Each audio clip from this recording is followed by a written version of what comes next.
about time we headed over to the Curatorium of Secrets. We have something super important to discuss. You remember, right?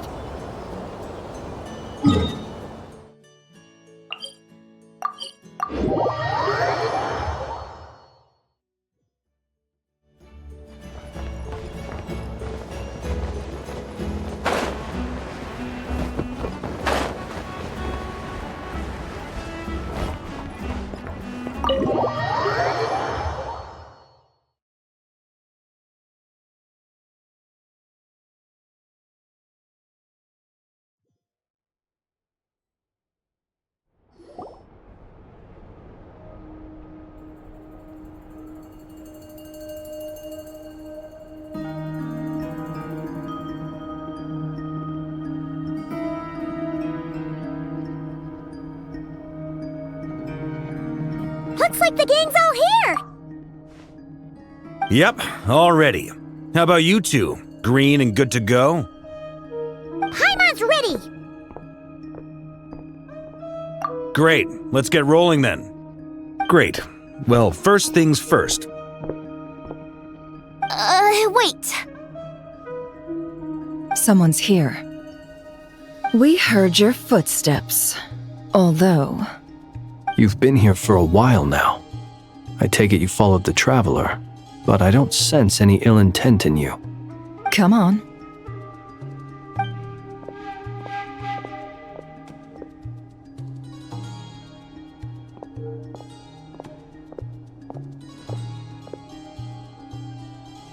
I figured it wouldn't take you long to notice me.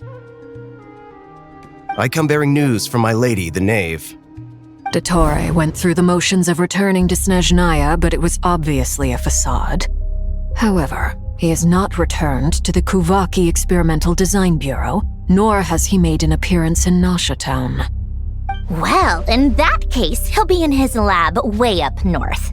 I always wondered why he applied for his own private pad. He was planning this all along. Tell them that Sandrone and I will go on ahead. If they still intend to pursue this matter, they should meet us at the research center in the northern tip of Nodcry. Nice of Columbina's two best friends to think of us. We appreciate the heads up. Our sincere thanks to the Fatui for your aid. Lady Damselette may have left our organization, but at least some of her colleagues remain genuinely concerned for her well-being. Not to mention that the doctor's increasingly cryptic conduct gives us great cause for alarm. We have crossed swords many times before, but it's not personal. We're just on different sides. We don't lack humanity. And so, as fellow friends of Lady Damselette, it's only right that you should be in the know about this. Arlecchino's situational awareness has saved us a lot of trouble. I'll leave the map here with you. If you do decide to head to the research center, please proceed with caution. And remember, at least while you're in Nodcry, Lady Arlecchino's subordinates are your comrades if you want them to be. This is very accommodating of you. We can't thank you enough. Just doing my duty. I shall take my leave now. If you need us, you'll find us at the Experimental Design Bureau.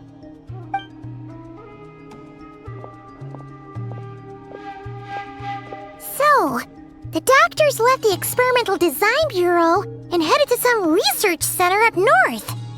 Marionette seems to think he's been planning this for a long time. But when did it start?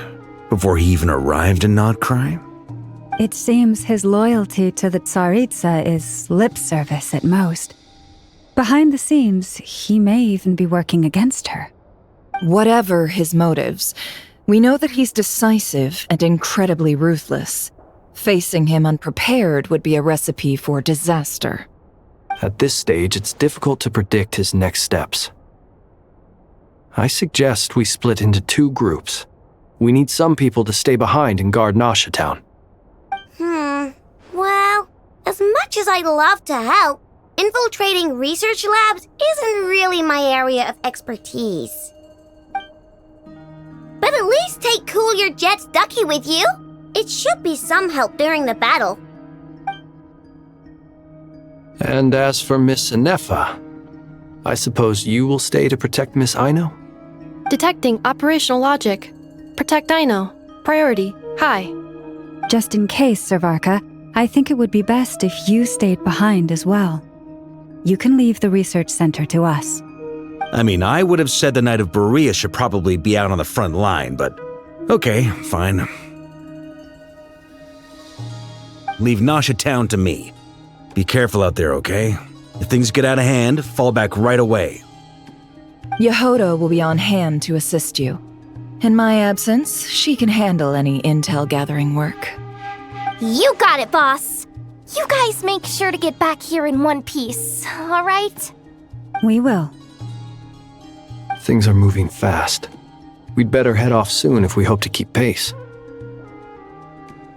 So, it's infiltrate a secret research facility, or... Yeah, alright. Paimon will help out here instead. Sounds like it's gonna be a pretty intense fight. We all have to bring our A game here. So, anything you need to wrap up before we leave?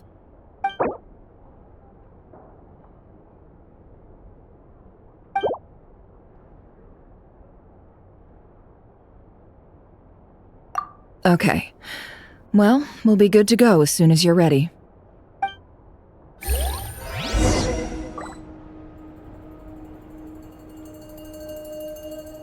We all have to bring our A game here. So, anything you need to wrap up before we leave?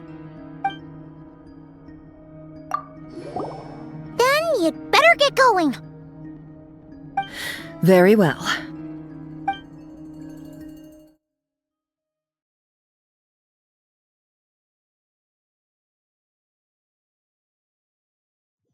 All these broken machines on the ground.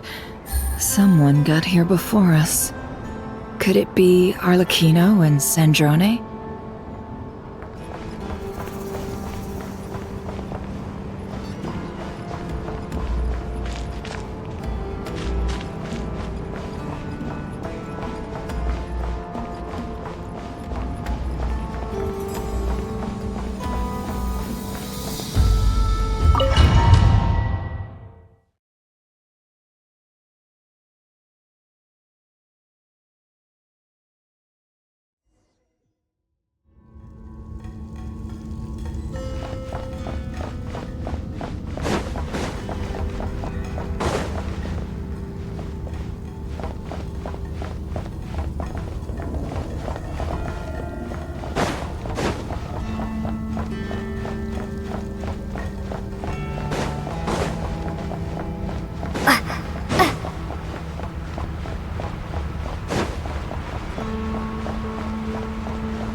That's quite a welcome party.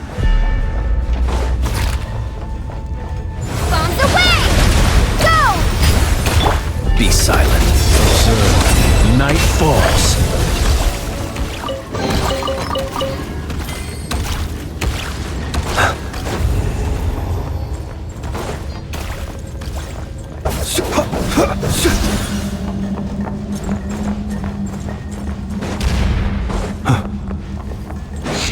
Be silent.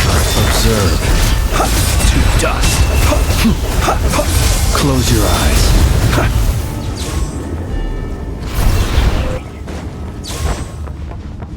Get back! I said get back! Do you hear me? Why isn't it working? No! Don't come any closer! Don't! Ah!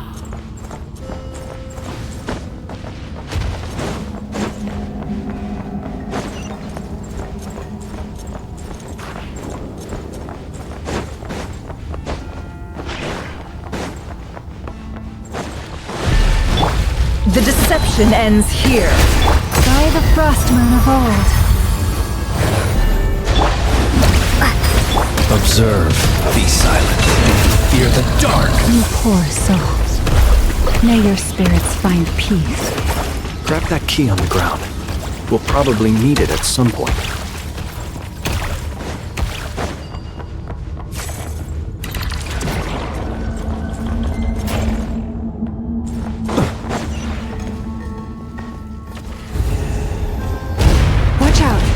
There's no way through. Let's go around.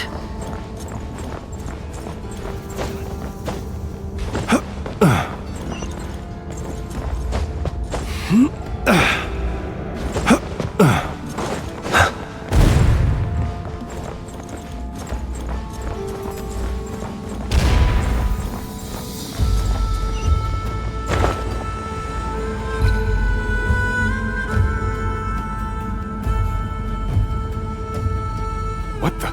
Trespassers? Here? What's wrong with you people? We're looking for the doctor, and we understand he might be here. I see you're fleeing the facility. You looking to settle a score with the doctor? Good luck with that. I don't think you have many chances left. Perhaps. But you might have a chance to live if you start talking. 2 other Harbingers had the same idea as you. They're already inside. But what good is it gonna do? The doctor wouldn't do something like this unprepared. Seems to me that you're not too thrilled about being his subordinate. Also, is it just me, or do I sense monsters nearby? If you'd prefer their company to ours, that can easily be arranged. We need to know what the doctor is up to. Please, if you know anything at all, tell me. This is about more than us versus the doctor. His actions could have consequences for all of Nodcry. And perhaps even your homeland, Snezhnaya.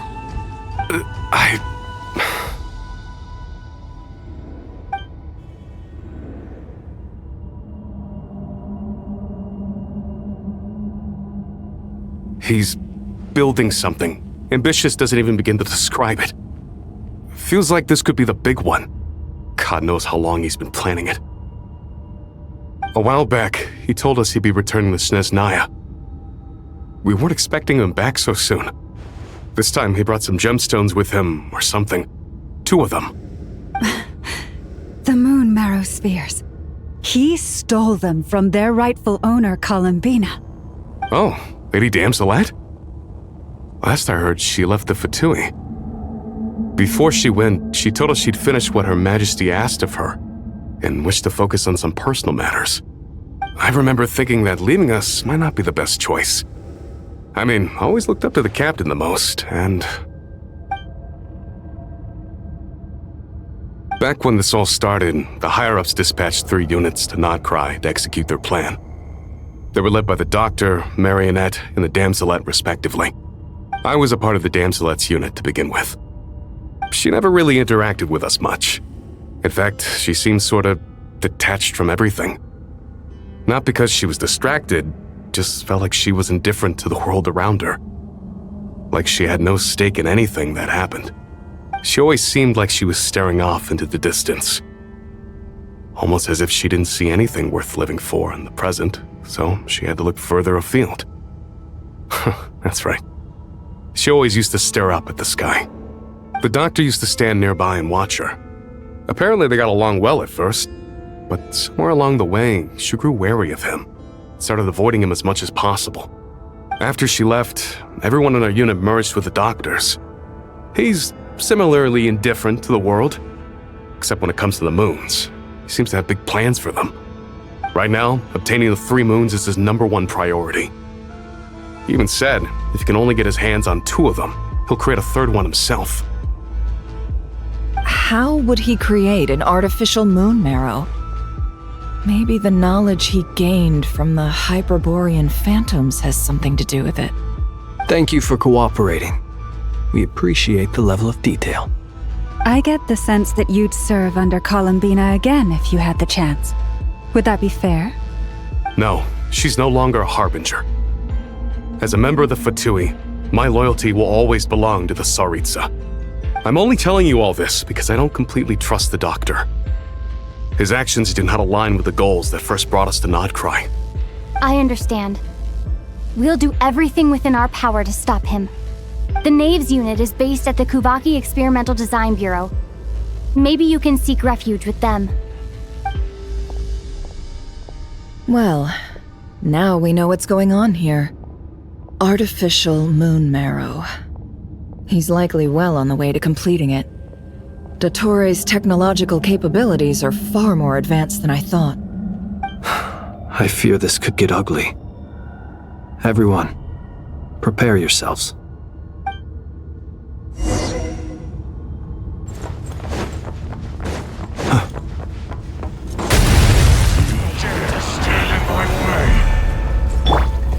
Can't hide the truth. No more lies. Leave this place. The long sleep beckons. Observe.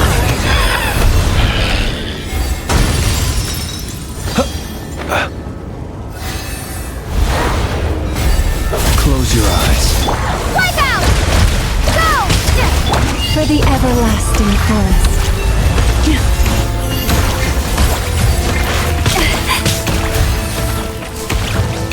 Seek within.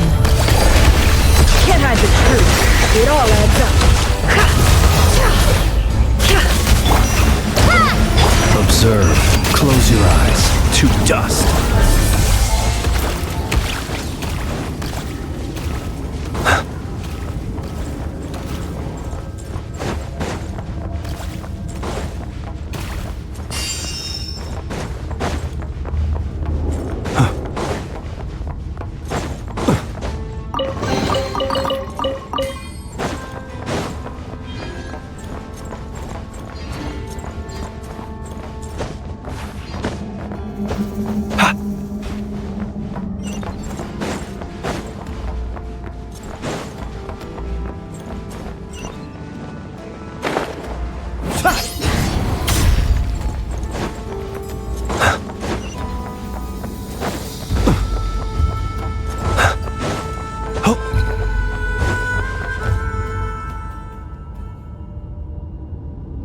Welcome, one and all. I've been expecting you. I hope my humble research facility is to your liking. Yeah, we really appreciated fighting our way in through a horde of monsters. The gall. You expect us to believe you've just been patiently waiting for us? Of course I have. Should I be worried about something? Everything seems to be going quite smoothly so far, and you've shown up right on schedule. First Sandrone and Arlecchino, now you. Quite a surfeit of guests I've had today.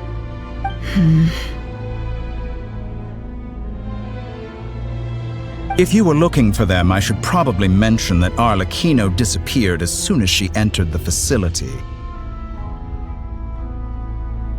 As for Sandrone, why, she stood right here only moments ago demanding answers from me at the top of her voice. Hardly out of character. She never was one for basic courtesy. But I have to admit, I was a little surprised to see her showing concern for someone besides herself. Does everyone you associate with undergo such a change in temperament?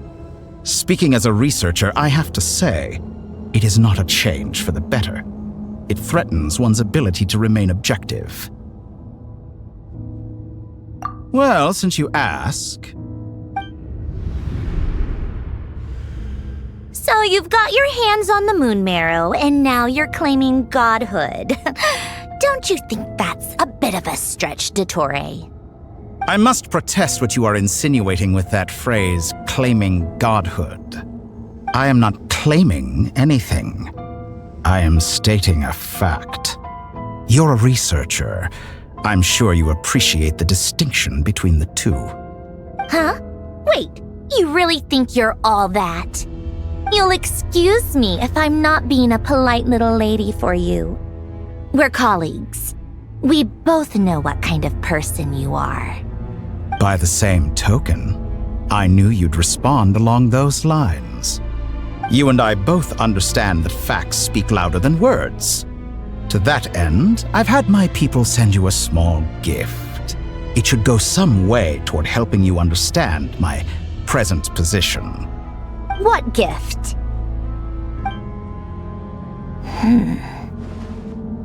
Where have all your troops gone? Who knows? Perhaps they are already marching toward a new world, following in the footsteps of an unknown god. As vulgar and arrogant as you may be, dear Sandrone, I have no intention of taking out my displeasure on your subordinates. They will enjoy equal rights to my own. You sent your people to the Experimental Design Bureau? That's the Tsaritsa's property. Yes, and I am very mindful of Her Majesty's instructions. But you know full well that they do not conflict with my present goals. In which case, all I'm doing is conducting another one of my experiments. Is there a problem with that? Now then, you have a judgment call to make. Am I simply lying to stall you? Or is it possible that every word I am saying is the truth? In which case, your subordinates really are in danger. So now you've turned on fellow Fatui soldiers. You're completely insane. I have set a new rule for myself. Each person gets one chance. Naturally, that includes you, Sandrone. If you wish to leave, I won't stop you. We are colleagues, after all. Scumbag!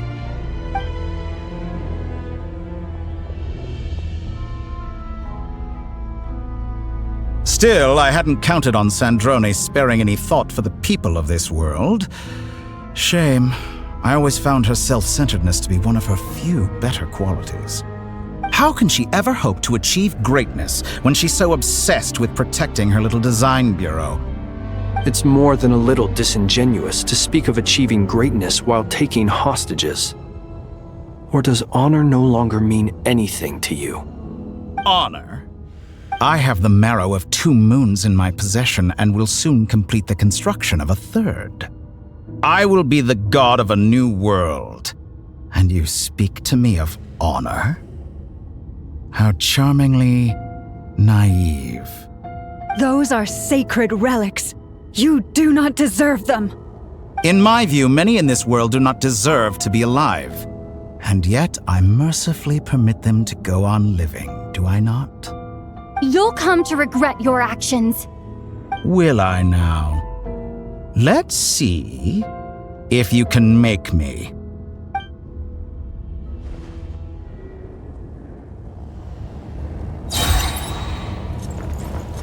Be silent. Observe. With one heart, we pray. Target acquired. And poor lost land.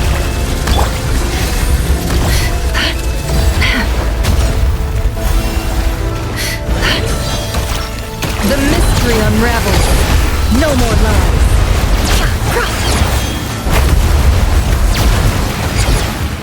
It all adds up. The night cometh. Get lost. Be silent. Ha! Observe. Water jet! You won't feel a Protect thing. us. Can't hide the truth. No more lies. The deception ends here. Thanks for the assistance. Arlecchino. They see you as an ally. What a farce. You're clearly here to destroy my research. She's my wrong. Be silent. Close your eyes. To dust. Wipe out! Leave this place. Can't hide the truth. It all adds up. Is that the best you can do? A grave trip. The mystery unravels. Shatter like a reflection. Your actions betray your fear of me. Poor lost land. With one heart, we pray.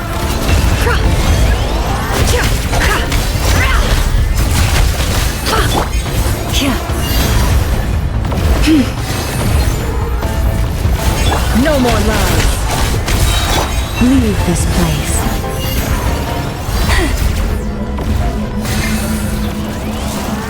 Is this all it takes to tire you?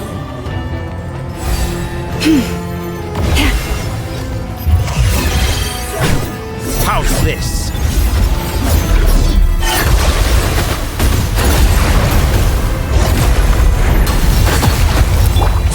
within. It all adds up.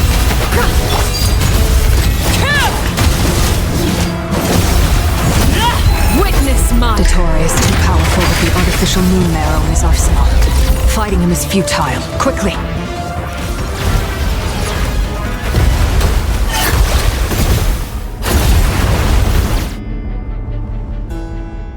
Let's go. I've always thought it is wiser to flee than surrender.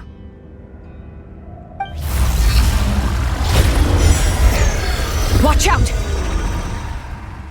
What the? Forget about me! You should... Where's the Traveler?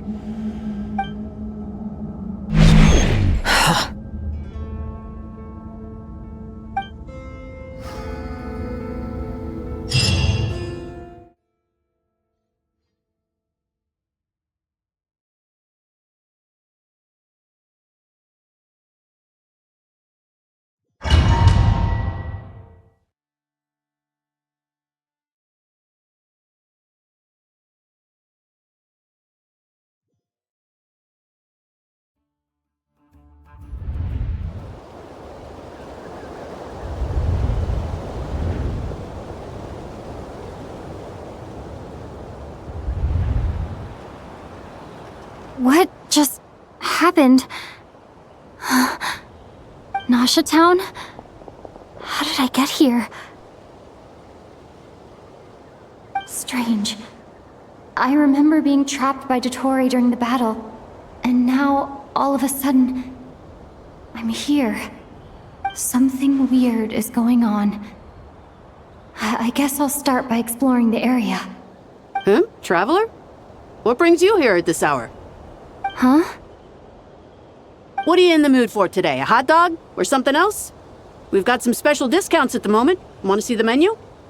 Sorry, I'm not hungry right now. Ah. Well, feel free to take a seat for now. Let me know if you change your mind. Everyone seems to be acting normal. Am I just overthinking? Oh, darling, look who it is. One of our regular customers. Get the Traveler something to eat, would you, dear? Wait. Why is he talking like that? Well, I'd love to, but can't serve a customer unless they order something. Anyway, I take it your business is wrapped up? Yes, thankfully. It was a long trip, and it's left me feeling pretty exhausted. But the upshot is, I won't have to leave again for a good while. We can have some quality time to ourselves. Wait. These two are a couple? I see some kids around too. I didn't know they had a family. Hey there! I haven't seen you in ages! What's keeping you so busy? I've been looking forward to playing with you again. You forgot already? You're silly. Daddy brought you over to our house recently. We had some snacks together. What is she talking about? We've had a lot of customers over the last few days, so we've been real busy. And like my mom always says, some people are more than just customers. They're friends. Oh, another customer's arrived. I better go see what they want. This is all wrong.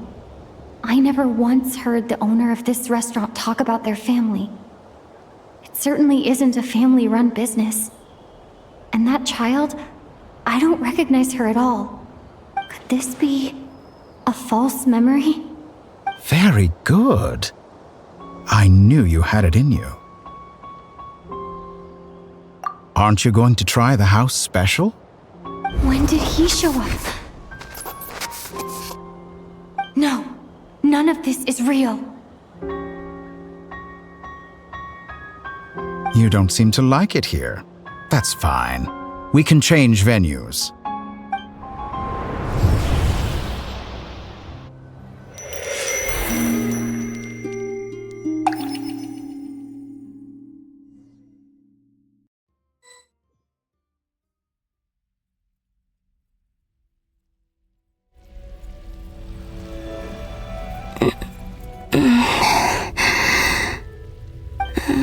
I'm still alive. Where is this place? It took all my strength to open the moon gate, and then I leapt into it. So this is the moon's reflection? The mysterious realm beyond the gate?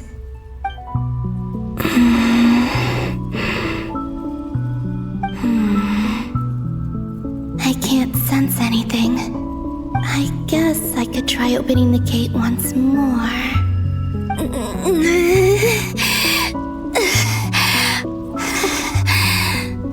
No response. Maybe this space can't be opened from inside.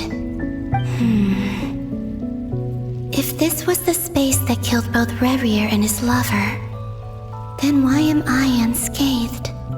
Or... no, I'm not unscathed. Even the air here feels frozen in place.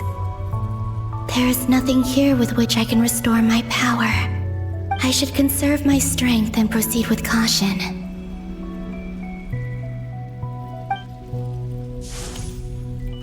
I don't believe Dotori's scheming will stop just because I escaped.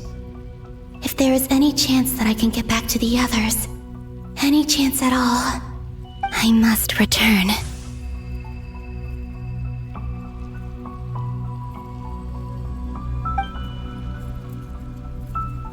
Emptiness. Silence. What is this place?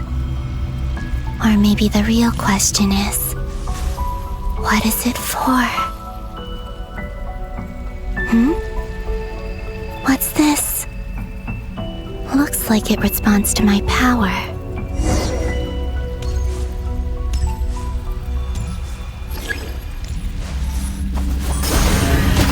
Golden. Like Kuvaki. Is it some sort of guide? And why does it feel so familiar? I might as well follow it.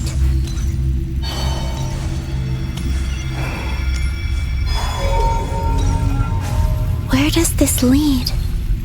Could it be the exit?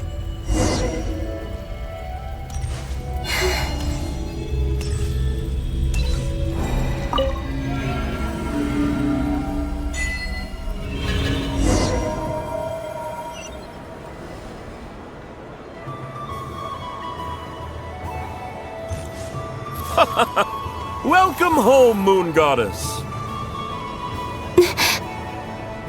Is this Nasha Town? But isn't Moonbriar Night over already?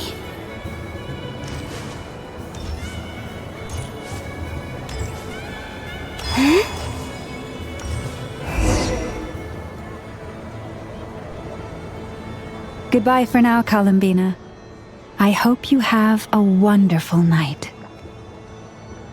I will. Everyone else. And... me? Are these... my memories?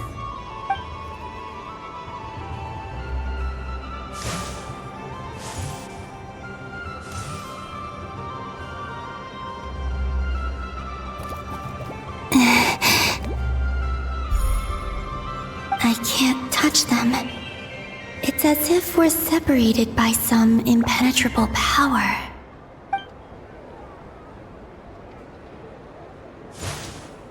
Over here! Over here!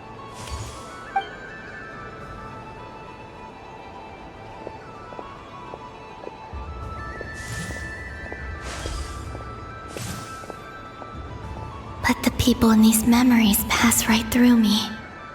Just like when I disappeared. If only I had known what would come to pass after that.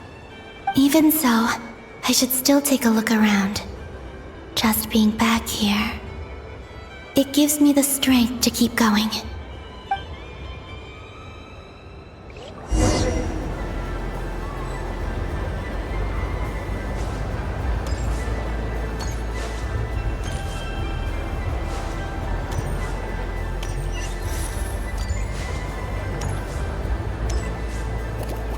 Welcome home, Moon Goddess. Oh, you're the genuine article. Alice was right. This moon prayer night was worth watching after all. Oh, yes. That was the fortune-telling stall run by Barbeloth from the Hexen Circle.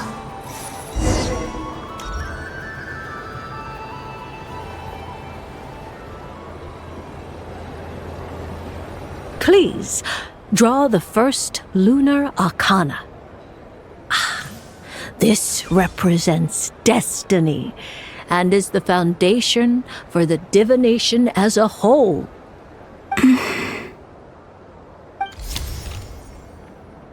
My destiny. I believe the card I drew was the moon. Now that I think about it, Barbeloth's divination was absolutely right. It's almost time to draw the last card. The one that represents the future.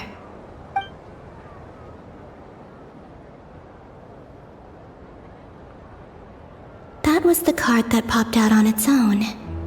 From here, I think.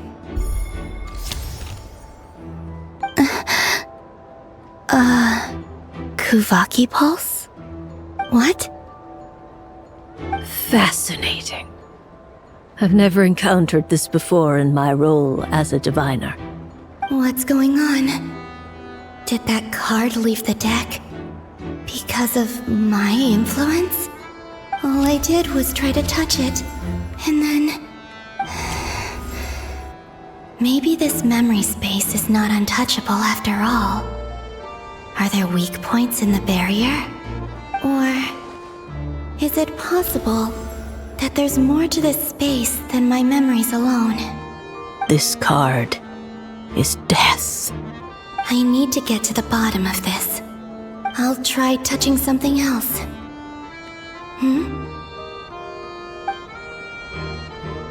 Is this the wind? No, it's gravity. It's pulling me outwards. No, Traveler!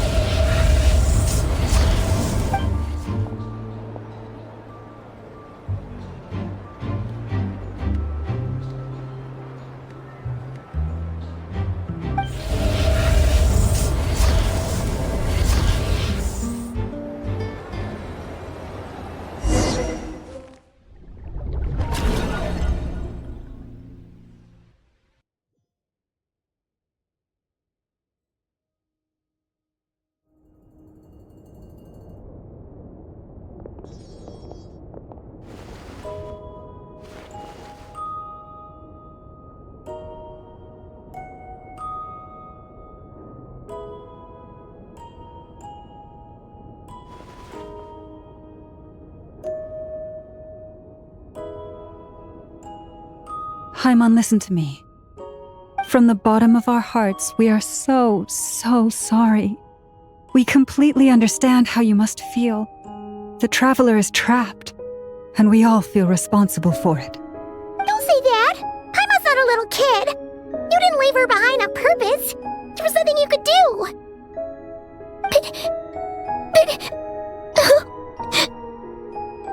She's all alone in there! What if something happens to her? What are we gonna do then? We've barely spent any time apart since we met. Is she gonna die? We must find a way to rescue her. We were all involved in the operation where she was captured, and we do not abandon our comrades. That being said, it won't be easy. Through conversation with the others on our return, we've arrived at a basic idea of what we're up against. Dottore's lab has clearly been in operation for a lot longer than we realized. We found many monster samples stored there. In all likelihood, they were materials he used to research his latest technology. We also know that through his contact with the phantoms of Hyperborea, he gained knowledge about the moons and certain Hyperborean technologies. Using this knowledge, he then fashioned an artificial moon marrow to serve as a replacement for the frost moon beyond the sky. Unlike Columbina, Dottore is not being rejected by Tevat. And even with 2 of the 3 moon marrows, his power far exceeds all of ours combined. Once his 3rd moon marrow is complete, Dottore will have completely seized the authority of 3 moons. Tevat's most primordial powers will then be in his grasp. Does that mean... I'm afraid so. No one could have predicted this level of insanity. Not even from Dottore. And unfortunately, his insanity is coupled with an intellect and ambition that not even his peers in the Fatui can match. This is dire. Sounds like the world is done for. The 3 moons' authority can influence the very fabric of time and space. I dare not imagine what a monster like him would do with that kind of power. The trouble's already begun, I'm afraid. On our way back, we discovered that part of Nodcry is being enveloped by an unknown energy. We cannot ascertain what is happening inside. I'm convinced this is Dottore's doing. Not that there's any way to prove it. The issue is, we have no idea what his intentions are. The only thing more frustrating than facing down evil is knowing that it will surely come, but not knowing when. The doctor is guilty of numerous crimes in Mondstadt as well. One of our knights, well, former knights, his father was murdered by Dottore. His ideology and methodology are a danger to everything in his path, from individuals to entire nations. He does not feel guilt, even when he acts against his own people. He doesn't see them as his own people, that's why. People like him see everyone else as beneath them. Right. He views other people only in terms of how they can benefit him. That's the basis of all his social connections. Granted, he's hardly the only harbinger to pursue their own interests, we all do, and Her Majesty is gracious enough to permit it. Still, her mercy has its limits. Dottore's actions have gone beyond even what the Fatui could have imagined. Usurping divine authority to become a god. For a servant of the Tsaritsa, that goes beyond being disloyal. It's treason of the highest order. We can't expect him to heed the Tsaritsa's will once he gains the 3 moons' authority. Even we harbingers consider him the most self-interested among us. Poor Traveler! Of all the people to get caught by... We have to go save her! Right now! Please! We gotta find a way! Paimon, I promise you, we are with you all the way. I get how you feel. I do. But it's gonna take more than strong emotions to take down an enemy like Dottore. What we need now is more information. Right. We can't even guarantee he's still at his research center. Before we can think about mounting a rescue operation, we need to confirm the Traveler's location. I'll find a way. Paimon knows, but... She's so scared. If anything happens to the Traveler... She might be the strongest person Paimon knows, but she's still human. She feels pain and bleeds just like anyone else. Then think things through before you stick your neck out. Unless you want to lose your head. Sandrone. Miss Sandrone, you're okay? Put the stuff over there, and be gentle with it. Am I okay? As you can see, I've had to move my whole livelihood out of the Experimental Design Bureau. It's been swallowed up by Dottore's energy field. If I'd left it any longer, I probably would have gotten stuck there. Ugh, Dottore always goes a little loco when he finds a shiny new toy. Not that he'd ever admit that. But this time, he's gone full psycho.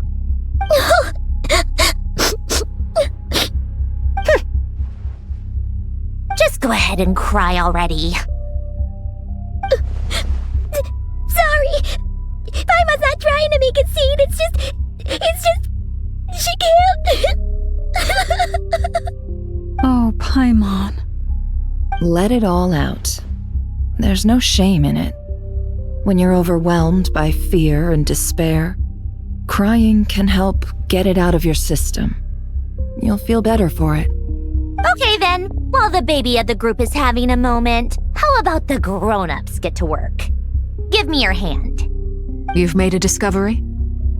Polonia, scan.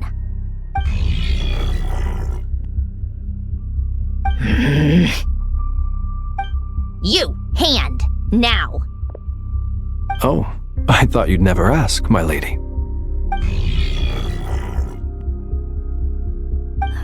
Curses! You're next, then you.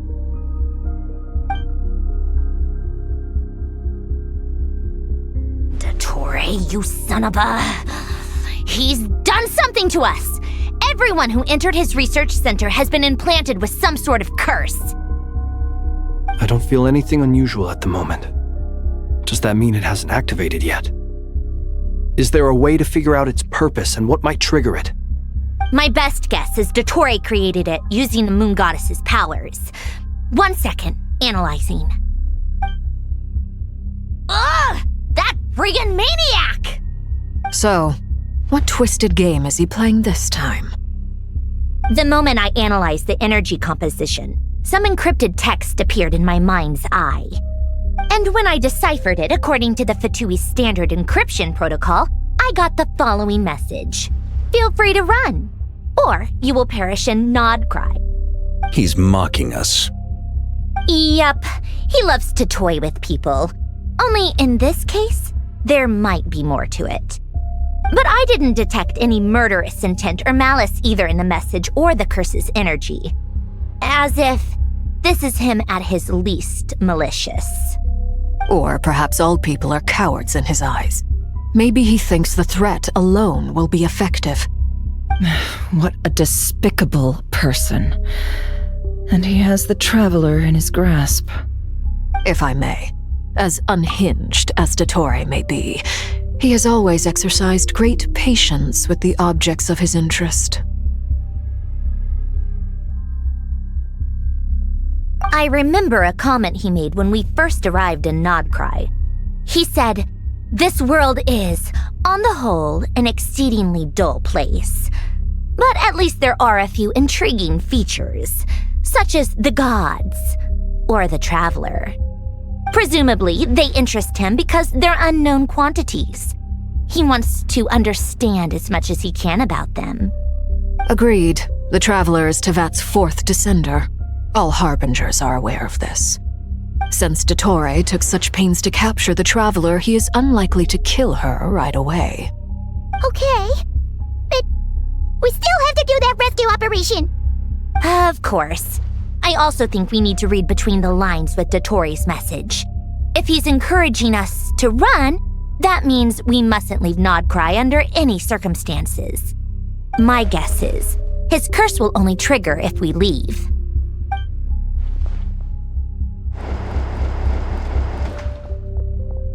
We've discovered multiple energy fields. Albedo is still attempting to analyze their structure. He told me to report back first. Each field is slowly growing, swallowing up more of the surrounding area in the process. And the pace of their expansion has increased since we first examined them. He's probably trying to swallow Nodcry whole. His nefarious ambition knows no bounds. If this continues, the whole of Tevat will be in trouble, not just Nodcry. The loss of Columbina could not have come at a worse time. Do we think she's truly gone for good? She entered the space beyond the Moon Gate, knowing what became of Rerir and Thalindus. I'm sorry, but I fear the odds aren't good. Don't be ridiculous. If I know her, she's busy finding a way back as we speak just so she can annoy me. She isn't dead. Whatever has become of her, the fact remains that we are two comrades short on the eve of a decisive battle. We need to find out the Traveler's location, but there is also other work to be done. Agreed. Whatever Dottore's planning, we have to get the local populace somewhere safe. So, as well as a rescue mission, we have to organize a mass evacuation at the same time. It would be best if someone could approach leaders of neighboring nations and negotiate emergency asylum for Nodcry's inhabitants. Can anyone handle that? Snezhnaya is one option. I'll see what I can do. This would be so much easier if the Traveler was here. No! Stop thinking like that, Paimon. Paimon will join you. She's pretty well connected thanks to the Traveler. Maybe it'll come in handy. Either way, that's what the Traveler would do if she was here.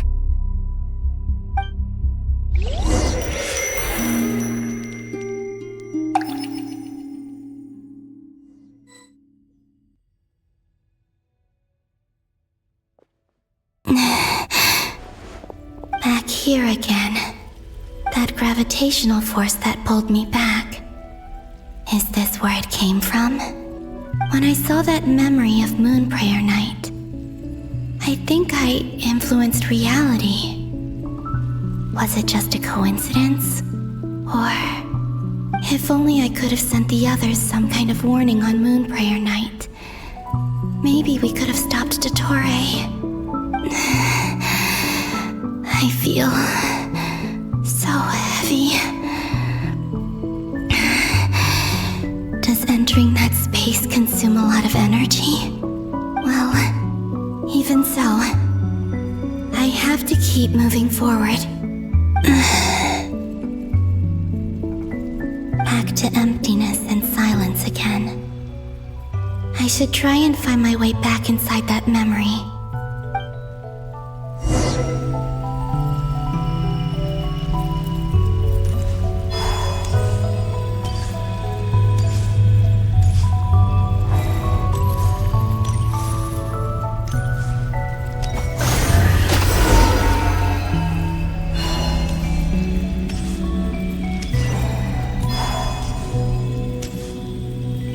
Entrance from last time isn't showing up. What am I missing?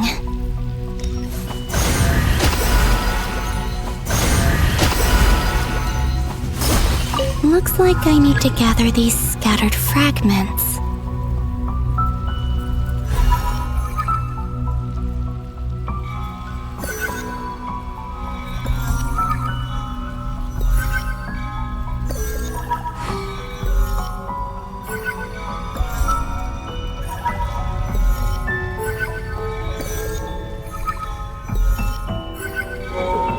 It worked! Hopefully I can stay inside for a bit longer this time.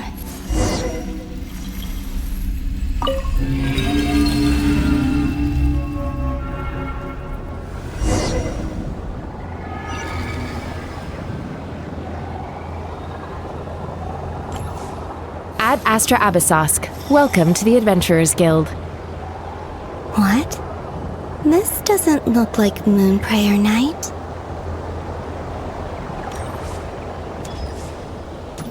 Extra, extra! Latest issue of the Nausea Express! I don't think I've ever been here. Maybe this space isn't comprised of my memories after all. There aren't any festive decorations around. Is this Nausea Town after Moon Prayer Night ended? Did Dottore's plan not affect the town? Or is no one aware of what happened because he used the Three Moons' authority? Let me see if I can influence anyone else. So, what do we do next? Wait, that voice. Paimon? The most important thing right now is to find that mage. Lauma, the Traveler, and Mr. Varga are here too. I'd better go pay the Fatui a visit. Traveler!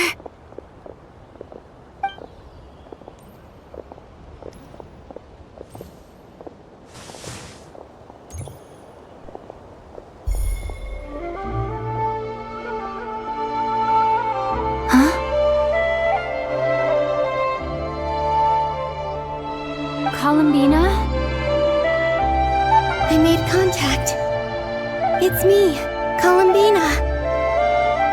Huh?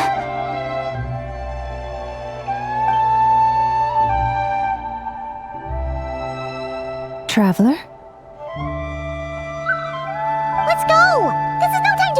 hang out? Huh? Huh? Wait a moment. This has happened before. Huh? This is what happened when I disappeared. I stood right over there, thinking that no one would ever find me again. It was only when she called my name that I decided to follow them. But did she turn around because she sensed my touch just now? Is it really possible that from in here, I can change the past? If I keep following them, maybe... Huh? It's that gravity again.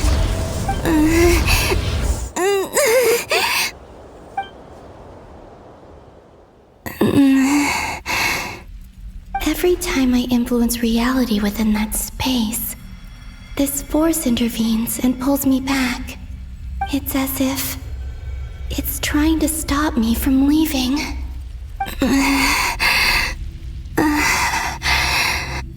I'm getting weaker and weaker. I'll just have to try another approach next time. Come on, Columbina. Keep going. You have to tell everyone what happened.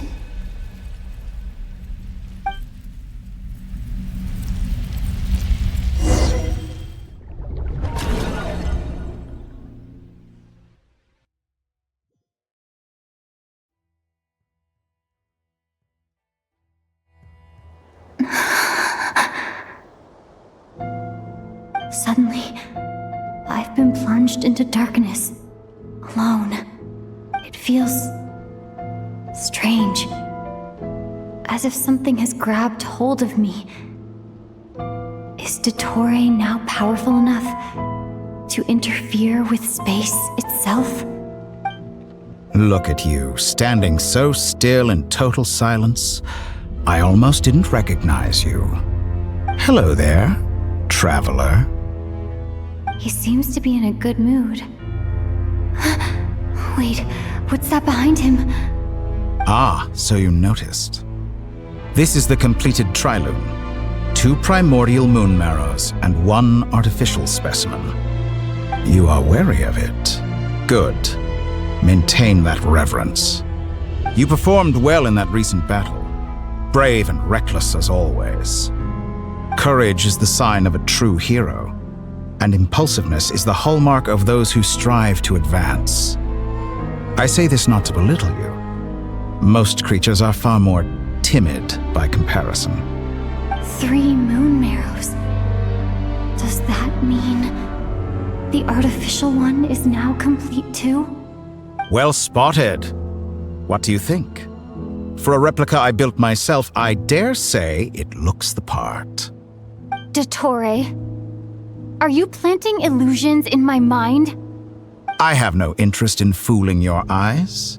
On the contrary, I hope to show you the true essence of all that you see before you. Is this not a beautiful city? People live in peace and find joy in their work. The streets are safe. People can even leave their doors unlocked at night. You might say it is the Elysium everyone dreams of. All available data indicates your values and worldview conform with the mainstream. This kind of society should be quite to your taste. False beauty is deceitful. Lies are to no one's taste. I wonder, is it your moral standards that are too high? Or your expectations of reality? Answer me this. If someone existed in a sweet dream from the moment they were born, a dream in which they never once felt pain, which do you think they would consider superior? The dream or the reality? That's pure sophistry. It has nothing to do with your actions. As I suspected. You have yet to understand all of this for what it really is. What do you want from me? You sound impatient. Do you think the only reason I'm keeping you is because I want something from you? If it's not, then why haven't you killed me yet? No one can stop you if you're as powerful as a god. I'm delighted you recognize that fact. I believe we last squared off in Sumeru. Ah, the memories. How time flies. You and I have both grown. I'm not surprised that Arlecchino and Sandrone worked with you. You've always a way of slowly but surely ingratiating yourself with all levels of society. People laud you as a hero, but I suspect there's more to it than that. Oh, but to be clear, I don't say that to flatter you. Do you always give your opponent an appraisal before you deal the final blow? Call it a long-time habit. I'm a researcher, and one of my duties is to give an objective assessment of my subjects. But you misunderstand. We are not opponents. Not at this moment. I just want to talk. Think back to Tartaglia, Arlecchino, Capitano, Colombina, and now even Sandrone.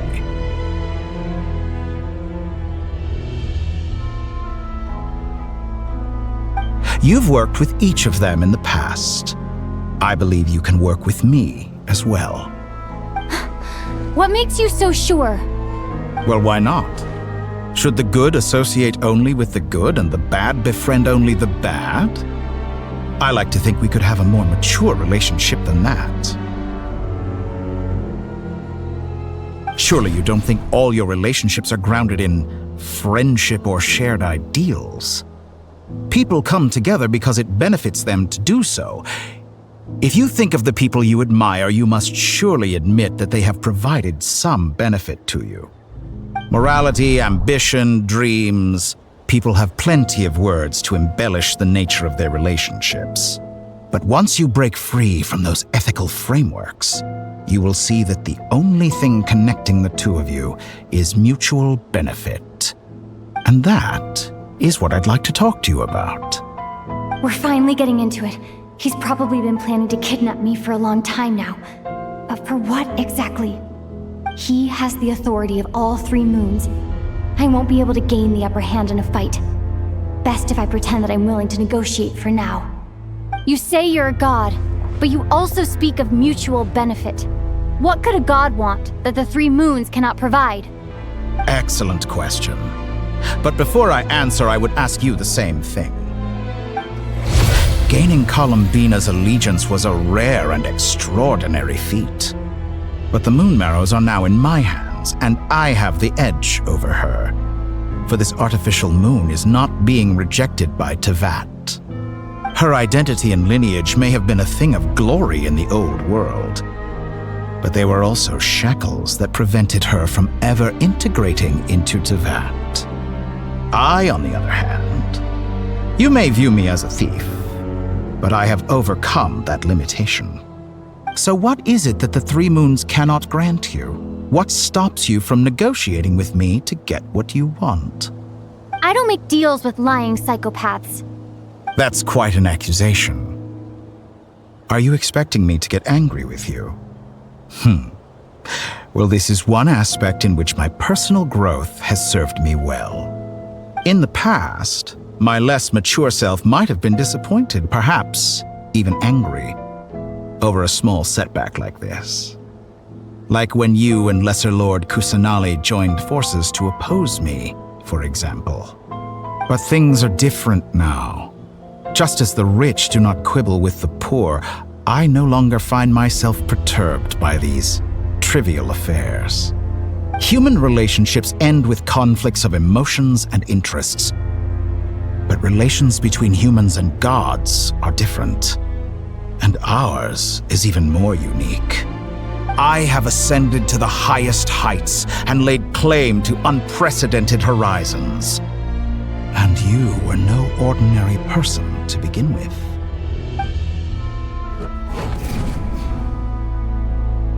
Allow me to show you the world, Descender.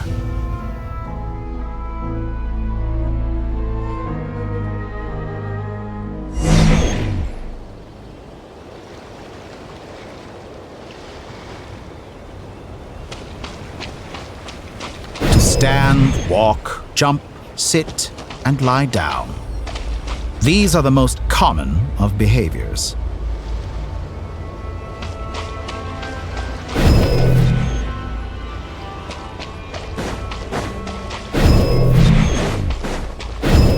Have you ever wondered why we were born following such laws? Who stipulated that we could not fly instead of walk?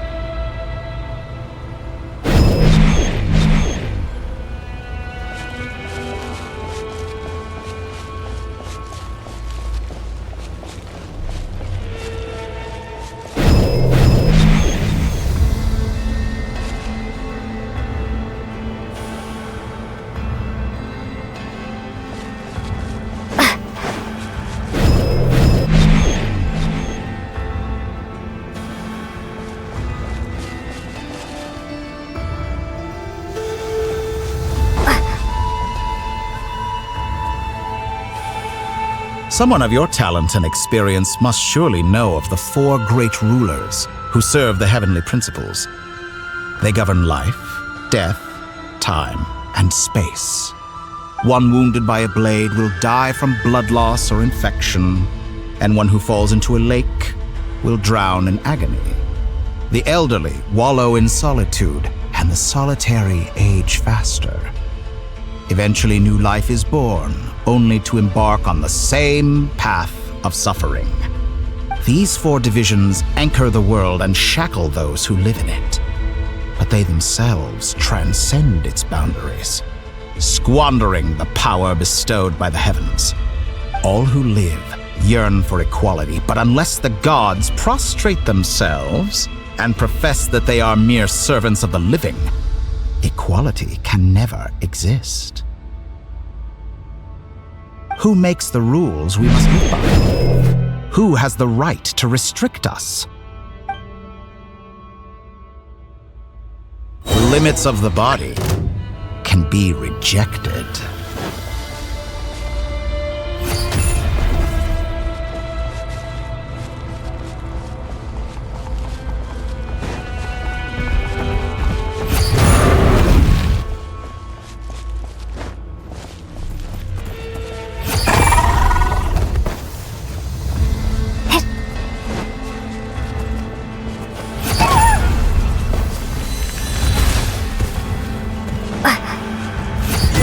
Feel to be among those with absolute power.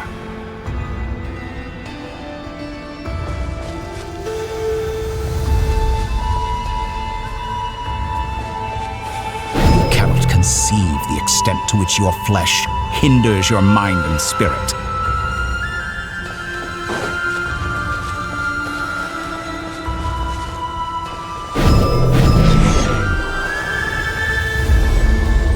Only by discarding our useless, primitive eyes can we perceive a new world. How narrow-minded we all were in the past. Why should the final answer of the world not be the power that predates those of life, death, time, and space? The power of the Trilune. Through it, I have glimpsed new experimental possibilities. Nature suppressed, authority exiled, souls controlled.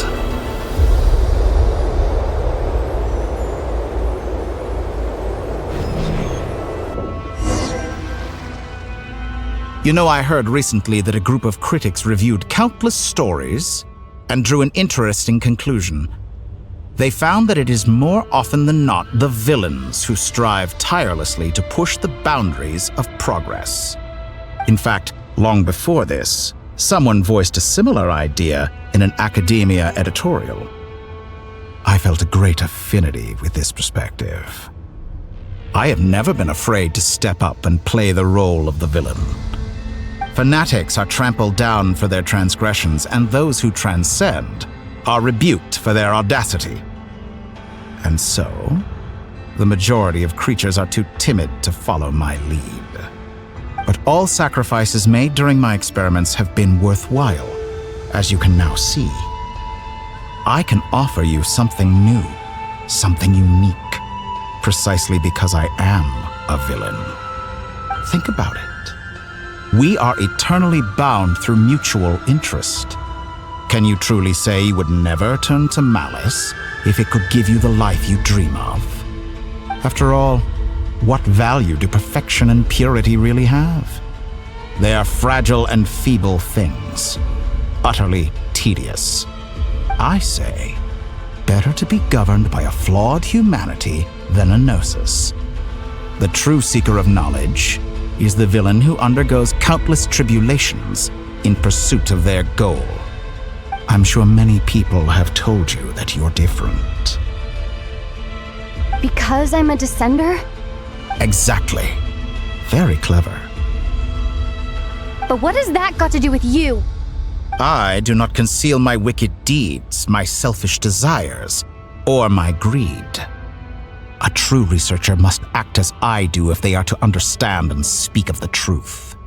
And yet, a knowledge seeker like myself will inevitably grow tired of studying Tevat beyond a point. You have traveled to all corners of the world and met many people. Along the way, there have been moments when you were misunderstood or even became a wanted criminal. And all the while, you have spent your days doing some of the most mundane jobs in the world. You fight and toil, claim minuscule rewards from my friend Pantalone, then you fight some more, winning some battles and losing others as your search goes on. And this cycle continues, with no end in sight. Surely you must sometimes grow weary of being stuck in this same loop day after day. We're completely different. I embrace everything that life throws at me. I am engaged in every step of my journey. How does that make us different? I too embrace what life brings, researching everything that interests me. Think of all the novel things I've managed to create, like the artificial moon marrow. Don't you see? As unique a specimen as she was, even Columbina is not irreplaceable.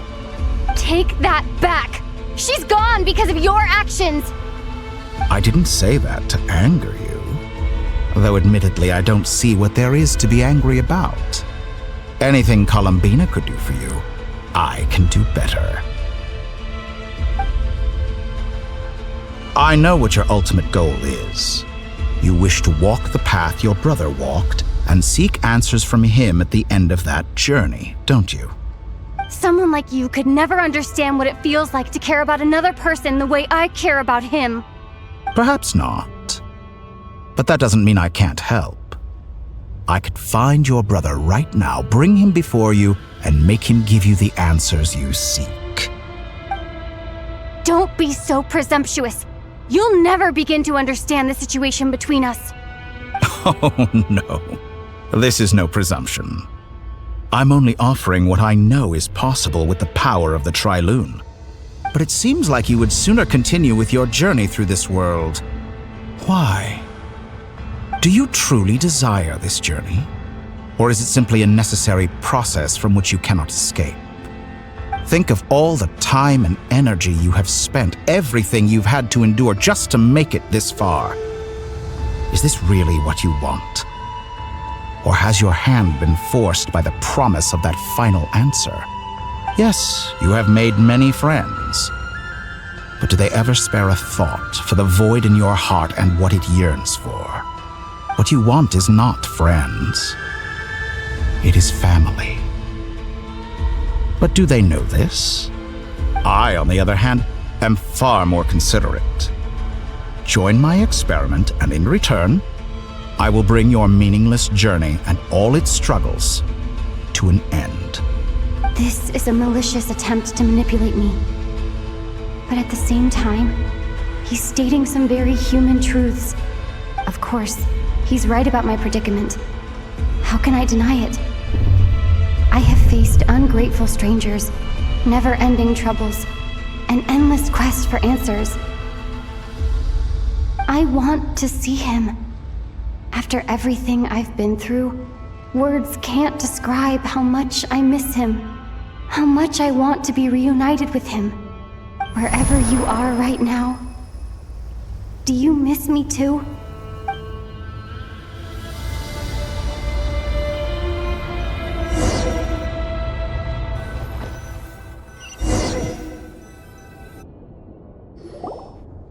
All right, everyone. Our next mission is clear. We need to contact all the major organizations, explain the situation to the public, and then begin the evacuation. The residents of Nodcry are quite dispersed. The two most populated areas are the Southern Isles and Pyramida. Miss Lauma, I will leave Hisi Island and Nasha Town in your hands.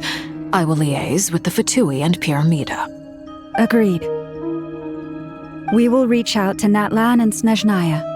Anyone found north of the Experimental Design Bureau should follow the Fatui to Snezhnaya. As for those dwelling south of that line, I will ask the Voynich Guild to help persuade them to leave. Then I, Mr. Varka, and the Frostmoon Scions will escort them to Natlan. The Voynich Guild has dealings with the Curatorium of Secrets. I will send them a letter vouching for your credibility. Yehoda, you should help Lauma. This is too big of a task for one person. My wish has come true. You're willingly lending me your most capable employee for the day. Well, good for you if all this only takes a day. Of course, if it takes any longer, I'll be charging a fee. Boss, wait! Don't I get a say in this? Oh, I'm sorry. Something to add, Yehoda? Well, no one's more important to me than you, boss. And remember how Lauma healed your eyes after that big battle? I think that's worth at least 2 or 3 days' work for the Frostmoon Scions. Are you completely incapable of acting in your own self-interest? Or do you simply devalue your own labor? Are you sure you don't want to come with us? Who will see to our other work if we're all busy evacuating residents? Sandrone insists that Columbina is still alive, and we have a traveler to rescue. There's much to be done. But boss, I'm just worried that... Well, Nefer, I'll link up with you once my tasks are complete. What makes you think I'd need you to do that? I'll need it. And considering the way you approach certain matters, I think you'll be better off with me present. That's quite enough. Just focus on your work first. I bet we're in for an uphill battle here. But we can help out too. Inefa and I are gonna help Nasha Town's residents carry their stuff. Loading schedule. Store essential local research data and technology samples, then escort the people to Natlan. Understood. I will execute this to the best of my abilities. Great stuff. Thank you, ladies. I've contacted the Lightkeepers. A colleague of mine will join us shortly. I will persuade them to conduct a thorough search of the region to ensure that no civilians get left behind.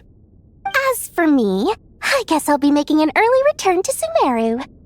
I think it's important that someone informs the Dendro Archon of what's going on in Nodcry. Roger that. Someone should inform Mondstadt, too. Mr. Duran, can I trust you to handle that? I think you fly faster than any of us can run. As an added incentive, get there fast enough and I'll see about getting your gliding exam waived. Really? Ha! Mission accepted, sir. I intend to stay behind and help Miss Sandrone with her research. She has some alchemy-related questions that she'd like me to explore. She recognizes your expertise, then. I wish you a fruitful collaboration.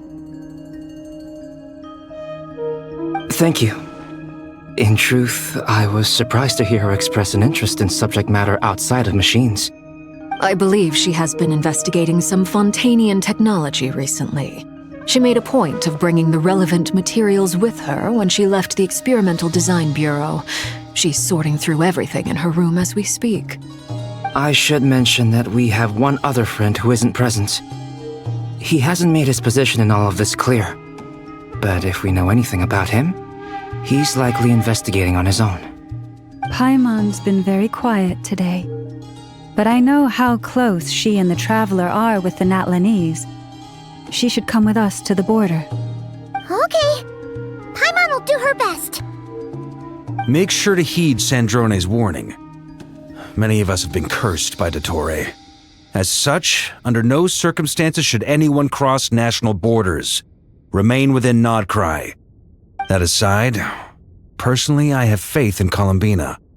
Things look grim, sure, but who knows how it'll play out. Same goes for rescuing the Traveler. Both of them are important allies and friends. We'll be counting on you to gather intel on them, Miss Nefer. Oh, wonderful. You're all here.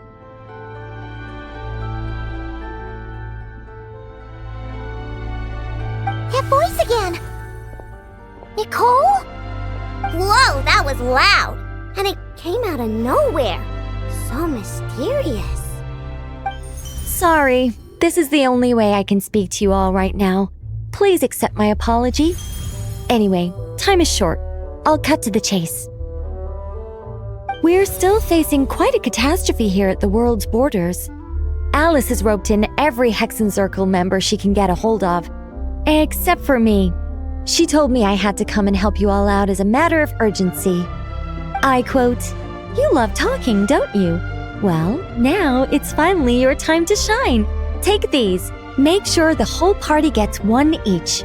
You'll be in charge of making sure everyone stays connected." Huh? Is this a Dodo communication device? Scanning. Unknown device. Analyzing. Unknown device. Conclusion. Cute. Affirmative. It is cute and good. I believe that I quite like it. This is no ordinary Dodo communication device. It's my very own special modified version, specifically... sorry. I almost went off on another tangent there. Anyway, help yourselves. It will allow us to communicate over long distances within Nodcry. No more worrying about shuttling messages back and forth. What astounding technology. Am I right in assuming that it relies on your personal abilities to function, Miss Nicole? Yes, exactly. Right on cue, Albedo. I'd love to brag to you all about how it all works. But no, next time. Anyway, I'll be right with you all, serving as a communication hub. That's all from me. Head off as soon as you're ready. I'll be staying here to keep watch, and I'll be sending you my blessings.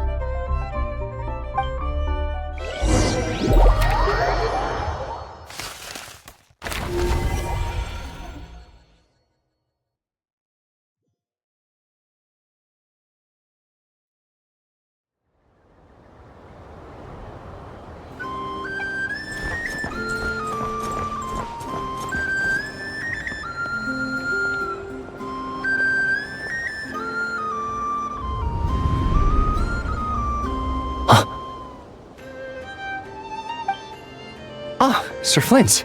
Perfect timing. I just arrived myself. You are most considerate, Master Ilua. But in fact, I know you have been sitting here for quite some time. If you saw me, why didn't you say something?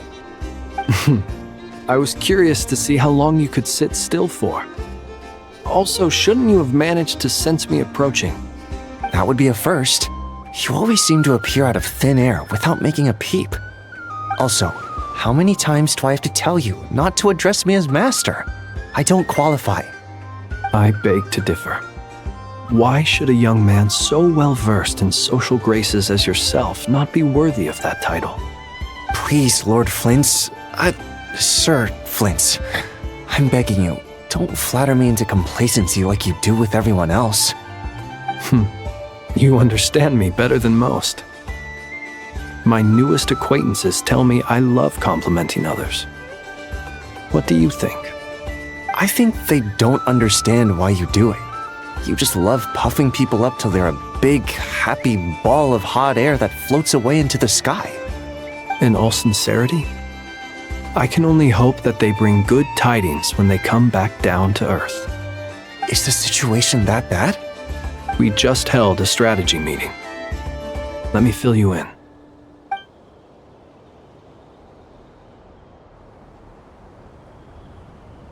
In short, we need everyone gone from Pyramida. We also need a team of Lightkeepers to scour the more remote regions of Nodcry for civilians to evacuate. I only hope we have enough personnel. We do. Old Man Nikita will definitely help, and we can recall anyone out on patrol to focus on this instead. Good. I'm sure you and the others will make short work of this. Now, don't forget, Once you've completed this task, make sure you and the rest of the team evacuate to either Snezhnaya or Natlan as well. Flint? If you've got something to say, Master Ilua, why not guess what I'm thinking right now? You mentioned that you have something else to deal with later. How difficult is it going to be? I doubt it will be easy. I know you're a Lightkeeper, and it's your duty to protect others in times of crisis. But I have a feeling that you'll be walking into grave danger. However bad things have gotten in the past, Nodcry has never faced a mass evacuation before. But from the sounds of it, you don't intend to come with us. I don't mean to pry, and it's probably none of my business. But whatever it is you're intending, you don't have to go through with it, you know. I've been afflicted with some sort of curse, and I'm told it may well trigger if I set foot outside of Nodcry. As such, I cannot leave. I have to act, if for no other reason than to fight this curse. What? No. Why?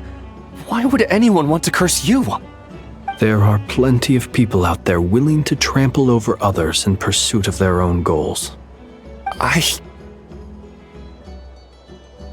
Frankly, Sir Flint, I am furious. You're making light of what is an incredibly serious situation. Indeed I am. And? And what? I told you I'm furious about this. Nothing I can do about it, I'm afraid. Things happen, and we just have to deal with them. If you find yourself feeling angry, perhaps start by drinking a big glass of water. Hey, you mean you're completely unmoved by my anger? I'm devastated.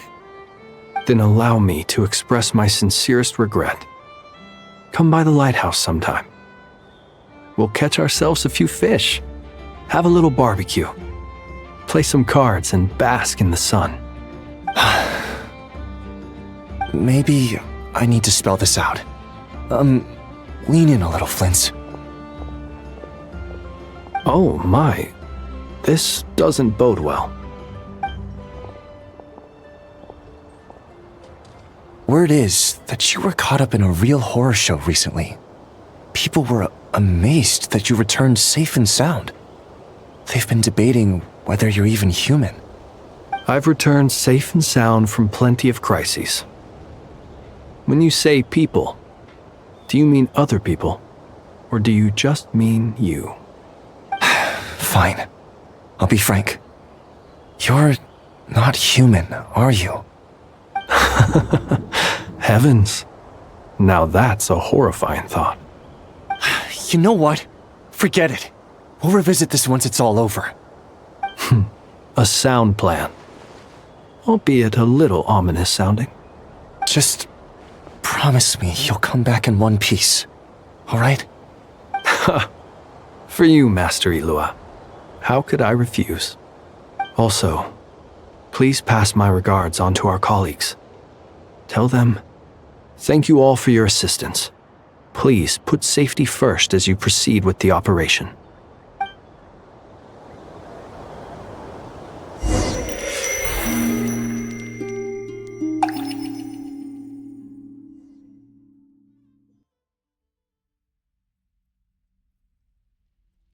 I have to keep searching for a path toward reality.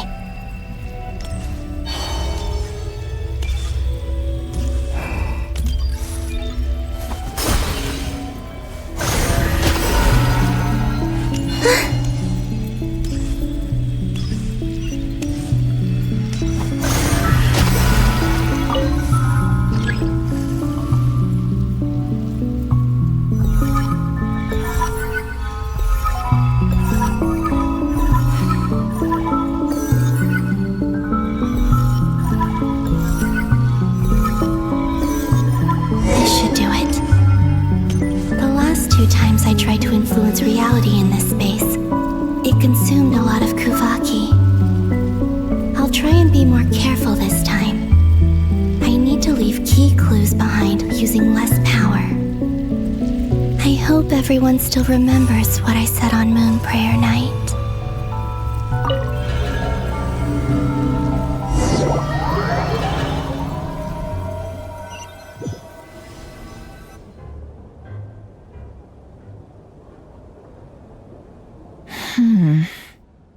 Nothing here either.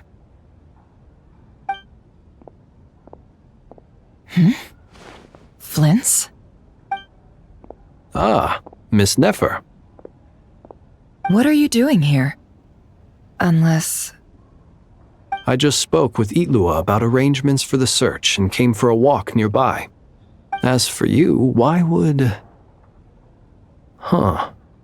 It appears we think along similar lines. And neither of us likes to accept things at face value.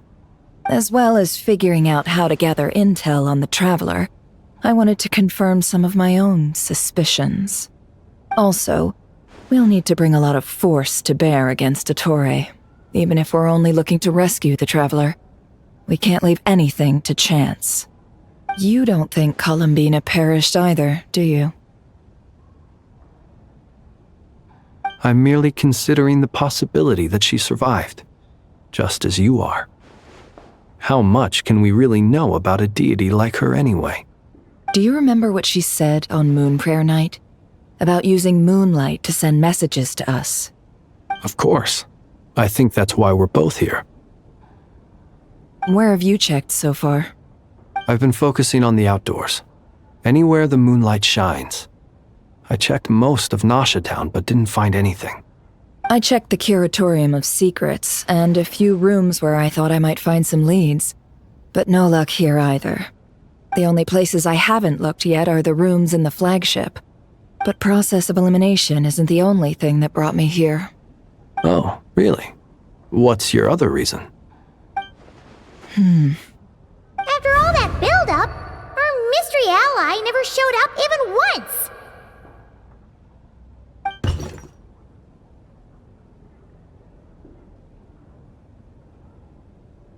Huh? Am I imagining things?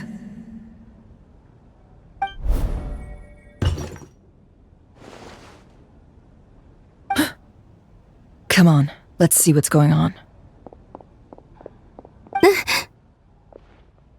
Oh no. I knocked over a vase as soon as I came in. It must have been caused by a Kuvaki fluctuation when I entered the space. Although, it seems like I'm not about to be pulled away this time. It looks like as long as I'm careful with my actions, it doesn't count as influencing reality. Anyway, is this the flagship? The Traveler mentioned that's where she was staying. I only went into the lobby last time, so I've never actually been here before. How does this space work? If nothing else, I can now be sure that it is not simply memory. She mentioned where her room was. I think it's... this one.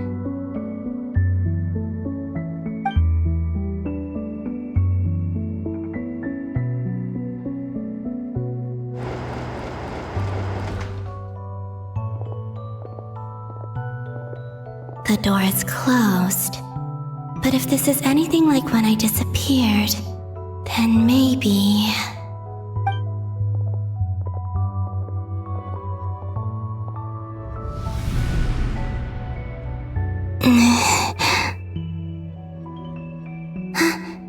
I'm in. She and Paimon aren't here at the moment. I hope she's okay. I wonder what happened to her after that battle with Ettore. Best not to dwell on that for now. I need to try and leave them some clues.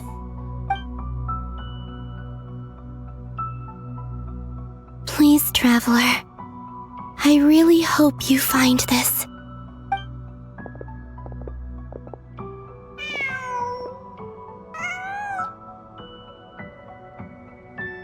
Huh. Just a cat.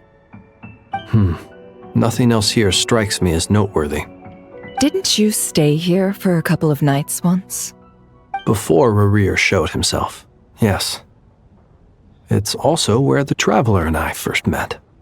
Did you notice anything unusual during your stay? I remember thinking how much noisier the flagship is at night compared to the graveyard. Other than that, no. The Traveler and Paimon were most congenial neighbors. This is where they've been staying, yes? Over here? That's right. I wouldn't usually condone breaking and entering, but we can make it up to them later. Focus now. I have to write a message on the wall using Kuvaki, just like I said on Moon Prayer Night. Simply open your windows on nights when the moon shines bright, and the moonlight will naturally flow towards the words I have written. Here goes. I'll need to carefully control my strength.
There's a noise outside the door.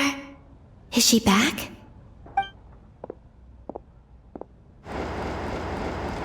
Please, you have to see these words.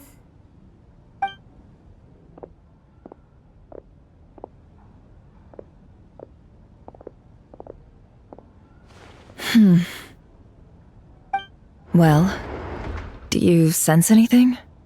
Unfortunately, no. And this place was our last chance. Not necessarily. We've only looked in Nasha Town so far. Miss Columbina said she would leave messages at her friends' dwellings.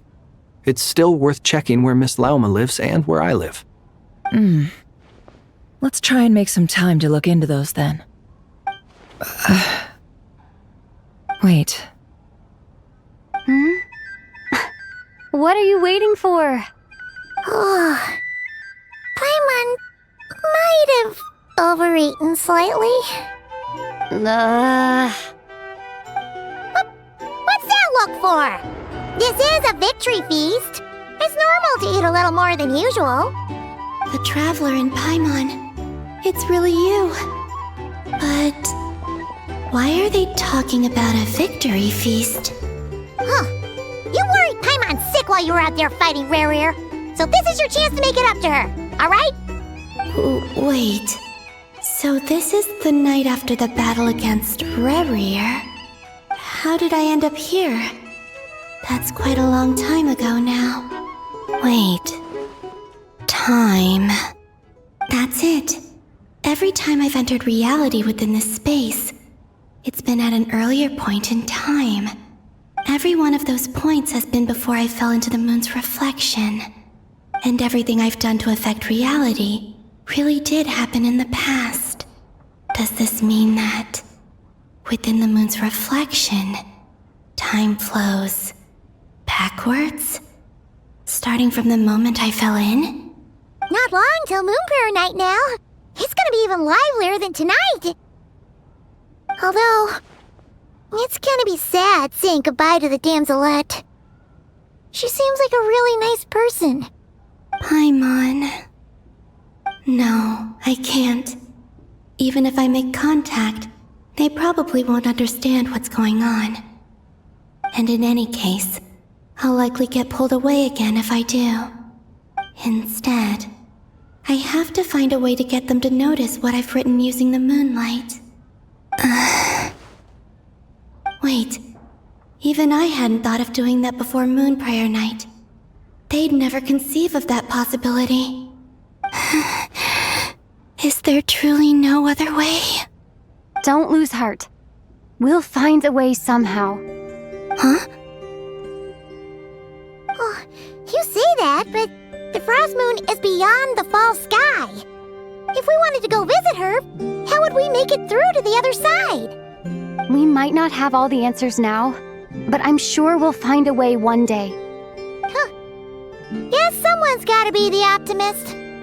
The present. The future. That's right. There are still things I can do. What's your plan? Flint's, when you were staying next door, did you ever open the window? No. The rooms here are dark and damp, and there's such a buildup of dust on the windows that the moonlight can't even get in. I didn't think it was worth the trouble. The moonlight? I think I see where you're going. One moment. I'll see if the owner is available. Don't bother. Time is of the essence.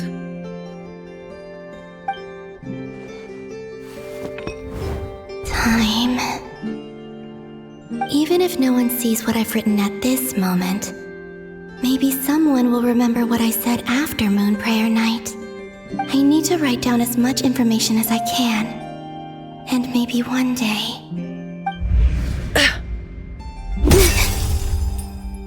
Huh? What's up with you? You can't even hold your cup steady. Are you getting tired? A little. Well, you should probably hit the hay then. You've had a really tough couple of days for you.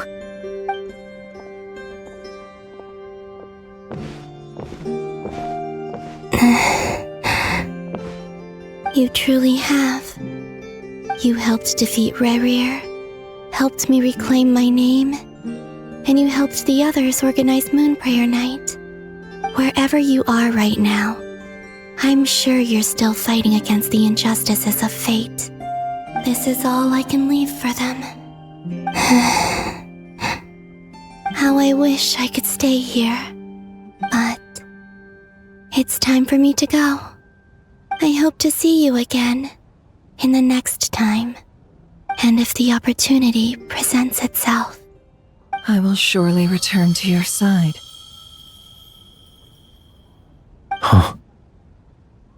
Columbina. She's alive. Not only that, but she's left us an entire wall's worth of clues. She even wrote down what would happen on Moon Prayer Night. It's just a shame we found it too late. I am here. Time in this place flows backwards. I am constantly moving forward. It sounds like she's found a way to influence the past using Kuvaki. But her future is our past. So, these words have been here ever since we defeated the Ray hero Solnari. We just never discovered them. Which came first, the chicken or the egg? Do you ever mull over questions like that? Only when I'm in a good mood, and at leisure. Well, I never do. Everything that has happened already belongs to the realm of fact. As a business person, and especially an intel broker, what I do is extrapolate from those facts to try and read the future. An admirable philosophy. It's a means of survival. Let's go.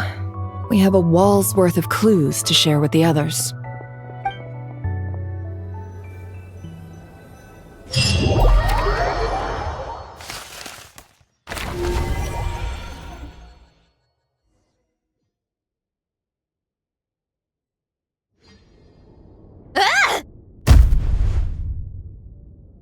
It appears that the doctor's energy signature has changed to something similar to Kuvaki, but not like the Kuvaki we're used to. Nodcry's Kuvaki devices will only have a limited effect on it. I can see why you've chosen to place your hopes in alchemy instead. Also, I must say these books are rather profound. My subordinates just shipped them in from Fontaine.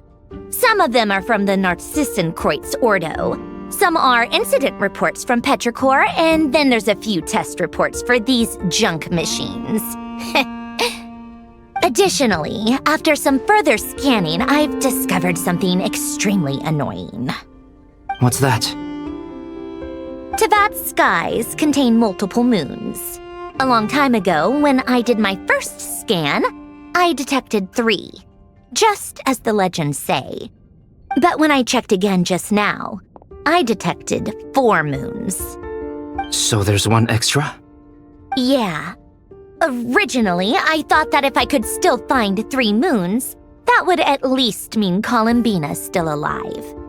But then it occurred to me that apart from the frost moon, Tevat's moons are just husks. And husks surely shouldn't show up in the scan, since they're not alive. It's weird, isn't it? If we can't even distinguish between a dead and a living moon, how are we supposed to know whether a moon goddess is still alive? Or does this mean that the moon marrows are equivalent to the moons themselves? It's certainly possible. In which case, the 4th moon you detected may be Dottore artificial creation. So he wasn't bluffing. He really built his own moon marrow. Ugh! I'm so mad right now! It's easy to get overwhelmed when you have too much on your plate. Maybe you need to relax. Perhaps try going for a walk. Or simply take a few deep breaths. Nothing can calm me down at a time like this. I need more time, and I need progress.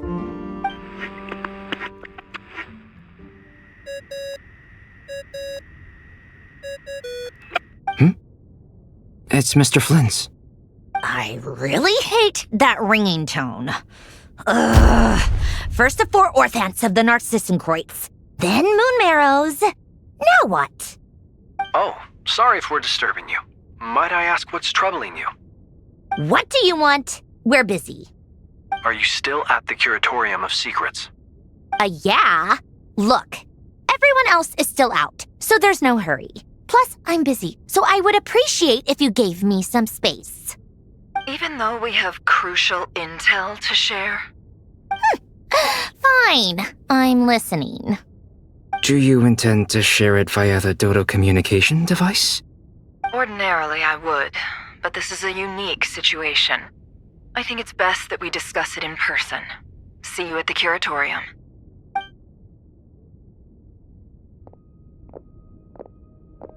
All right then. So, what's the situation? The rest of the team is still out working on their missions and evacuations, but we've decided to fill you in on the most crucial information first. Sandrone, you were right. Columbina is most likely still alive.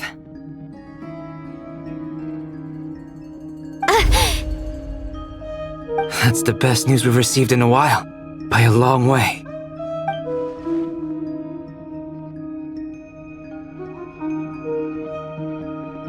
Random locations. Appearing in reverse order? Are you serious? So not dying isn't enough for the moon goddess, huh? She has to show off too. Anyway, does this mean we can deduce her condition from the moon marrows? Miss Sandrone, there's nothing wrong with simply admitting that you're happy to hear the good news. I'm not. And she's the least of our problems. We're facing a huge crisis. If she can't control the flow of time in there, she's just gonna keep moving backwards. Different points in time won't intersect, and she'll never find a way out. Let's say life begins with a drop of water. When did time begin? The moment this planet came into being? No, that's not right. Her final destination would be the moment at which the space she is in was created. But it doesn't seem like we can influence that space from the outside world. So how can we help her? Also, if she's alive, Rerir and Thalindis might be too. But as far as we know, neither of them have come back out. That space may not have an exit at all. I'm afraid I must concur with Miss Nefer in this. Can't exactly argue with that. Let's leave it there for now. I've taken notes on everything you said. Will it help with your research? I doubt it's gonna help with breaking Dottoro's energy fields. But who knows when it might come in handy. Better to have it all written down than try to remember everything when I need it. All right, I need to get back to my research. Mr. Albedo has made a lot of suggestions that will require my undivided attention. Sure, I'll stay here. I have things to work on.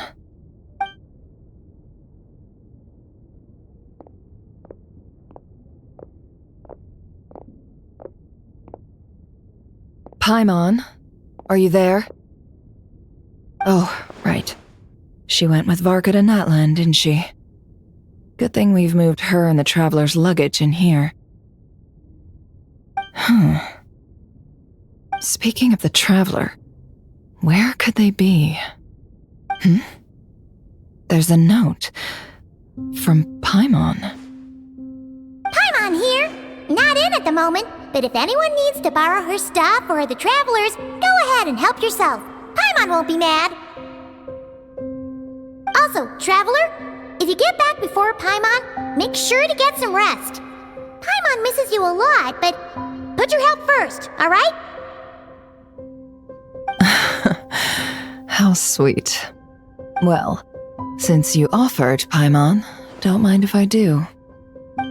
This is the Traveler and Paimon's luggage. All the items they use day to day are here. It's well organized. I wonder which of them is responsible for that. What do we have here?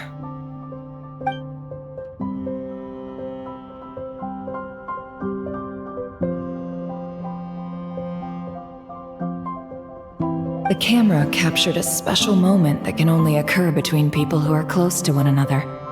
You can really sense how the photographer feels about their subject. I wonder why this picture was placed outside. Is it because Paimon recently looked at it?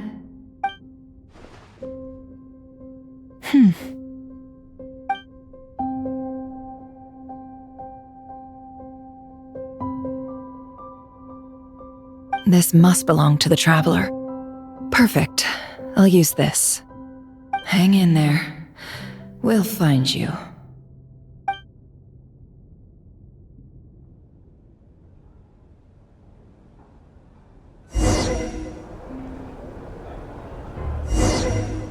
Polonia.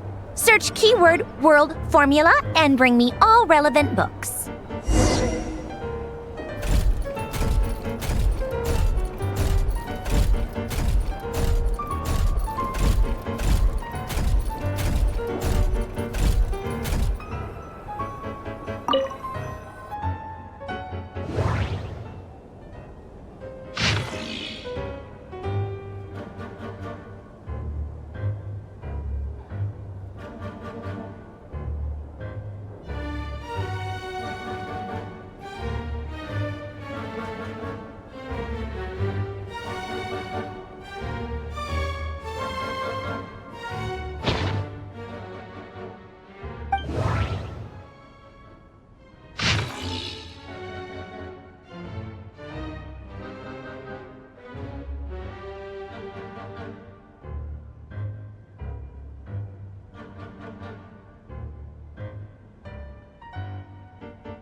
see.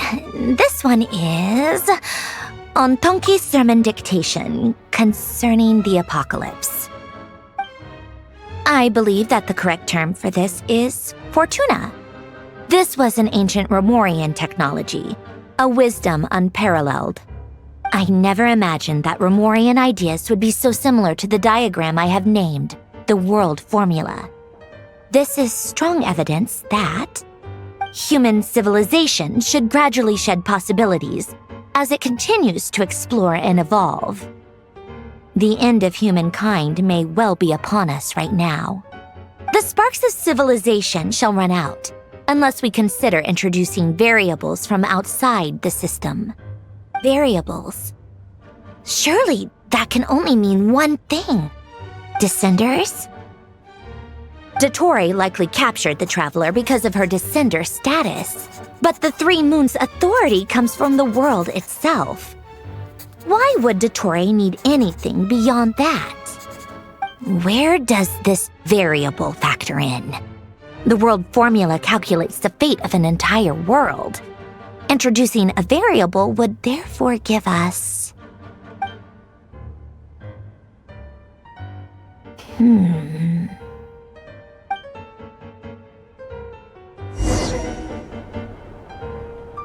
Polonia, search keyword pathway and bring me all relevant books.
Otonki Sermon Dictation. Explications on the Chemical Marriage. These titles are pretty esoteric. Observe and compute the pathway displayed in the guidance diagram. Deconstructing and reversing its effects could generate potential ideas. So, it's one of Renee's draft lectures. Deconstructing the pathway. I suppose that could lead to a breakthrough.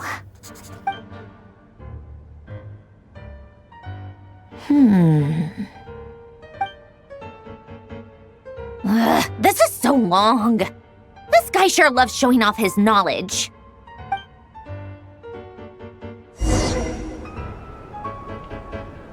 Polonia. Search keyword tree model and bring me all relevant books.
Most of the experimental devices proposed by the Lilia Crucis Ordo are built based on the simple and basic logical structure of a tree model.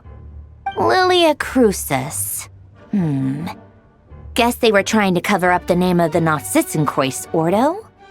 When Duke St. Germanus departed, he said, "It seems that there's no going back." Alas, he is only a genius when it comes to machines. In all other things, he is but ordinary.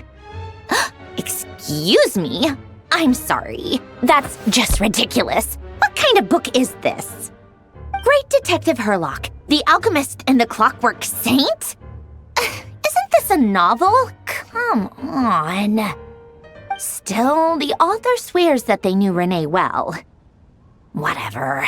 I guess it's not beyond the realms of possibility that Renee would say nonsense like that on occasion. Memory, wishes, souls, and persona. Frankly, this sounds more like occultism, but if Albedo vouches for it, I suppose there must be some alchemical basis to these techniques. The way Alain Guillotin saw it, the world was comprised of machines. The universe needed machines, and thus his technologies were created. That's why I was born. René, his full name was René de Petrichor, if I recall correctly. Sounds like he and the town must be intricately connected. That place was also the source of most of our information regarding Remurian civilization. Seems like some of his projects were based on their technology. The cutting of souls and storing them in vessels. These seemingly unrelated techniques underpinned René's research. Assuming that the 4 orthants correspond to alchemical categories. The chemical marriage model? Alain would have scoffed at that. He never would have let those theories or parameters anywhere near his mathematical formulas.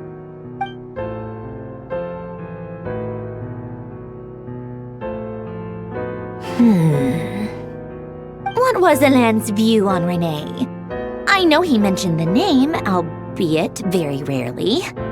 Oh, now I remember. Alain's old notes are here too. They mentioned Renee once. Renee seemed most out of sorts when he spoke to me. A lack of sweet foods has dulled his mind, I should think. Either way, his words are not to be believed. Yep, that sounds like Alain. My subordinates actually did a half-decent job digging out all these materials. Makes a change. Good for them. Some of Alain's old files are completely consistent with these records. He must have gotten them from the Tower of Gestalt. I never knew he got his hands on René's records that early. He may have kept them, but he never even attempted to use them. Didn't believe a word they said. Come to think of it, René's world formula was filled with calculations of constants. That shows he believed that the fate of the world to be predetermined. As for Alain... it's been too long. I forget what he said. What would he have said? A guy like him, fervent believer in machines, but not headstrong enough. The world can be changed. It is worth persevering. Yes, that's how he used to think at least. He created that procedure to save this world. Yet the scale of the world's fate proved too enormous. The result was beyond his ability to calculate. He died having never seen the outcome. And there I was, left behind in the ashes of his dreams. Did you really never take a close look at René's research? Or did you read it but deem his philosophy incompatible with your model? The very thought of trying to incorporate his ideas probably made you feel sick to the stomach. Well, don't worry, because there's a whole new category of lunatic in town. Next to Dottore, every other madman looks sane. You once asked me what I wished for. Should have asked him instead. He's the one pining for things you'd sooner die than witness.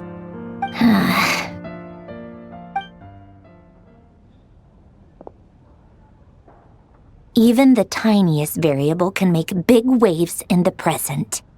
Now then, Allow me to put these incompatible fragments together in your stead.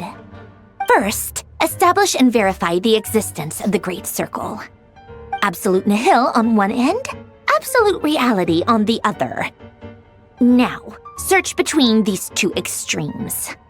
Then, the construction criteria. Variables. The sparks of civilization shall run out unless we consider introducing variables from outside the system. Input variables. Traverse the world, space-time, and civilization, then extract the essential nodes from the records to determine which variables they point to. The primordial power that differentiated itself from the void. The power of light. Yes, light. Records. Hyperborea. This is so horrendously complicated. After all that, I'm still missing a few variables. I need to think this through again. How do you think it looks, Polonia? Like the frenzied scrawlings of a madwoman? Fine, keep it to yourself. It's not like you can talk anyway. I'll assume you gave it a passing grade. I jest.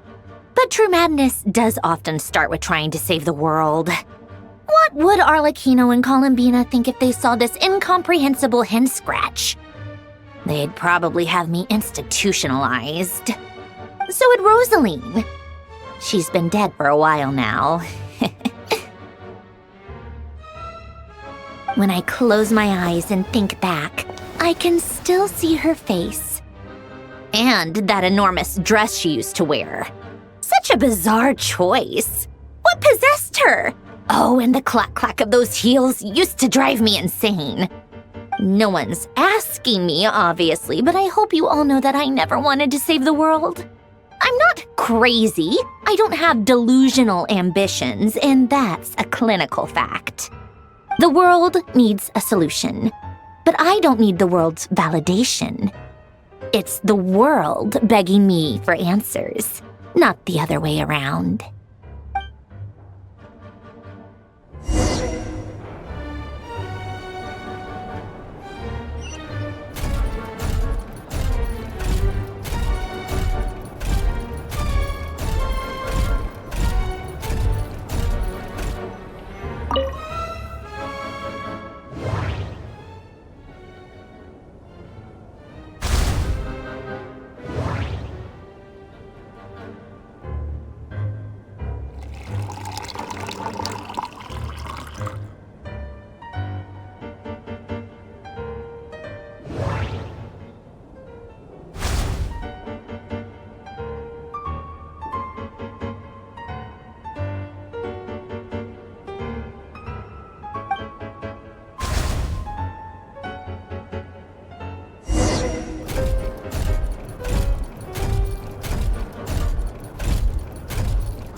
Oh, cookies to go with the tea. Let's see. They must be from that person who brought those documents. I see they're from Hotel de Boer. Something's written on the box.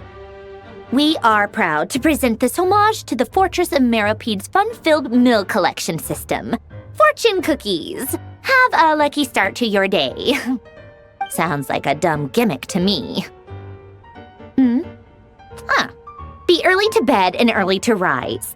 Get plenty of sun and drink plenty of water. Then things will surely go well for you. What? Are you kidding me? Somehow I doubt that an early night and a glass of water is magically gonna save a world on the brink of existential peril.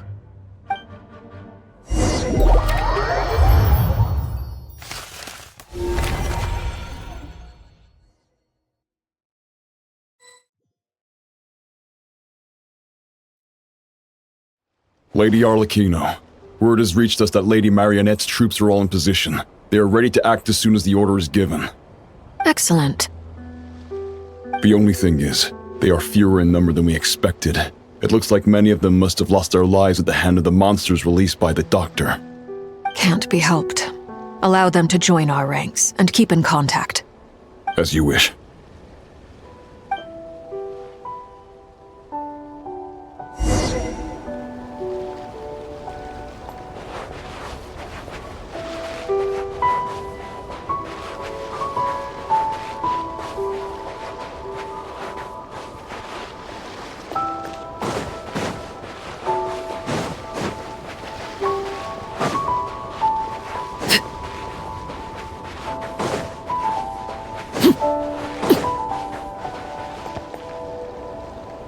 It's been a while, Arlecchino. You look well.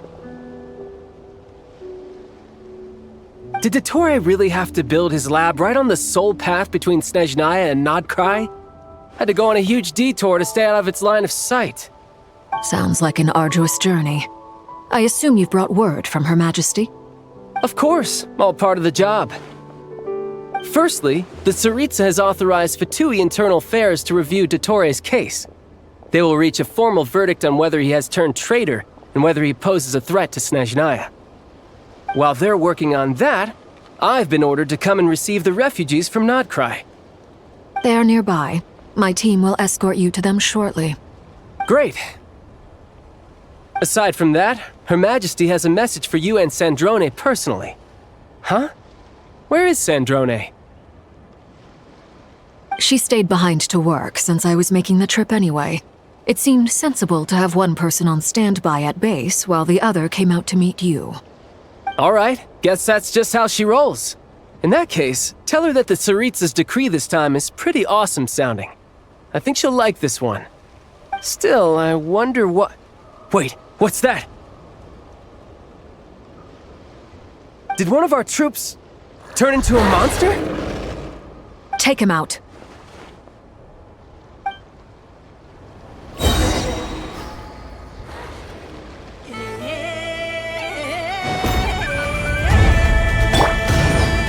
Shouldn't let your guard down.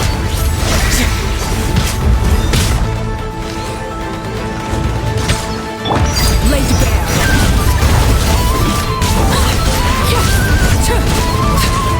You've gotten stronger, Arlecchino. Nice. Stop that right now. I appreciate the praise, but I'm not fighting you today. I knew it.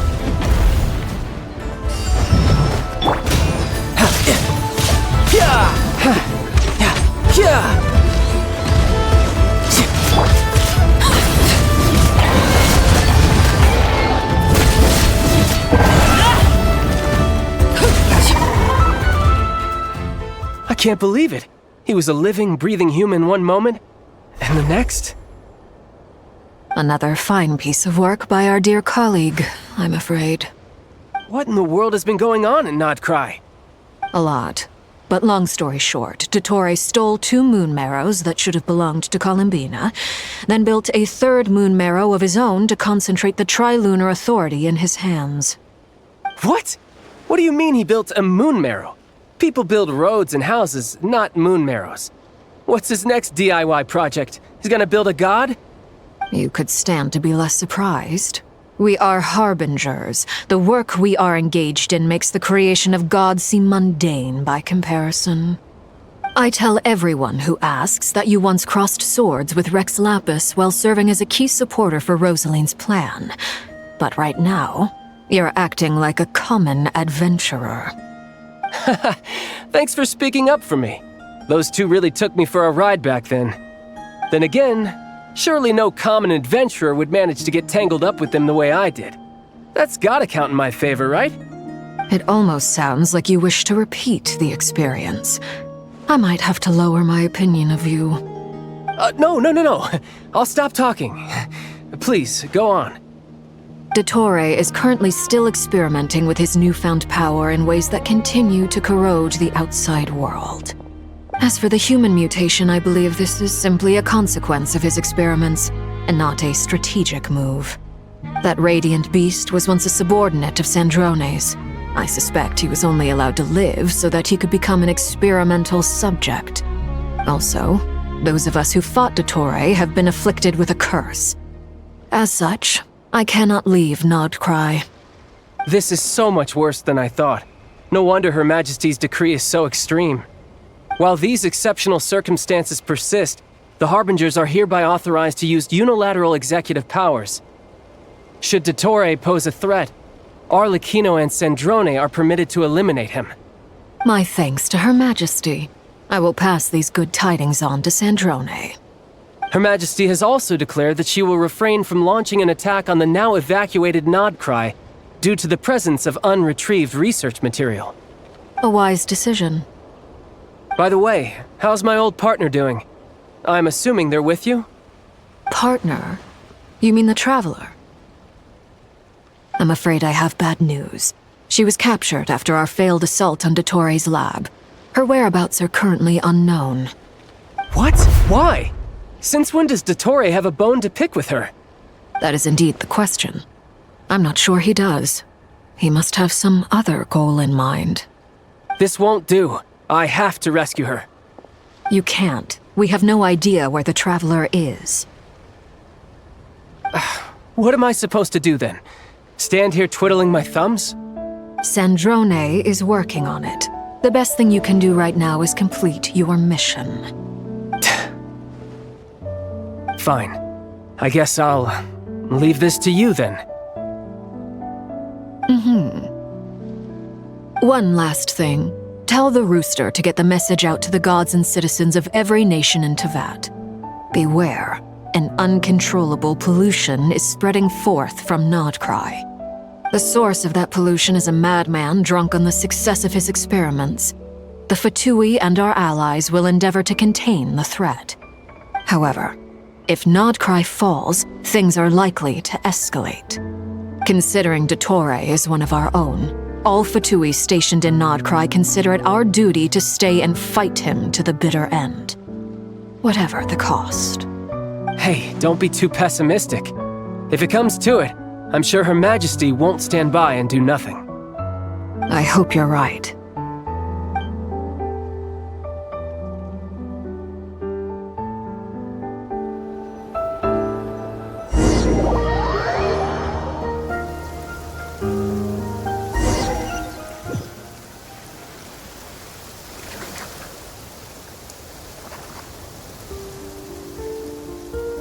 You're right on time. Thanks. Hey, do you think I'll get that gliding exam exemption? I made sure I was on my best behavior in Mondstadt. I landed well outside the city and walked in through the gates. I'll help you apply, don't worry. For now, let's see what we have here. What are the doctor's energy fields even made from? The usual attract and repel principles that govern Kuvaki don't seem to apply to them. They are very mysterious, but ultimately, they appear to be comprised of energies from the three realms. Thanks to research by Master and the Hexen Circle, we know that Tevat's 7 elements are derived from the more primordial power of the Light Realm, which is antagonistic with the power of the Void Realm. Since you have the power of the Dragon Durin within you, I'm sure you can already tell that this energy field contains no abyssal energy. That's true. It's not abyssal energy, it's something pure, wild, and untamed. I've been thinking about something. Do you still remember the device that Dory supplied from the Academia when you and Miss Columbina fought Raria? That was one of the most marvelous feats of ingenuity I've ever seen. The design, the craftsmanship, the material selection. I couldn't fault any of it. Not to mention the operating principles. Surely the most ingenious feature of all. Dory didn't go into detail on how it functions, but I have a working theory. The clue was that Miss Columbina was somehow able to use the pyro energy that you provided, despite the fact that, as a moon goddess, she should only be able to use light realm energy in principle. Now, all elemental energy is, of course, derived from light realm energy to begin with.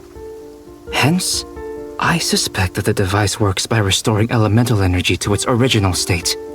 This presumes a theoretical model of the 7 elements akin to that of light refracted through a prism. Perhaps it is no mere analogy. Maybe there is indeed a prism in this model. I almost wonder if the idea for the device was conceived based on direct observations of said prism. It would explain how such an ironclad design concept was achieved. It is at once a masterwork of engineering and a groundbreaking application of the Academia's latest elemental theories. I suspect only Lesser Lord Kusanali herself could have devised such an ambitious technology. But back to the energy field before us. If this is pure light realm energy, its relation to elemental energy is one of integration versus division. Or you could say that the former contains the latter.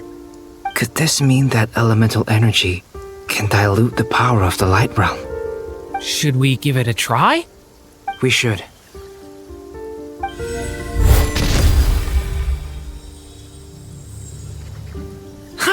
It works! Clear signs of disruption were detected at the periphery of the energy field. This indicates that elemental energy can disturb or even negate the field. Now you try. Alright, here goes. It's working! Switch to abyssal energy and attack again. No surprises there. Abyssal power drains the energy field to a significantly greater extent.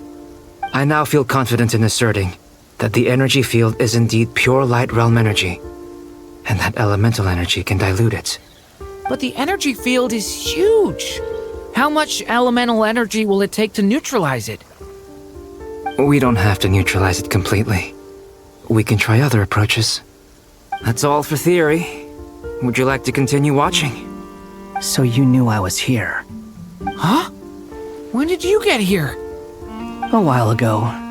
But Albedo sounded like he was working on his thesis defense back there. Back in Sumeru. You can end a person's whole career by interrupting them mid-speech. Very thoughtful of you. I'm truly touched. Could I ask you to lend me a hand? With what? A little test. Try using Animo to unleash a concentrated assault with circular blades, with the goal of breaking through at a singular point. Nice! This time it tore through the field. Tremendous. This is a major breakthrough. Should we go through? We probably shouldn't risk having mutually antagonistic energies in such close proximity. Durin, you stay here and watch the entrance. Hat Guy and I will go in to investigate. Sounds sensible to me. Keep your eyes peeled, Durin. Don't worry, I got this. You two be careful in there. Just give me the signal if you need help and I'll dive right in. What do you mean, signal? It's based on a new alchemical concoction I developed last month. When 2 bottles of it are smashed on the ground together, they emit a blinding burst of light. If it comes to that, remember to shield your eyes with your hat. Glad I asked. Thanks for the heads up.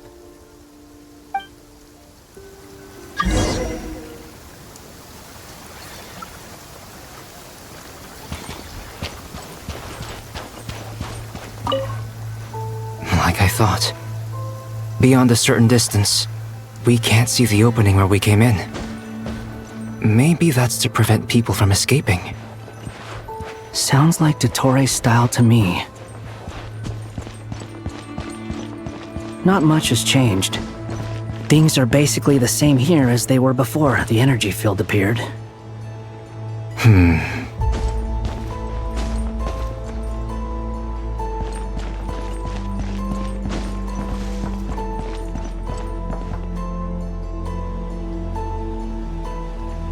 They have no heartbeat and they're not breathing. We can only assume they're dead. But there are no visible wounds.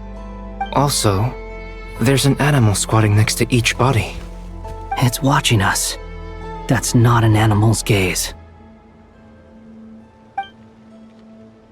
What are you trying to tell us? Doesn't seem eager to talk. I guess maybe it's just an animal after all. Let's keep looking around.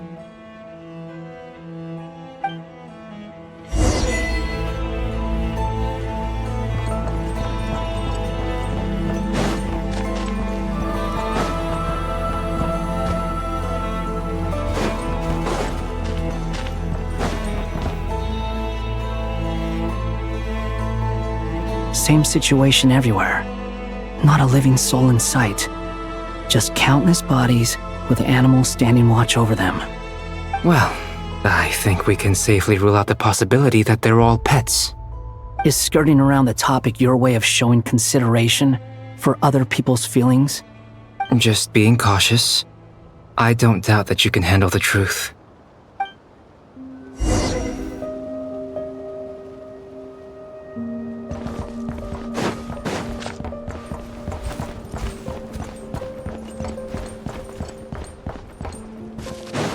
Careful.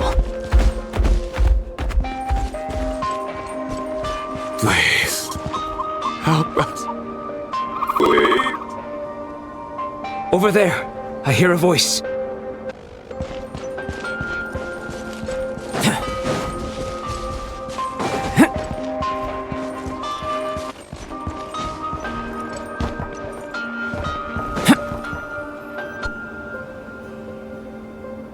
Please. Help us. Please. What happened here? I don't know. Suddenly, everyone collapsed. Then my line of sight got lower. I still have some of my senses left. I gotta get out of here.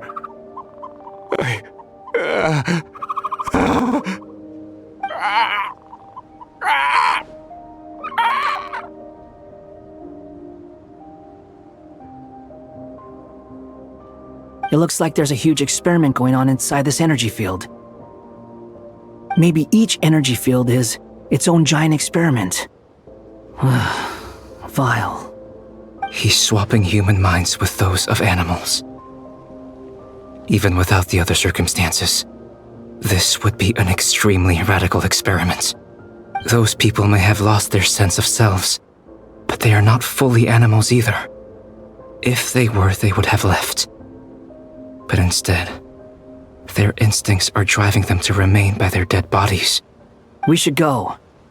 No sense in sticking around here longer than we need to. Agreed.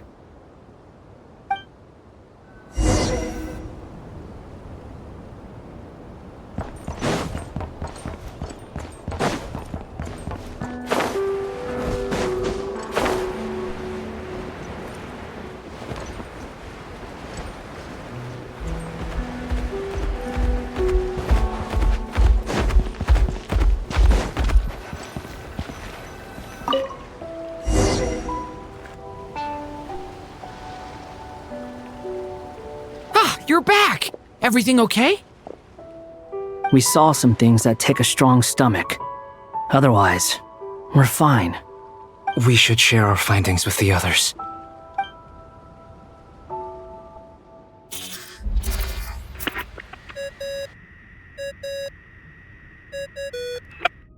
Yes? Who is it? Miss Nefer, it's me, Albedo. We found a way to break through the energy fields. With enough control, it's possible to tear them open using elemental energy.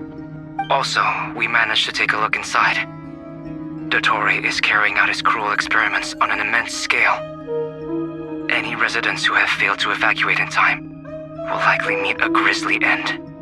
Sounds like he's living down to our expectations. Might I ask how things are proceeding on your end? I'm just about to get started. I'll be in touch once I have a result. Understood. Stay safe. I will.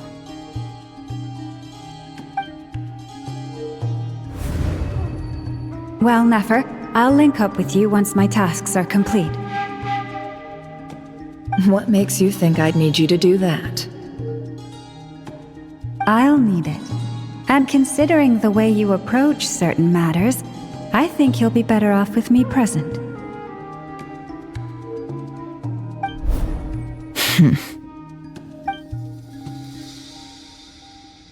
Let's begin. Entering simulation mode. A vast wasteland. Is this the Traveler's inner world? I was expecting something more vibrant, to be honest. Wait, Someone's there. What are you looking at? In that case, I'll look at it with you. I want to know all about everything you've seen and experienced. Is there somewhere I should return to? Or should I stay here and be the hero everyone says I am? I don't dislike my current life. Roaming the land, fighting battles, accomplishing missions, earning a living, looking after Paimon. It's not so bad. I guess the only thing that's missing is that you're not here with me. This is the conscious layer, which contains a person's true feelings. It is filled with both longing and kindness. I suppose anyone who lives long enough ends up wishing for someone who can't be there. Maybe it's the only way we can feel truly alive. Time to delve a little deeper.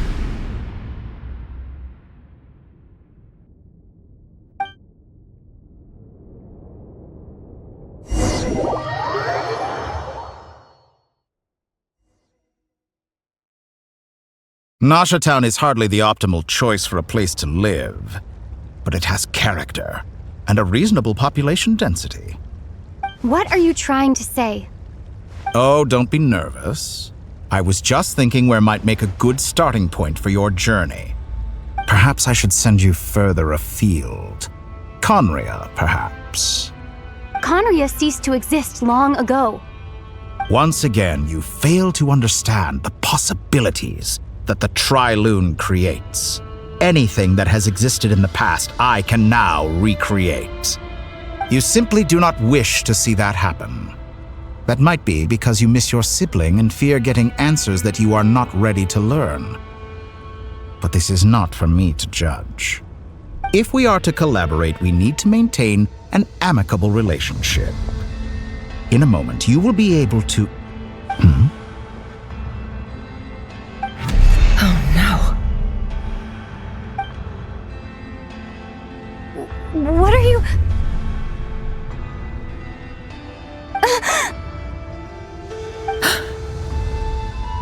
What are you gonna do? Don't move. Something unwanted has crept into... Oh?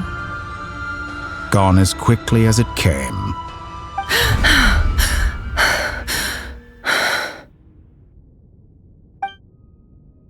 Did you save me? If I hadn't cut the connection, Dottore might have caught you from the other side and destroyed you. This was a good idea, but once is plenty. You were exceptionally brave. Excellent work. Thanks, but now's not the time for that.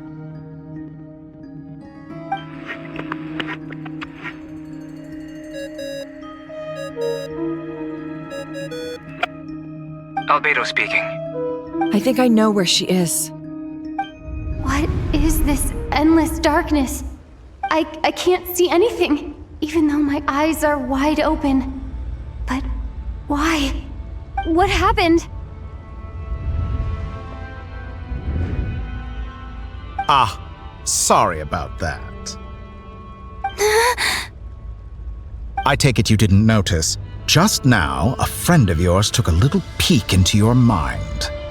Could it be Nefer? How did she do it?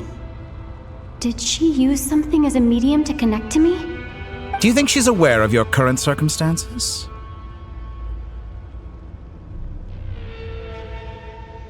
Oh dear. Have I stunned you into silence? I only wanted to slow down your time a little so I could stop your intruder in her tracks. It would have been nice to capture the spy. I must say, I'm finding the ability to adjust the flow of time rather intriguing. The moment you closed your eyes, time seemed to grow impossibly viscous, didn't it? A whole month passed before you opened your eyes again, but only for you. No one else was affected. I dare say this is something only a god can achieve. Point taken. You've proven once again that you have god-tier powers. Oh, you misunderstand. This wasn't about proving a point. I was testing things out. I find I learn best by doing, and I have to admit, time is not the easiest dimension to control. I only wanted to make you sleep for a short while, but it ended up lasting a whole month. Clearly some finesse is required to wield the authority over time as I wish. I hope you're not angry with me. It was only a month's discrepancy, nothing too serious. Had I been off by a year, a decade, or even a century, that would have been quite a different story. You could have frozen me for millions of years. So much for collaboration. You aren't showing much sincerity. Millions of years? To what end? I wonder if you don't understand humans all that well. They are very pragmatic creatures who understand only that which they can perceive with their senses. If I had you sit here for a week, I imagine people might sympathize. But if I left you here for 100, 1,000, or 10,000 years, the sheer size of that number would cause it to lose all meaning to them. They would not have the capacity to comprehend your suffering, and thus they could not empathize. Unfortunately, while gods do exist in Teyvat, it is ordinary humans that account for most of the population. Their lifespans are so limited, their bodies so fragile. Did you ever really hope that they could begin to understand someone like you? Your long life and unique origins make you fundamentally different from them. How long will it be before they start to treat you like the alien you are? Before you are ostracized, outcast? Alien. Even I feel bad for you sometimes. This world has made you into a slave. So many times you have served its will, and not once have the powers that be ever thought to grant you the one simple thing you wish for. You have been treated most unfairly. I can change that. I will grant you special privileges and give you back the status you rightly deserve as a descender.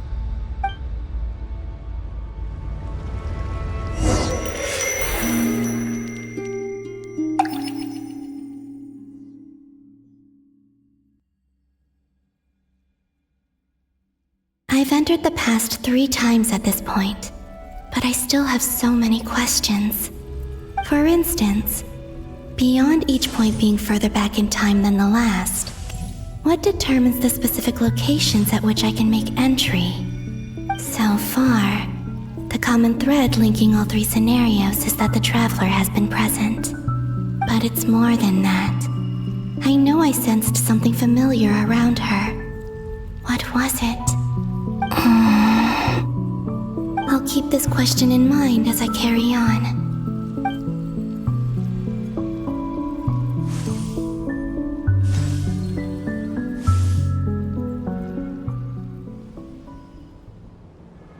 Humans, you never change. Always trying to use powers you neither comprehend nor control. This looks like Star Sand Shoal. Was this before Rerir regained his physical form?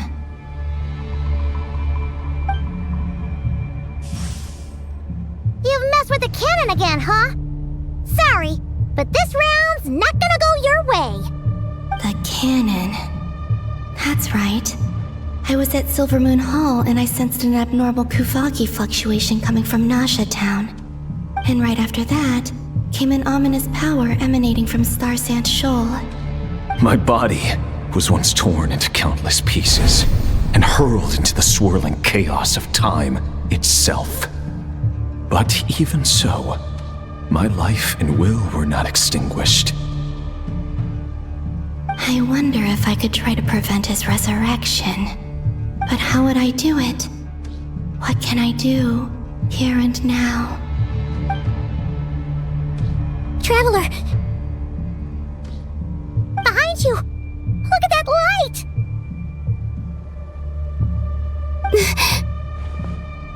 No, I won't make it in time. She's using the Kuvaki shield like I taught her. Is she gonna use it to block the cannon's beam? She's strong. I'm sure she can manage. But the force released when the beam impacts the shield might lead to collateral damage. EC Island. The Frost Moon Scions will be exposed to lethal levels of Kuvaki. A question, if I may, kind Miss Columbina. When the cannon's Kuvaki beam was deflected earlier, I saw several bolts of energy streak toward Hisi Island, only to be blocked. Did you also have a hand in that? Maybe that really was me after all. Well, future me. But I don't know if I have enough power left. Sigi sato pasa sais, niti ipotuvtos. There's no time. Osestikos paratin tirauto risuiku, topirto aithion veraton. I have to make it. Oh, Frost Moon. Oh, great land. Oh, slumbering moonlight of Nodcry. If you can hear me, if you can sense my call, then please, heed me once more!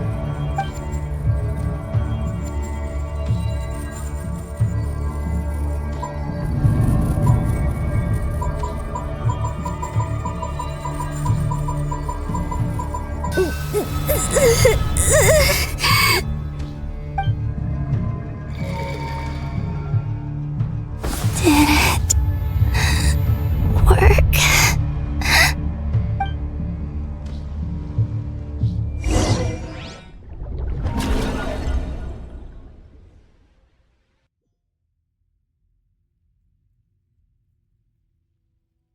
Hey, wake up! Hey, did you hear me? Columbina, I said wake up now! Oh, good morning, Sandrone. It's 3 in the afternoon, actually. And could you kindly not use my quarters as your personal nap room next time? But I feel so safe here. And your coffee, right? It's so bitter, but it smells lovely. It's like you were raised by wolves in a forest or something. What did you drink growing up? Grass tea? The Frost Moon Scions certainly led a more frugal existence than the Fatui. Then I'll bet you've never eaten one of these before. It smells delicious. That's because it's a Fontanian recipe. I had a little free time today, so I made a batch. Rosaline will be here shortly, but if you really can't wait, I guess you can go ahead and... Hey, at least let me finish before you start eating! Did the Frost Moon Scions not teach you basic table manners? Or did the rules not apply to you because you're the high and mighty moon goddess? These are so tasty. Of course they are. I made them. I was worried they might contain traces of machine oil. What?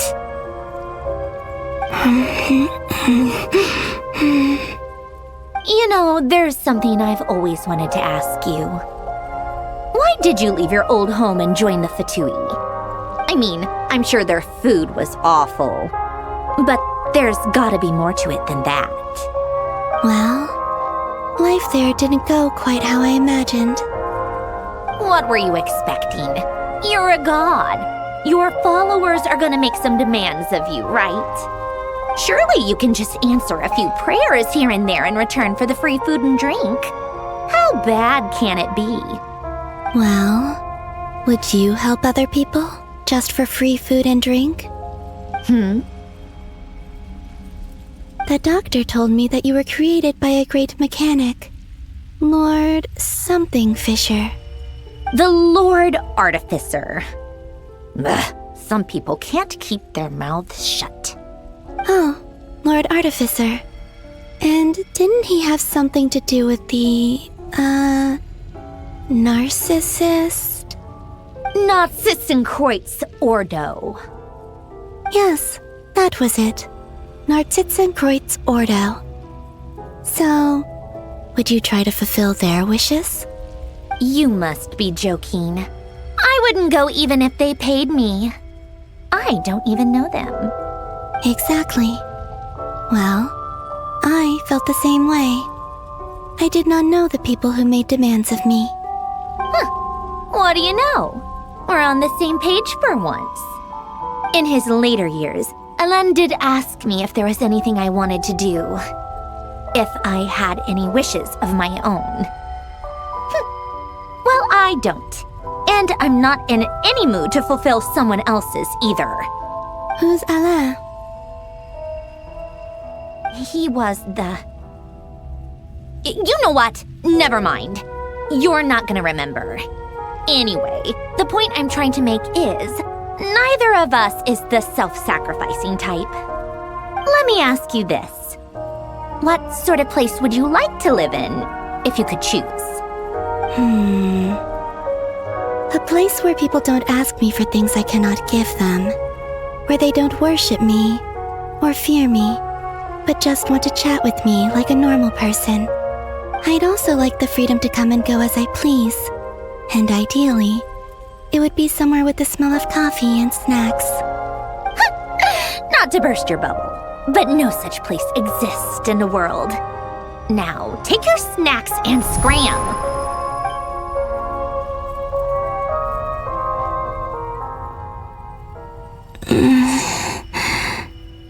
Did I pass out? Of course. I'm back here again. I dreamed of events from my past. Sandrone. Traveler. I miss you all so much. Back there. I guess I managed to harness all the Kuvaki energy on Hisi Island. But how did I do it? Time is flowing backwards here, and I can use that familiar power to enter the world of the past. That mystery ally everyone talked about. It was me all along. I can sense that there isn't much more power remaining up ahead. What lies at the end of all of this? Will time keep flowing into the past? And will I ever find my way back?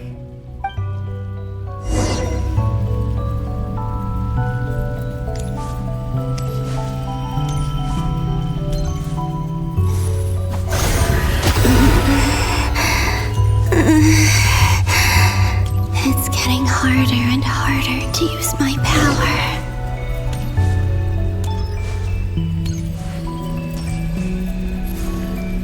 I'm no match for the abyss in this state. I need to avoid the contaminated fragments.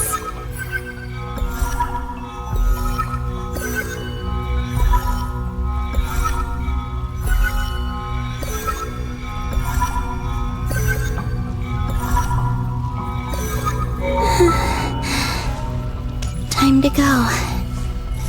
I wonder where I'll find myself this time.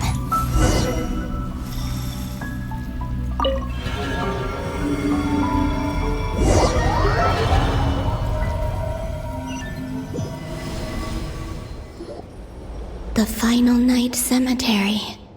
This is where Flint's is based. Or not! How are we supposed to read through this many files? Difficult, yes, but it is also our most efficient option. Seems like they're searching for information. Oh, I remember. Flint and Varga talked about some files on the Wild Hunt. Was this my doing too? To expose the true intentions of this Rarir, we need to dive into Notcry's history. Are my actions changing the past? Or are they simply completing a process? Is all of this inevitable? Or am I the one making these decisions? If I choose not to help them now, will it change how things turn out? Hope we don't land on our heads then. They're my friends. I can't not help them.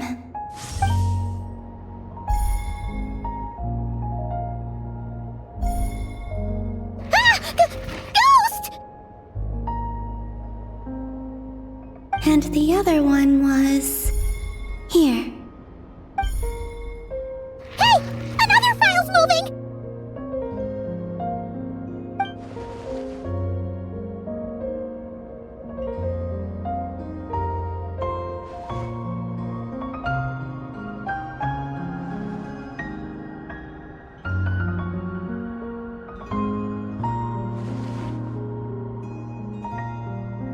That should do it.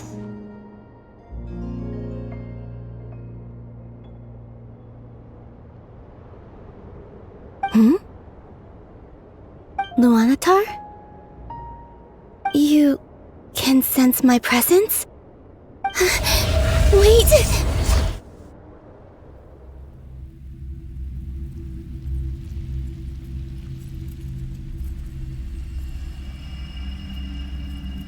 Luanatar. So she's that familiar presence I've been sensing all along. She's always been by the Traveler's side. That explains why the Traveler has been there each time I've entered the past. But why Luanatar? Is it because she has a connection to me as the Moon Goddess's familiar? If so, why not any other Kuhenki? That's...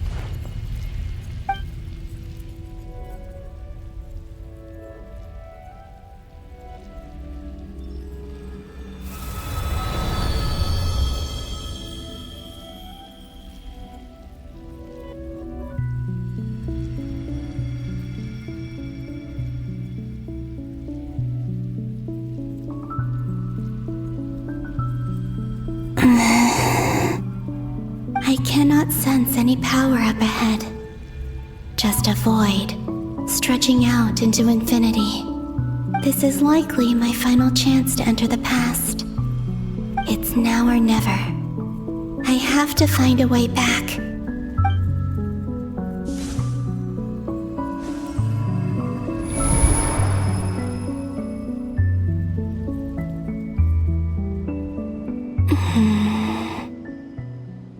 Easy Island? How far back in time is this? Where's Luanatar? I can't sense her presence this time. Oh, seeing Enefa and Aino reunited like that sure was heartwarming. Traveler, Paimon! No, stay calm. I don't have much power left to change things. I don't even have that much time left here. Think, Columbina. How do I find a way back? A way back... to where? Do I go back to Moon Prayer Night? Or to the future that followed?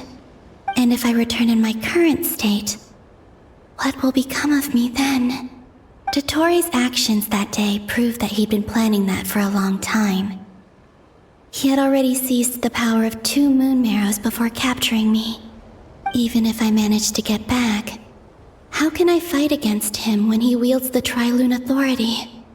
I can't. If I go back like this, I'll be playing right into his hands.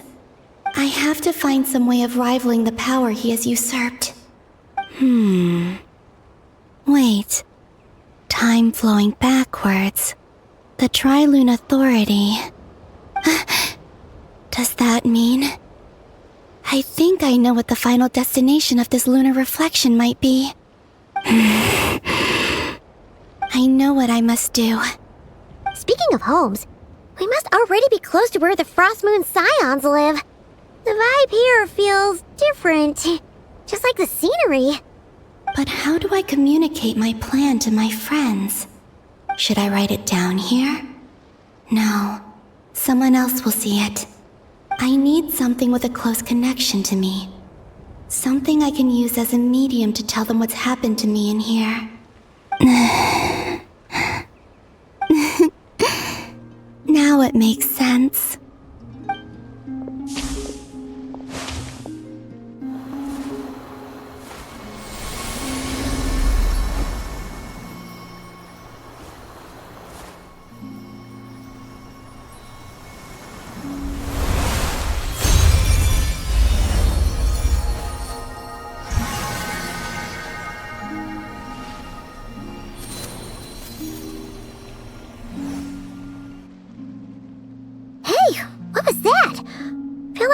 some sort of breeze blew by, and then the petals suddenly turned into... Huh? It was I who brought Luanatar into being. I gave up a piece of my own soul to create her. That's why I could sense a familiar power from the moment I entered this space.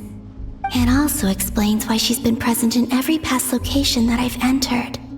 Because we have a deep connection. Hey there! What's your name? And the reason why there are no more gates to the past after this point is that Luanatar hadn't been born then.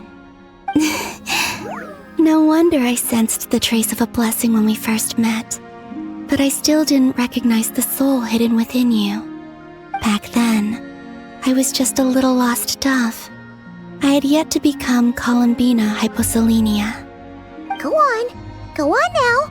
We've got stuff to do. Best you find someone else to hang out with.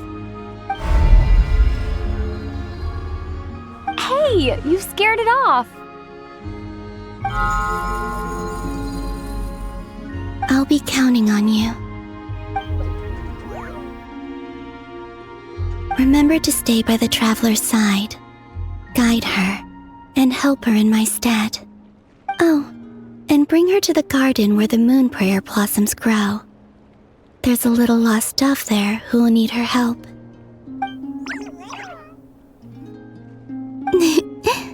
Go on.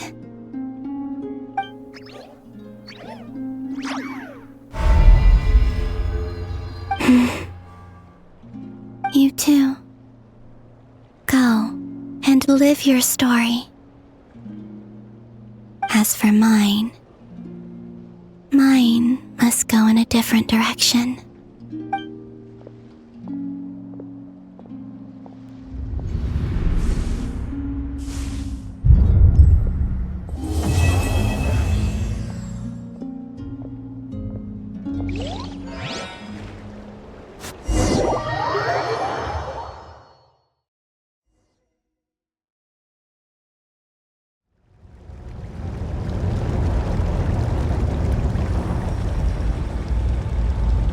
How would you like to experience the thrill of never being held accountable for your actions?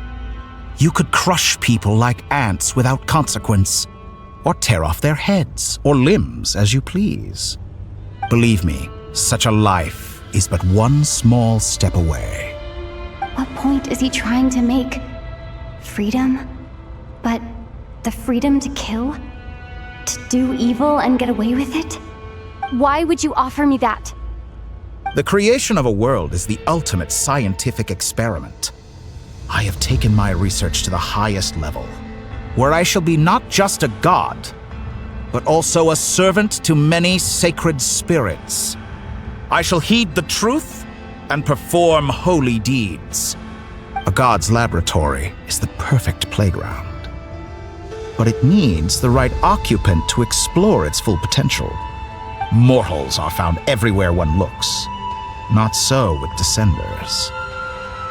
I'd prefer my first guest to be a distinguished individual such as yourself. And I know you could make the most of the opportunities it offers. So the condition for entering the new world is to take innocent lives. The same dilemma that Rerir once faced. Could I really bring myself to kill others for my own benefit? Rerir did. And look where it got him. Have you made up your mind? I can't do it.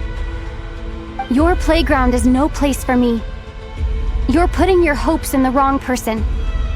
But we both know I'm not quite the hero you say I am either. I have my own reasons for the journey I'm on, and they aren't all selfless.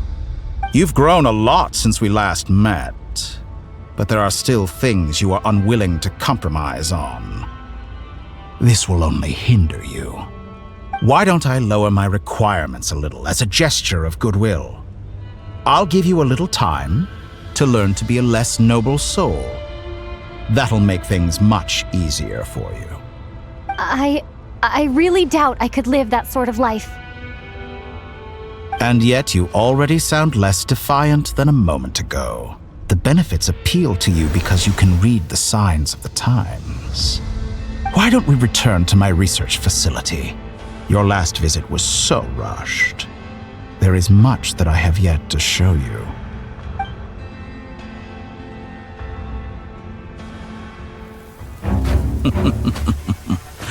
Now to that question, Heroes don't attack from behind. Guess I'm no hero. This is most disappointing.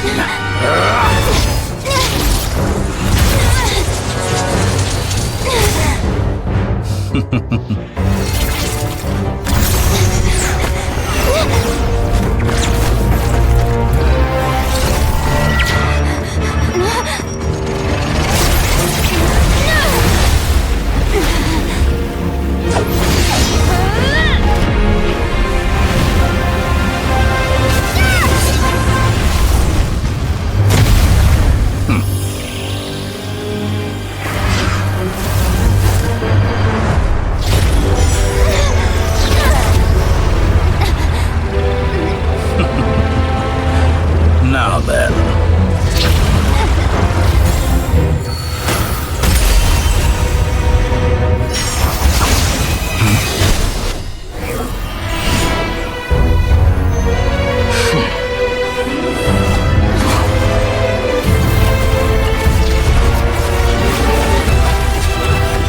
A new face.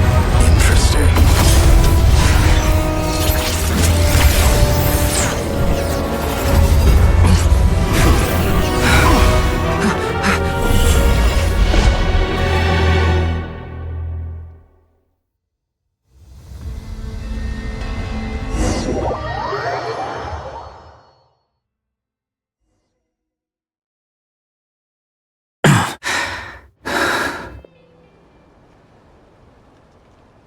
You're still gonna call me Hat Guy after that, huh?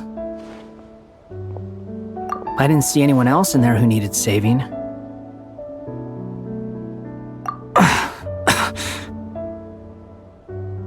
It's nothing. I'll be fine. Why are you looking at me like that? Is it that shocking that I'd come to your rescue? I owed you a favor back in Sumeru. Now we're even. Distracting Dotori was tough. I won't lie. He's not gonna fall for the same trick twice. That was my one shot. I'd hoped to use it to take him out. Ugh. I never wanted to obliterate someone more than I do right now. Dotori doesn't recognize me, but his segments were originally made based on an analysis of my operational principles. I expect it's only a matter of time before he figures out what I am. So Dotori doesn't recognize Wanderer because he deleted himself from Irminsul. Did he really miss his only chance for revenge by saving me? Why the long face? Hey, I'm not blaming you, okay?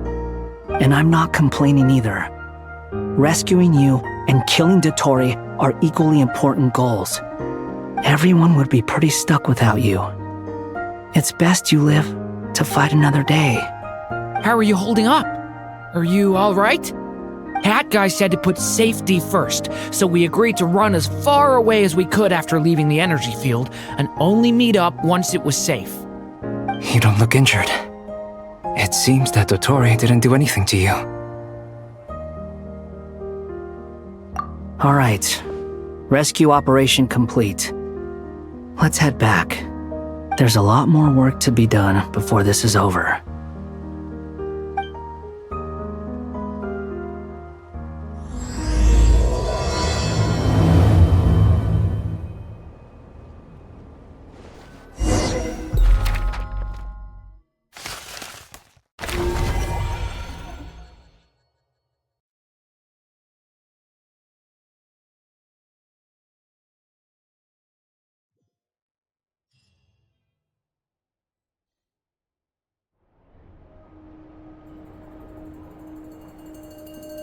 Understood. I will bear the Tsaritsa's decree in mind. I don't see what's so awesome about it, though. Does he really think everyone else is as immature as him? I'm not stooping to Tartaglia's level. I thought you might say that. How's your progress? Quite promising, actually. That alchemist Albedo gave me a few ideas. Remember how I asked you to look up some files for me? That stuff on the Nazi-Kreuz Institute. René de Petrichor and Jakob Ingold. Alain Guillotin despised René's theories and methods, but he never managed to come up with better alternatives either. So I adopted some of René's ideas. I thought Alain was like a father to you. He and René were mortal enemies, were they not? And what would you say if Lenny and his friends one day learned something useful from someone you utterly detested? I would applaud them for it. That would mean that they have surpassed me. For all we know, Alain Guillotin might have thought the same thing. Not that it matters, though. He's dead, and I'm alive, so it's my call to make. Once you die, it doesn't matter how great you were in life. Only the living get to decide what happens next. Hey, come on out. They're back. Huh?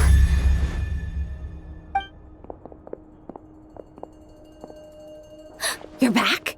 And your head's still screwed on? And you still have all your limbs? What does it look like? Way to keep your composure, madam. Excuse you. I am perfectly composed. Glad you're okay. Yes, it's a huge relief. Worry? Oh, yeah, right. You think we, the Fatui, were worried about you? We were worried sick. Hey! The Traveler and I were already friends. You are free to join this mission in whatever capacity you please, much like your tea parties. It's a laugh a minute with you guys. I must say, I was quite surprised when Mr. Albedo told me he would need no additional aid. We discussed this on our way back as well. I am rarely so unequivocal, but in this case, we had full confidence in Hat Guy. He said he knew what he was doing. Albedo and I pretty much had to just wait outside on standby. Meanwhile, Hat Guy broke into the energy field and rescued the Traveler solo. You didn't have to mention that. Well, I'm thoroughly impressed. You are a force to be reckoned with, Hat Guy. Is she back? Is she really back? Traveler! It's really you! Oh, thank goodness! Paimon missed you so much! You can finally breathe easy, Paimon. It's great to have you back in one piece! Oh, Paimon's been having nightmares the whole time you were gone! Look at them. You know, once you reach my age, there's nothing better than watching a misty-eyed reunion between friends.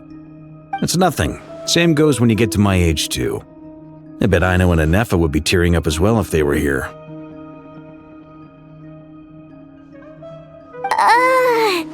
Varka, I'm not sure Anefa can cry. Oh, yeah, good point. Hey, your eyes are looking a little red and puffy. Come here, let's hug it out. What? Ew, no! No, thank you. You're not my dad, okay? Knock it off! Everyone, I'm sorry for all the trouble I caused you. But the silver lining is, I didn't come away from this ordeal empty-handed. While I was being held captive, I learned a lot about Dottoro's current capabilities and what he plans to do with them. Allow me to explain.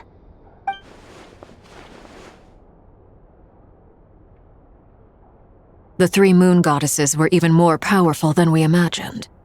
No wonder Dottore believes himself to be equal to the gods, maybe even superior. Utter blasphemy. While everyone was gone, Nefer and I made an interesting discovery. And I believe Miss Sandrone has something to share too. Ma'am, perhaps you could do the honors?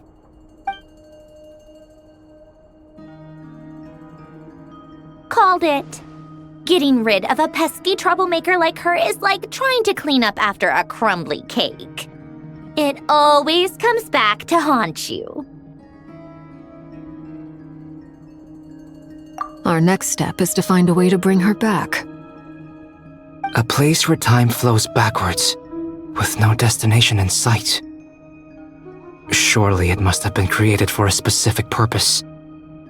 But I fear the answers are buried deep in Tevat's history, held by great powers beyond our reach. It sounds like she's on a specific path through time, just traveling in the opposite direction to us.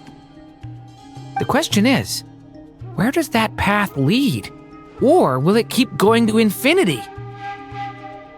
We considered that question as well. Strictly speaking, time is not infinite. Indeed not. Every road has an end. Nicole! You sure loved quietly sneaking in mid-conversation. I do, in fact. It's something I've always done at our mages' tea parties. Quiet, mysterious, and persuasive. You wonder what lies at the end of her road. Well, just as the world has a beginning and an end, so too does time. And so, the end of the road is the moment that Tevat was born. But where Miss Columbina will end up along this road, that depends on where this particular river of reverse time began. What about the original moons and the moon goddesses? Do they have a beginning too? All things do. In the beginning, no moons adorned the sky. It was the Dragon King Nibelung who raised the 3 moons into the heavens, and thus were the moon goddesses born. They were shadows of the planet, born to wield Nibelung's authority and oversee the world on his behalf. They were extensions of his will, manifestations of his majesty. But then one day, they disappeared just as suddenly as they had once been brought into being. Nobody knew where they had gone.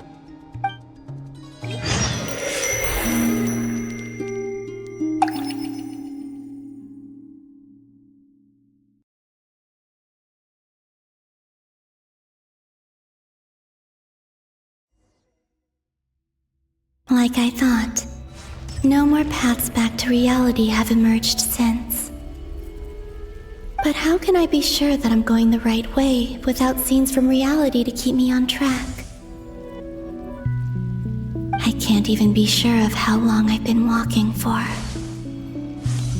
The further I travel, the less stable this space becomes. There are even moments where I can sense something that feels like abyssal energy. They can just materialize out of thin air. I have to keep my wits about me.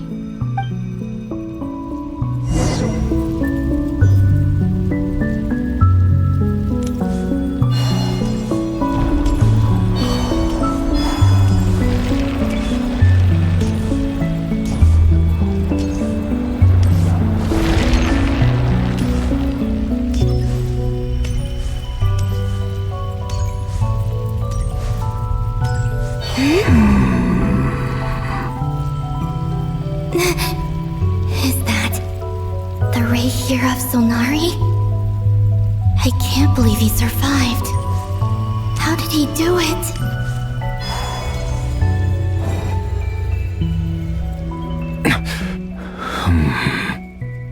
You are the moon goddess. But how? Please, there's no need. I'm not interested in fighting anymore. I find that a little difficult to believe. Yeah. Honestly, so do I. The way you used my own power against me was... It was a brilliant strategy. And then, in the final moment before I was thrown into this space, I got to see an old friend. Mr. Dainsleif. Right. It was so so long ago now. But we were friends once. When I first got here, I was filled with hatred, remorse, and rage. How I cursed and devoured. I tore everything here apart. I was consumed by the desire to leave this place and have my vengeance. But to no avail. This is a place with no exit. This is the second time I've entered this space. Though I have no memory of the first. I was torn to shreds the moment I entered. But this time I survived. It must be partly because of this new body, and partly because of all the Kuvaki I absorbed in Nodcry. Are you the source of the abyssal power in here? Not all of it. Some is from when I first arrived here and tried to destroy everything. But there was already a degree of abyssal power here before I entered. And like a venomous snake baking in the merciless sun, it tried to slither into my shadow. Tried to? So, you rejected it? Yes. Because after that, the world suddenly became silent for a moment. What do you mean? The voices in my head, they were gone. And then I saw her. Her? Thalindis. My former lover. Never mentioned that she saw a memory of Thalindis leaping into the moon's reflection. More precisely, I saw her afterimage. I'm sure the real her is long gone. She was just an ordinary Conrian. She couldn't have survived here for very long. Anyway, why have you come here? Didn't you know it was a dead end? If I hadn't escaped through the moon gate, my friends would have been in far greater danger. Oh, I see. Because of your power. The power of a moon goddess. What? You'd like to know how I know, wouldn't you? The one who resurrected me said so. I could hear a deep lust for power in his voice. Do you mean... Dottore? Dottore. So that's what he's called. He'd been collecting fragments of my body for a long time. All so that he could resurrect me at the moment of his choosing. I had no interest in his research. But being as corroded by the abyss as I was, we were aligned as far as hunting the moons and recovering my strength were concerned. So that's why the Wild Hunt suddenly became so active in Nodcry. When I left the Fatui in my weakened state, Dottore must have felt that his time had come. Moon Goddess, could I ask a favor of you? What? I know this is a lot to ask, especially from someone who tried to kill you. If you refuse, I won't fight it. But this is the only thing I desire now. Nothing else matters. What do you want? I'd like you to take a message to Thalindis for me. Thalindis? But... Yes, she's dead. But like I said, I saw her afterimage. I can sense that some part of her soul remains here. Far, far ahead. Why don't you go and speak to her yourself? I can't.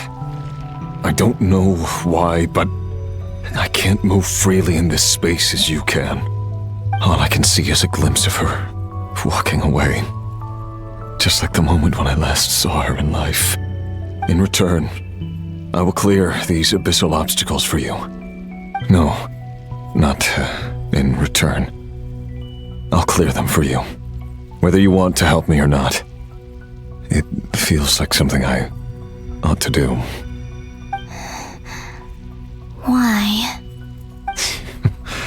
Yeah. Why, indeed. I've been asking myself that question a lot recently. Why did I do the things I did?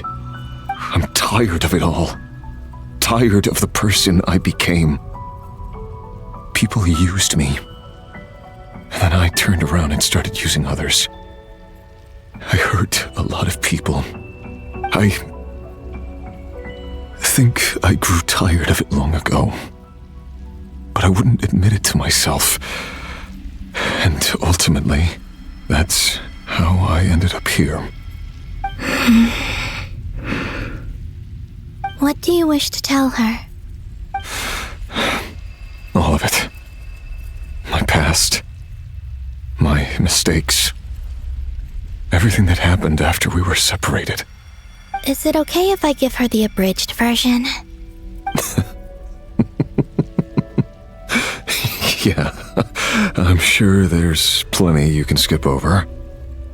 Just tell her the important parts. Whatever you think that means. Like the part where you relentlessly tried to kill us? It's up to you. Love demands honesty. But my relationship with Thelindis was built on lies. We hid too much from each other. But after living my whole life in the shadows, I don't want to hide anything anymore. I will do my best.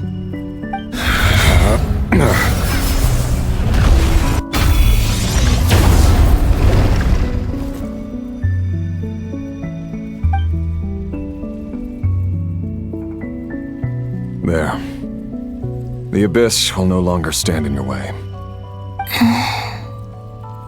Even though Mr. Dainsleif felt he had to fight you, I think he still regarded you as a friend. Dane? He said that you betrayed him, but he also felt great remorse at never having understood what you were truly going through. Why tell me this? Because if he'd known that someone could take a message to you, I believe that's what he would have said. Thank you. It means a lot. I know this will sound strange coming from me, but don't die, Moon Goddess. I can tell that you're determined to get out of here.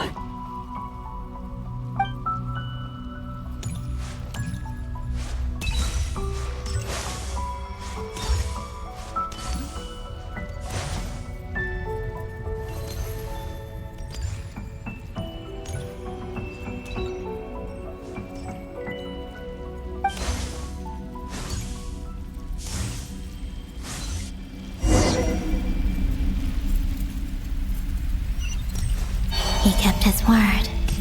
The abyss is no longer obstructing my path.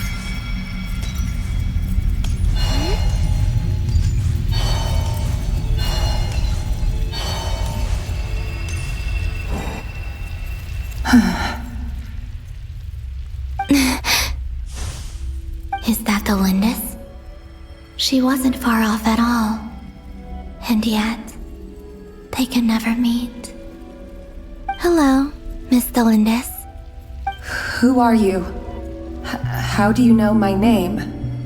I've never seen anyone else here before. You can call me Columbina. I promised Rerir that I'd bring a message to you. Rerir? My Rerir? Is he well? He's doing better than he was. Better than he was, huh? Sounds like he's had a pretty rough time. Others have had a rough time on his account too. In many cases, their time ran out because of him. And I'm not just talking about the children of the Crimson Moon. So, things got worse before they got better. Could you tell me what happened, Miss Columbina? Are you sure you wish to know? Yes.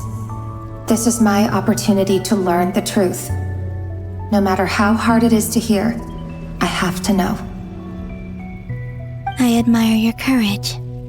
However, time is short. I cannot stay here for long.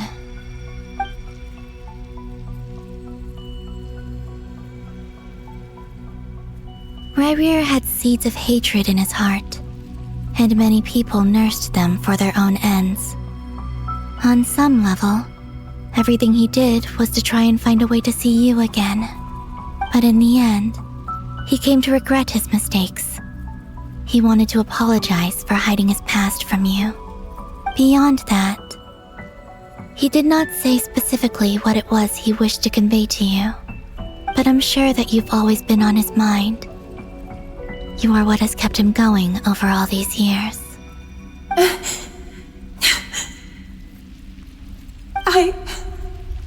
I'm sorry, Miss Columbina. This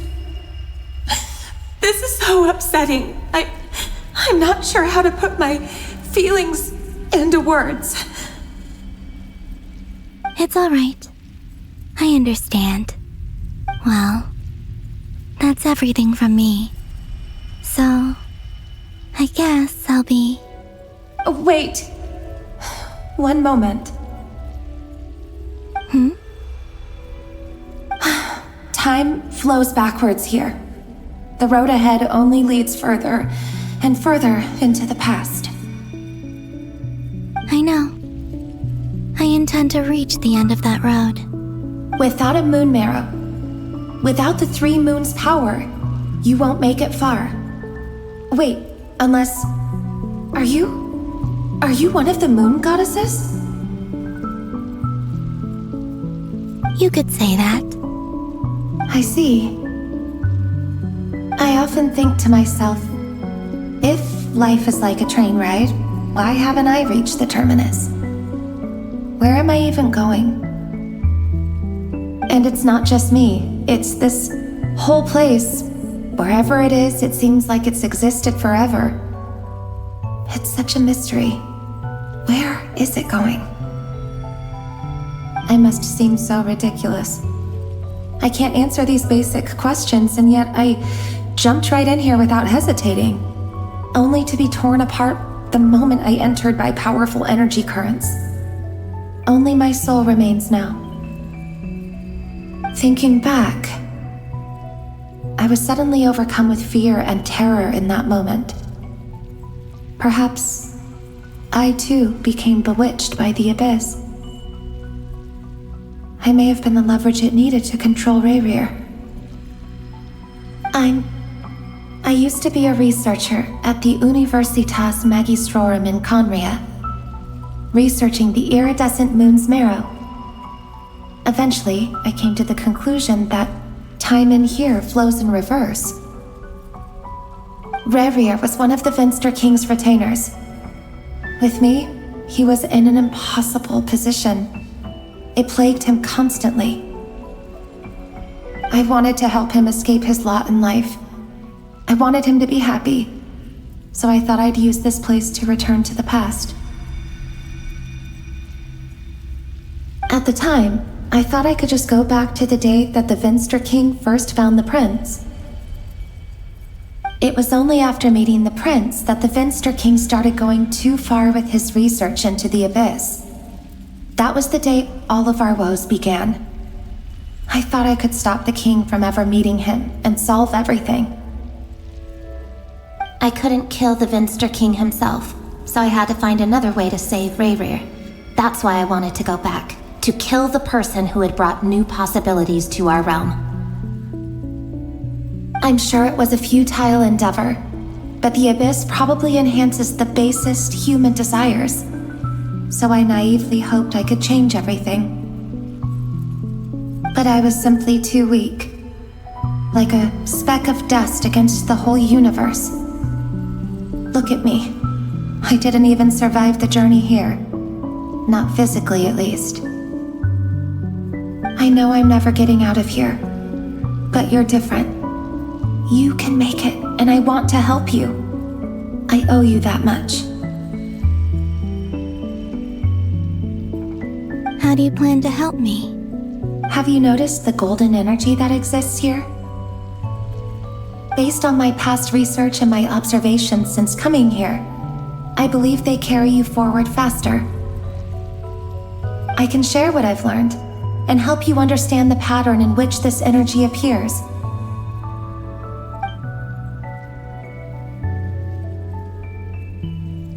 I think you just might...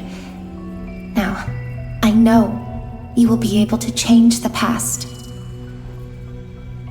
Also, I've been speculating about where this space ends.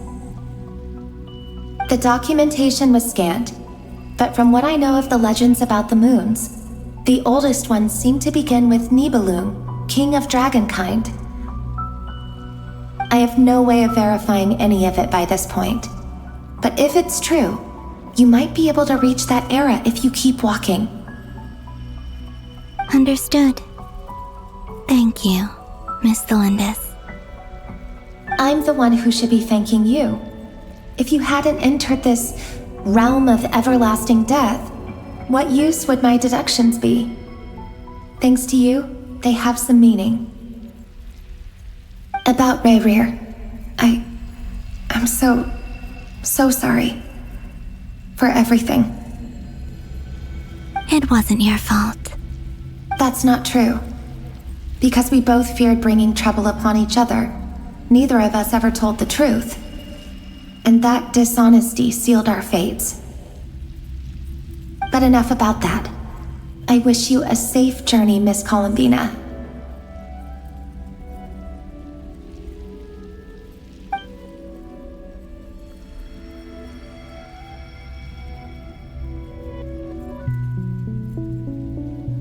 And may the outside world never have to experience pain like this again.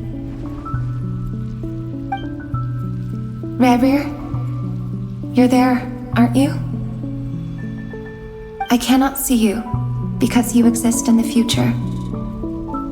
I expect we'll be trapped in this prison of space-time for all eternity.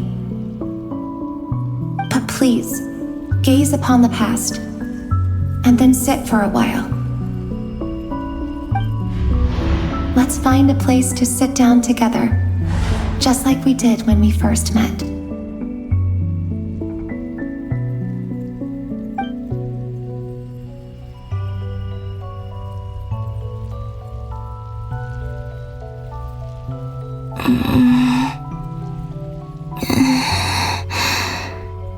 How long have I been walking?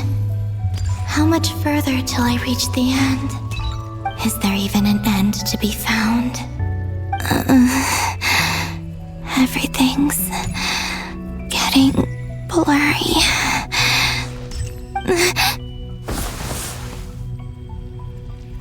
Huh? Are you all right, little sister? Have you come from the distant future?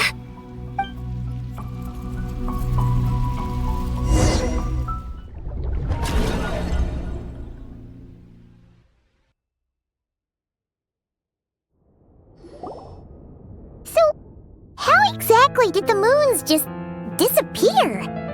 Shouldn't it be a little harder to get rid of major creations like moons? The world is a vast and ancient place. On a certain scale, all life lasts for but a fleeting moment. Miss Nicole explained that the moon goddesses likely perished in the War of Funerary Flame. The moons themselves were also destroyed at that time, save for the Frost Moon, from which a new moon goddess was later born. Am I missing something then? 'Cause the stories say that the moon goddesses were born on the moon, but doesn't Columbina say she was born in Nodcry? Huh, you're right! Why do their birthplaces differ? What's the difference between the two generations of moon goddesses? Also, remember what Sandrone said? Her scans detected 4 moons. In other words, 4 moon marrows. Technically, the result of the scan means that 4 moon marrows were detected and positively identified as moons in that moment. In other words, this piece of information alone isn't enough for us to know how Miss Columbina is doing right now. Yep, we have no way of staying up to date on whether she's dead or alive. She's on her own for now. But at least she's trying her best to get back to us. Yeah, she's a tough cookie. And a sore loser, too. We have to trust that she'll find a way. Because we really need her power. As much as it pains me to say it, we've got no chance of beating Dottore in a straight-up fight. He's much too powerful. It wouldn't even be close. That maniac is going to devour everything in his path until he reaches us. We need to find someone or something that can stop him before he does anything worse. I'll be frank. Our only hope of defeating this false god is with a real moon goddess on our side. I'm not just saying this because Columbina's a friend and I want her back safe and sound. It's just the truth. And I know that even she was no match for him when he attacked, but I don't have a better solution. We're not giving up on saving her, whether she can defeat Dottore or not. Right. Don't worry, Miss Sandrone. We're all aligned on saving Columbina. No one's trying to argue that we can only justify saving our friend because it will help save the world. This is about multitasking. We want to save both. So, she's more than just a moon goddess to you guys? Absolutely. Duh! She's part of the gang! And you are too, you know. Yes, I know. You don't need to labor the point. I knew that the moment I came running over with my documents that I was part of the in-group. I mean, if Arlecchino can fit in, I certainly can. Anyway, as for how we get Columbina back, I've been working on it constantly. But I think I'm still lacking certain information about the moon. I'd probably get there if I could continue my calculations, but the problem is, I've run out of computing power. Computing power? You mean you need more energy? No, the issue isn't energy, it's processing power. There's so much data to get through that the whole process has just ground to a halt. That's a tricky problem. René de Petrichor of the Nazissenkreuz Ordo once foretold the fate of the world. But I don't know how he did it. My guess is that he used the primordial sea's power. However, that won't work for me. His methodology was vastly different from my own. What's worse, they're incompatible. And to top it all off, we can't even leave Nodcry. Ugh, this is so annoying. If I'd known we'd run into a bottleneck like this. Well, no, the design bureau's a bust as well. Curse that Dottore! Couldn't have made this harder for me if he tried. Oh, what do we do then?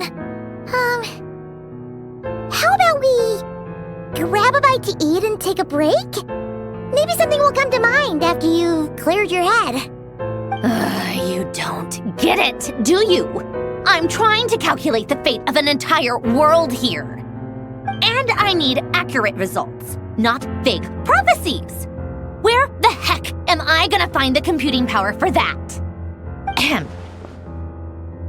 Anyway, time to shelve the discussion on technical difficulties. Being a killjoy isn't very ladylike after all. Either way, we've done what we can. Rest well, everyone. Remember to let us know if anything new comes up. That guy, is he hinting that we should talk outside? Let's go somewhere a little more private.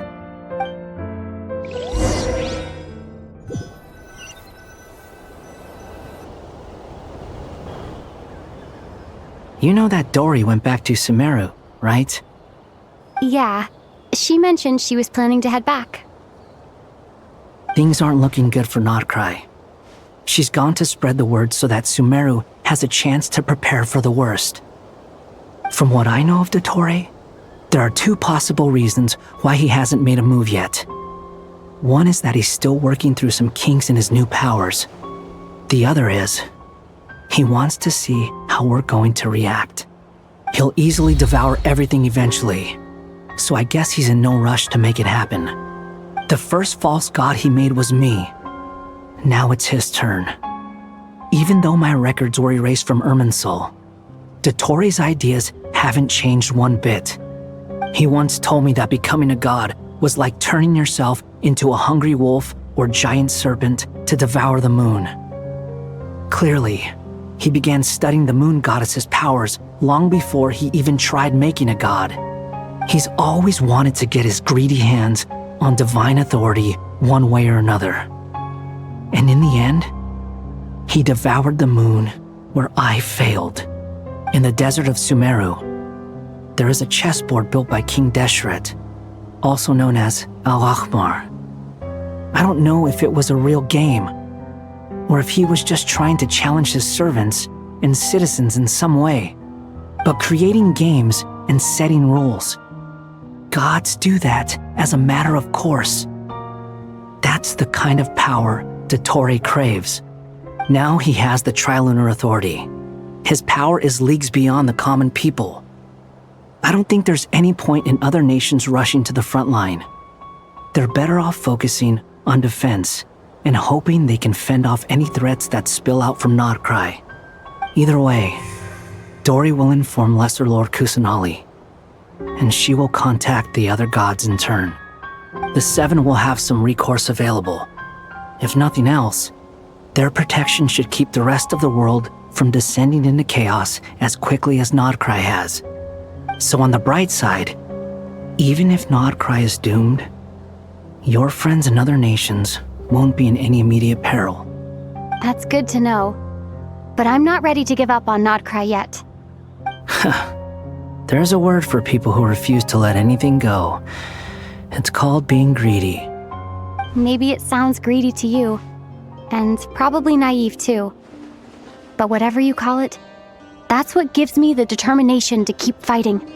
Battles are fleeting, but the will to fight is a long-term commitment. Give up for even a moment, and your resolve will shatter. Why do you always feel the need to do the right thing? No one is born to be a savior. I mean, who's gonna criticize you if you fail or give up? Don't take this the wrong way, but Dottore said something similar to me. I guess the Fatui attracts people who don't believe in saviors. Not necessarily. It's less about belief for me. I just want to know how determined you really are. After all, I don't owe anything to anyone else here. Only you. You look kinda worried. If your arch-nemesis was about to achieve their ultimate goal, I think you might feel a little worried too. That's true. Dottore is about to become an omniscient, omnipotent deity. That's gotta be a bitter pill to swallow. Still, you're calmer than I expected. Obviously. I have to admit that my past self was a reckless fool who misunderstood not only the point of revenge, but how to achieve it. And as much as I want my vengeance, I know I'm not gonna get it by acting alone. If the world's taught me anything, it's to think before I act. Too bad it never taught me any other virtues, though. So, I am going to destroy Dottore, no matter what it takes. So, what's your plan? I'll get to that. First, tell me, what do you think of Sandrone? Just like Paimon said, she's a friend, part of the gang. How much do you trust her? This is a serious question. Think carefully before you answer. Although she's with the Fatui, she has her own values and she's helped us a lot. If nothing else, she's clearly going the extra mile for Columbina. I see no reason not to trust her. If you say so. In that case, the three of us need to talk. I have some thoughts about her computing problem. It can be solved, but it will come with a cost. How much? If I can afford it, I'll cover it. Sometimes your heroism really backs me into a corner. You know that? Come on, let's go talk to her.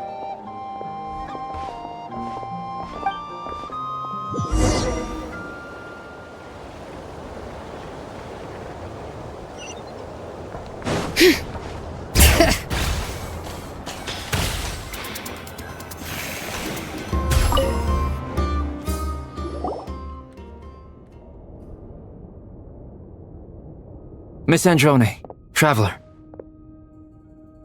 Hey there.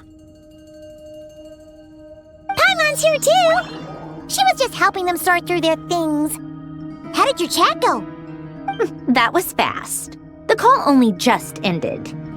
Well, you said it was urgent, so we got here as quickly as we could. Albedo, I have some alchemy questions for you. I see. Looks like my knowledge proved useful after all.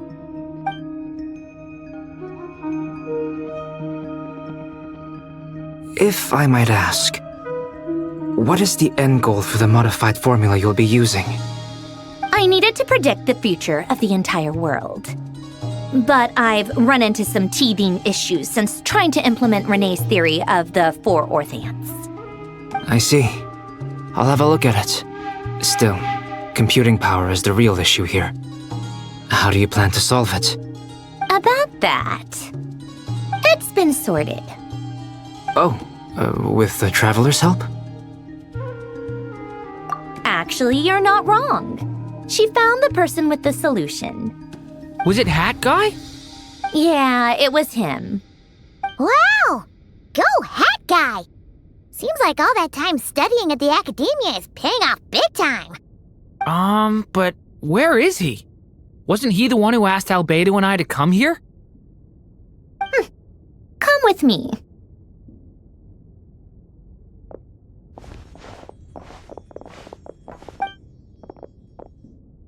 Hat Guy? What's happened to him? Hat Guy! Can you hear us? No response. I guess he's in hibernation. Hat Guy mentioned that he was a puppet. It seems that his functions are currently shut down. I presume this has something to do with the solution to your computing problem. That's right. He and the Traveler came to see me. Wait, what? You have a solution? Would you calm down? Why do you always react so hysterically to everything? Excuse me? How would you know? You shouldn't be so quick to judge complete strangers. It's very bad manners. Oh, please. It doesn't take that long to figure out that you have a temper. Where does a mere student get that kind of confidence? I've actually published more papers than you. Not that status counts for much. Even Paimon's applied for academia admission. Huh? Are you serious? See? This is why I can't be bothered to explain myself. She recognizes no one's skills but her own. Okay, fine. I'll hear you out. So, tell me, how do you propose to solve my computing power problem? This world itself is constantly processing all kinds of information. If it's the world's future you're trying to calculate, you need a processing device that's designed to cope with that volume. Easier said than done. Only Irminsul can handle that kind of... Wait, is that what you're suggesting? But surely we can't just plug my formula directly into the ley lines. You should be able to tell that I'm not human, right? Yeah, I noticed. The technology, though, seems pretty ancient. Very different from Pontaine's. It's a completely different system. Conrian, to be precise. I'm what they would have called a puppet. Puppets need an energy source and processing power. The artisans who built them sought out the materials most suited for that purpose. You? Do you mean... The Traveler and I have talked it over. She's willing to vouch for you. So, I'll allow you to borrow my core for your calculations. It was built using wood from a silver white tree, which makes it a small part of Irminsul. Conrian technology and Irminsul wood. Who in the world could have built you? Are you sure about this? A puppet without its core will cease functioning completely. And if it's left in that state for too long, it might not recover. You could die if you do this. You do realize that, don't you? I can put 2 and 2 together, yes. No need to rub it in. I won't lie to you. This has never been done before. I cannot guarantee your safety. Doesn't matter. I'm prepared for the worst. Did you two actually talk this through? Is he... Are we really considering this? Yes, we discussed it. The bottom line is, he trusts me and I trust you. Let's give it a shot, shall we? Honestly, I have no clue where this kid even came from. But for whatever reason, he lent me his core to use in my formula. I'm very close to finishing my calculations now, and the core is currently in use. So I'm sorry, but I can only show you a sketch right now. This is what the core looks like. A silver white branch. It certainly matches the legends told about Irminsul. Is Hat Guy gonna be okay? He's not gonna die, right? Right? In theory, he should be fine. As long as we put his core back in time. Beyond that, all I can say is that I'll try my best to avoid risk and make sure the core doesn't sustain any damage. I think I know why you called us here now. Someone needs to watch over his body and make sure it's protected until the process completes. Correct. He said that the only ones he trusts here are you two, and the Traveler. And the Traveler will have other work to do. He will have our undivided attention. Aww, Hat Guy. On a more positive note, things are progressing steadily on my end. I'll call everyone in for a meeting once the results are out.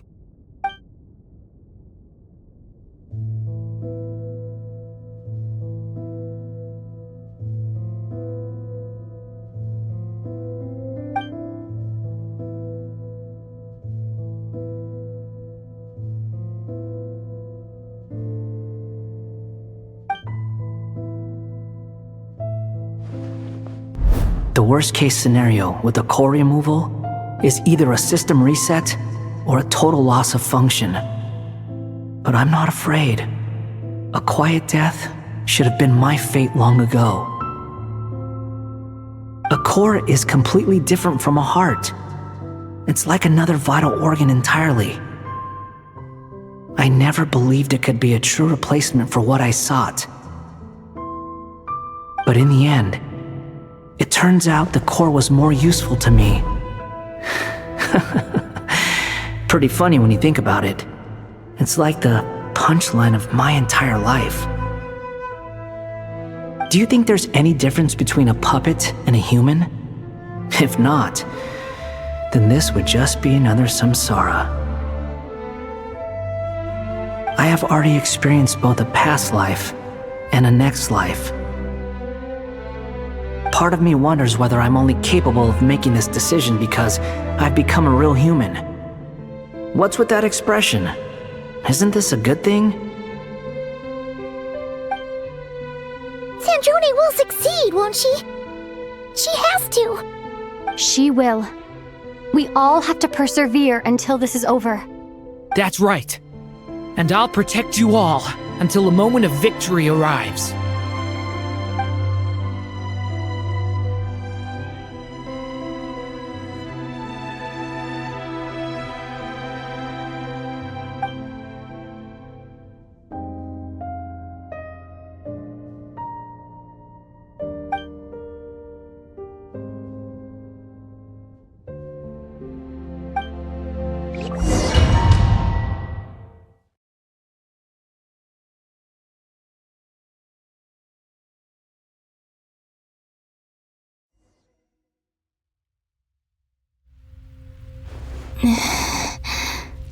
Who are you?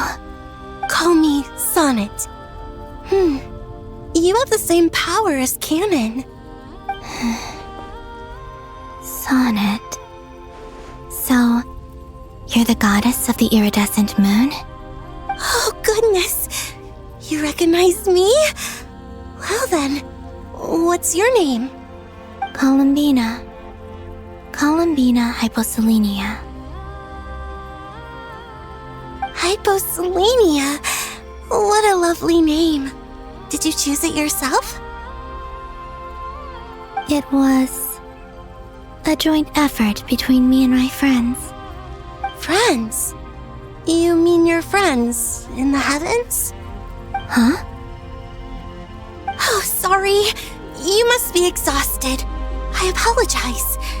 Hang in there. Let me introduce you to my older sisters. Do you mean the other two moon goddesses? Arya and Canon? Wow, you sure know a lot.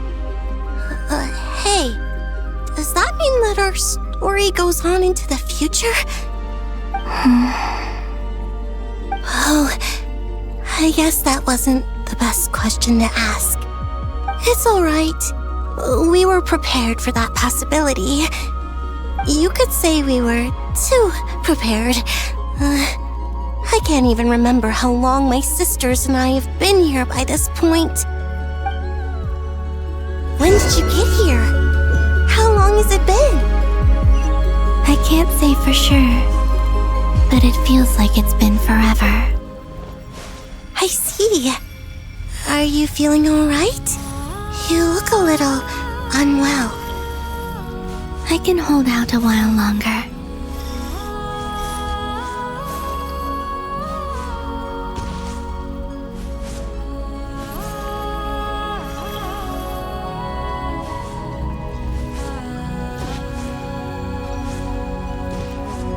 We don't have far to go. The place where my sisters and I are based is just up ahead. Don't worry, they're both really nice. I'll introduce you.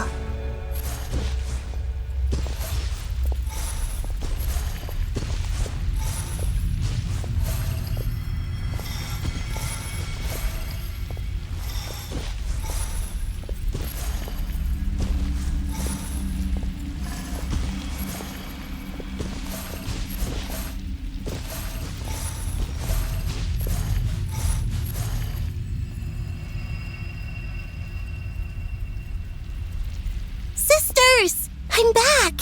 And look who I've brought with me!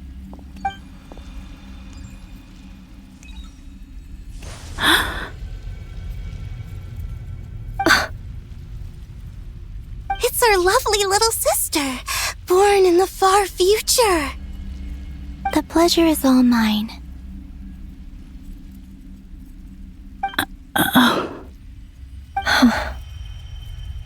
Allow me to introduce you to Columbina Hyposelenia.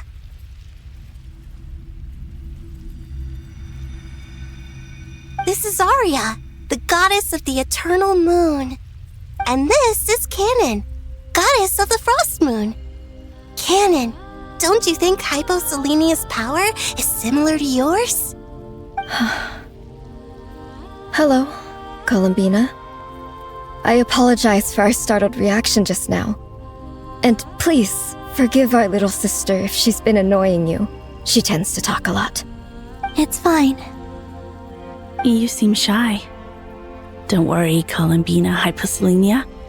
No one can hurt you here. Could you tell me where here is? Please. I must know.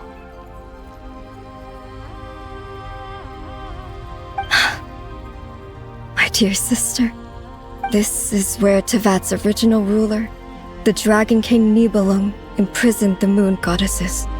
What? You're scaring her, Canon. No, I'm fine. Please, continue. Nibelung, our original master, created us in the distant past to maintain Tevat. But he left this world and traveled into the dark universe beyond. to explore worlds vaster still. Day and night, we fulfilled our duty in the heavens, until the day that the first descender arrived. The great ruler of the firmament. The heavenly principles. Is that what later generations call them? I see. But we did not reject them at first, nor did they seem to harbor ill intent towards this world. We coexisted in peace. They were like a guest in our home. Slowly, however, we came to realize that our guest had a growing desire to change and dominate the world. And you didn't stop it? No. There was an order to the rules they set up that Nibelung never taught us. We wanted to know if this order would bode good or ill for Tivat.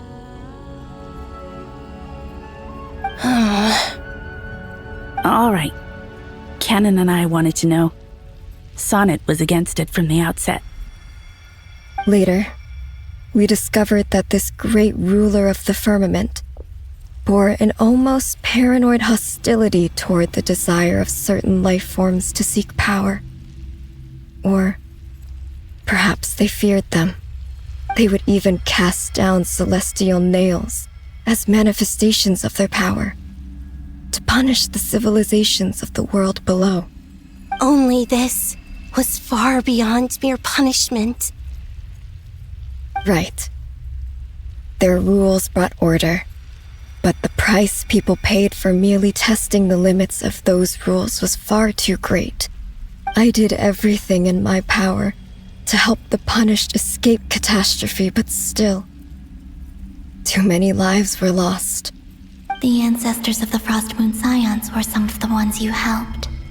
But just when we had decided to take countermeasures, the Dragon King, Nibelung, returned. And so began the War of Funerary Flame. So, that's the name the world gave that war in the future. Well, who won in the end? As far as I know, the Heavenly Principles won, although it came at a great cost. They remained in Tivat, where they continue to rule to this day. And the world's original master, the Dragon King Nibelung, was destroyed. And what of the moons? Are there still 3 moons in Tivat's skies? You can tell us the truth, Columbina. We know we are but remnants of a bygone age. We are prepared for the answer. Only the Frost Moon remains. But it has been cast beyond the false firmament by the Heavenly Principles. The eternal and iridescent moons were both shattered during the war. So death finally came for us in the end. Sonnet. But you're still here, aren't you? A moon goddess cannot live without her moon, Columbina. She's right. That's why I began to disappear. Because the Frost Moon is cut off by the false sky. How much worse it would have been if it were outright destroyed.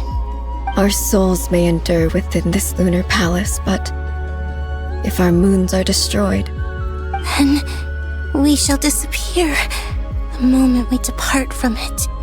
I'm sorry. There's no need to apologize to us, dear sister. If anything, we owe the world an apology.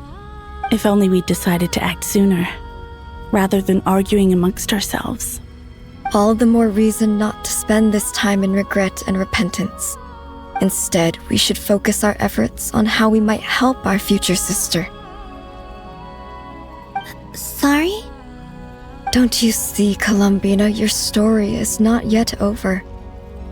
Is that not why you are here?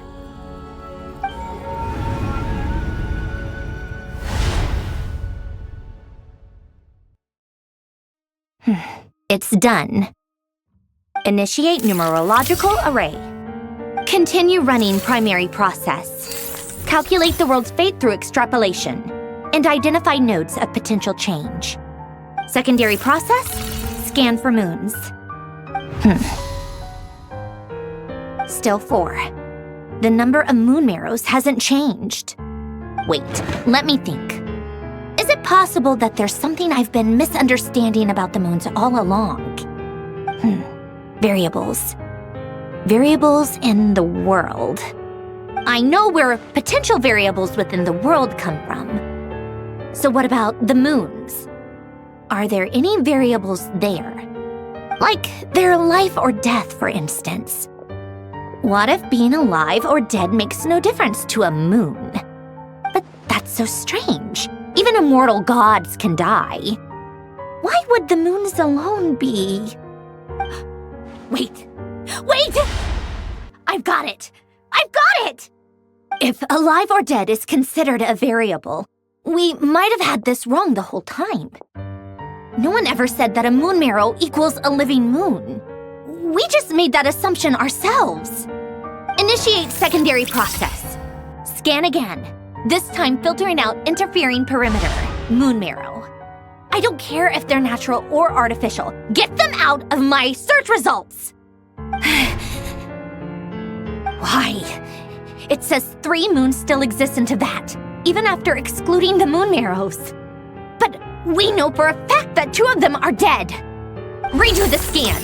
Narrow the results to living moons and real moons. No, scrap that. Narrow it down to moons that have lunar authority and remain alive. Why? Why is it still 3? What is this, Columbina? Has the world lied to us? Or are you the one pulling the wool over our eyes?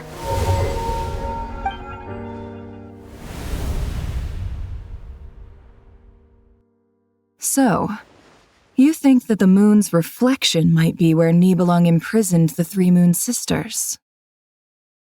Yes, it would explain a lot, such as why that space would respond to a moon goddess's power, opening the moon gate at her command.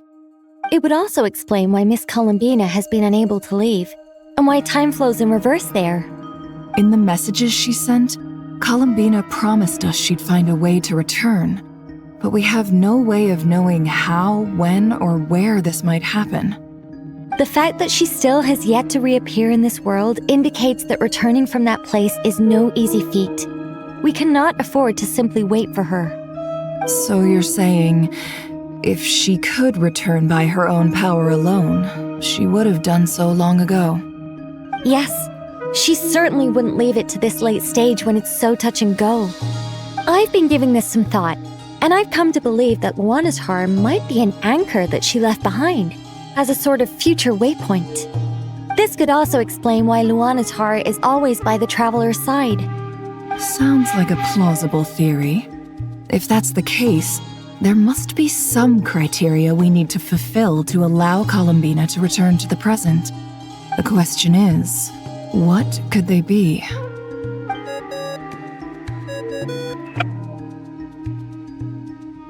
Hello? Listen up! This is extremely important!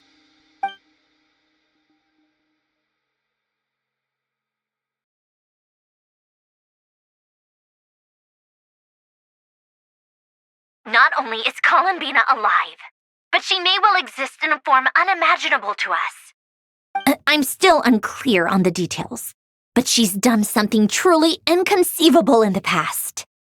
And the clue to what she's done lies in the moon and Teyvat sky. Truly amazing. Oh, I'm so delighted for her. I'm sure we all feel the same. And I'm sure Columbina is ready to get back here and fight by our side. I'll keep my calculations going and try to find some way of coordinating with her. But that's not an excuse for everyone else to slack off, okay? All of you had better keep trying to think of solutions. How can the dead moons still live? And Luanatar?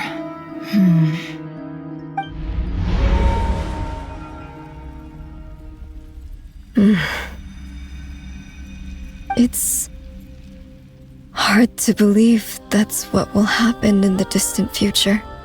Our authority is linked to the most fundamental rules of Teyvat. I suppose it's no wonder that many would covet that power. I didn't realize that when you said friends, you meant people who live down in Tibet. That's so lovely. I always wanted to go down there and have some fun. Have you ever tried leaving this prison? Of course. Between us, we've tried everything. But no matter where we go, this space will eventually bring us back here. It's like the center of a whirlpool. Everything ultimately converges here, at the moment when Nibelung imprisoned us. In that case, have you tried using any of those pathways that connect this space to the real world? Sorry? What are those? They're passages through which you can make small-scale changes to reality by using Kuvaki. Or am I the only one who can use those passages? Because part of my soul remains in reality. Kuvaki. What is that? You don't know? It's a unique kind of elemental energy found only in Nodcry, the land from which the moons arose. Oh. Well, it's true that the moons first rose up from the part of Tibet you say is called Nodcry. But there is no difference in the elemental energy between there and anywhere else. What? Could you show us some of this Kuvaki hyposelenia? Maybe if we see it, it'll make more sense. Okay. Isn't that just your power? What? But it's everywhere in Nodcry. In the air, in the land. Even the creatures who live there have adapted to its influence. How curious. This Kuvaki certainly did not exist anywhere in the world before we were imprisoned.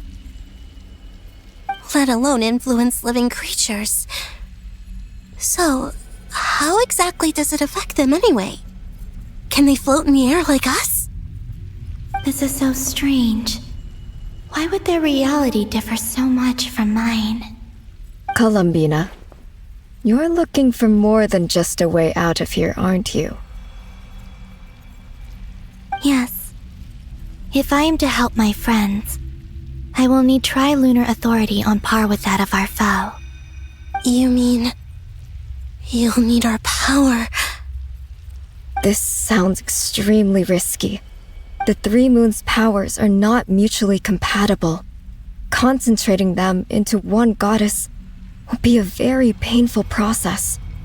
And if anything goes wrong, it could tear you to pieces. I know. But I'm willing to take that risk. Even so, let's say we successfully transfer our authority to you. How will you take it outside this prison? Nibelung constructed this realm specifically to prevent us from using our powers to interfere in his war.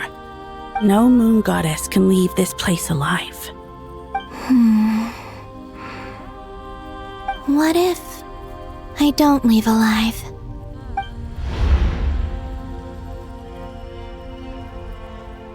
Where do we even start? How are we supposed to figure out what we're meant to do to help Columbina?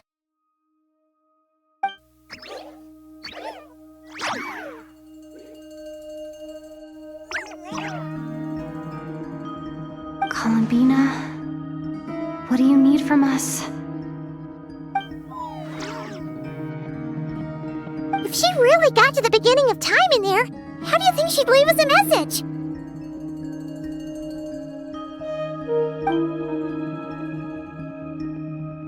You don't think she'd write it down on a stone tablet somewhere in the hopes that we'd find it, do you? Seems unlikely. Columbina may not talk a lot, but she thinks deeply about issues like this. Let's review what we know. This is the Columbina who fought alongside us against the Reikir of Solnari, and with whom we celebrated Moon Prayer Night. She knows our personalities, our ways of doing things, even our unique strengths and abilities. So, If she wanted to tell us something from a long, long time ago, what would she do? Oh.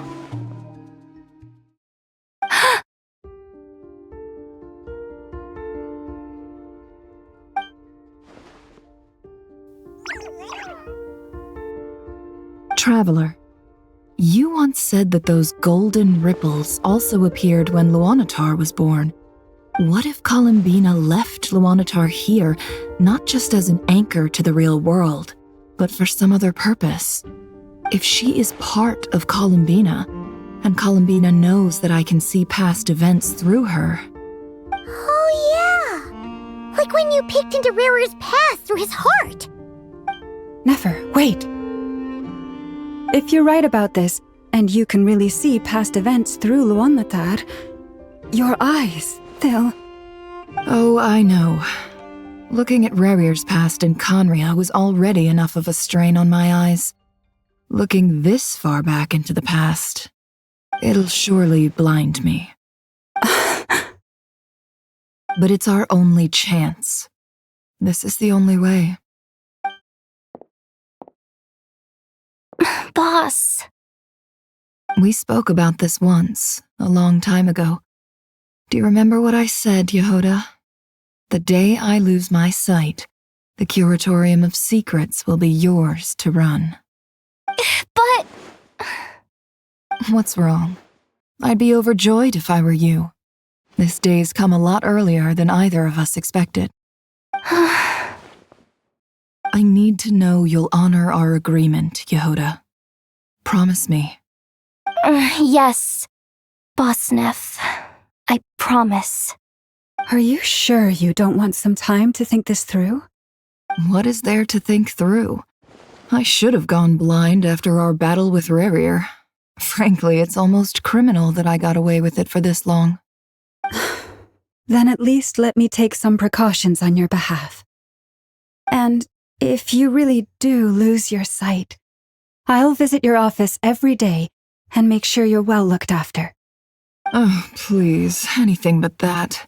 I was actually ready to go through with this. Are you trying to scare me into backing out? As if I could ever scare you. I'll assume you're just joking to calm your nerves.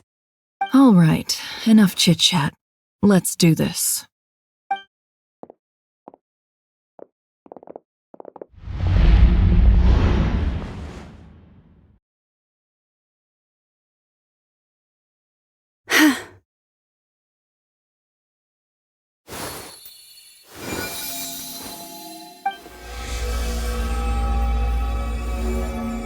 All done.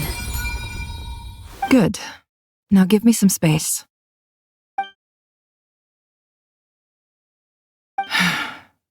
Come on then, little one. Show me what happened in the past.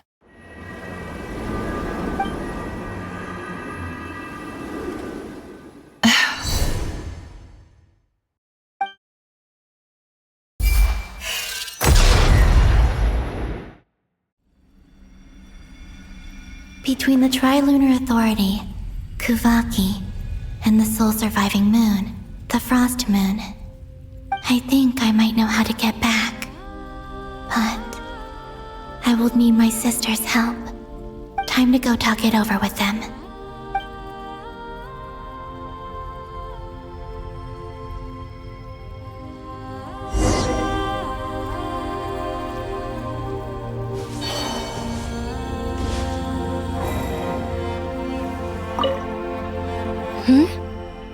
Have you decided what to do? I hope it's not too dangerous. You really scared me when you said that thing about not leaving here alive. Come on, let's go find the other two.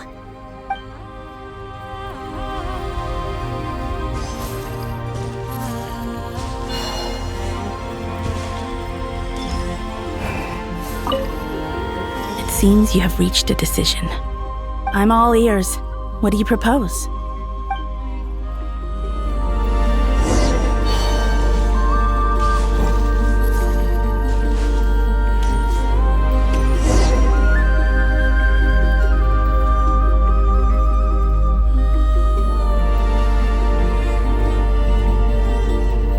Have you figured it out, Columbina? Tell us, how do you plan to leave this place? I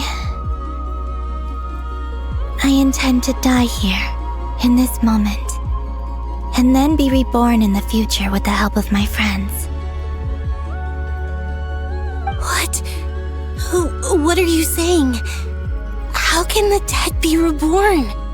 And how will you inform these future friends of your plans? You can't exactly leave oracles.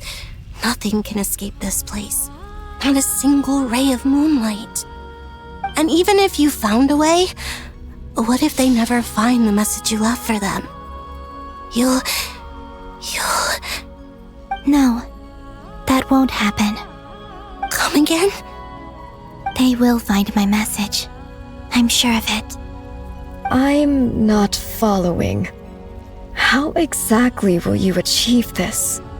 It's quite simple, really. First, I will leave my soul here.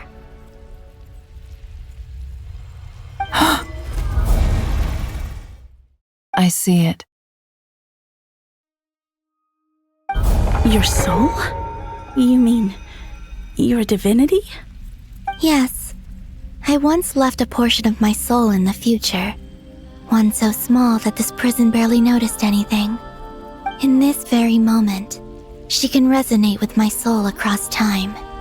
When the time comes, I believe that she can serve as an anchor to pull my soul from here back to the future reality. Just as gravity connects the world to the moon. Exactly. In the future, where I came from, the moon has been cast beyond the false sky, but I can still feel that it is there. In a similar way, I can feel a connection to the soul fragment I left behind even now. My friends can use it to detect my presence. But how do you just leave your soul here? Is that even possible? On my way here, I met an ordinary mortal who entered this place long before I did. Her body is long gone, but her soul remains. And before that, I encountered an old enemy whose entire soul survives here intact, while the power that once corrupted his body has faded away.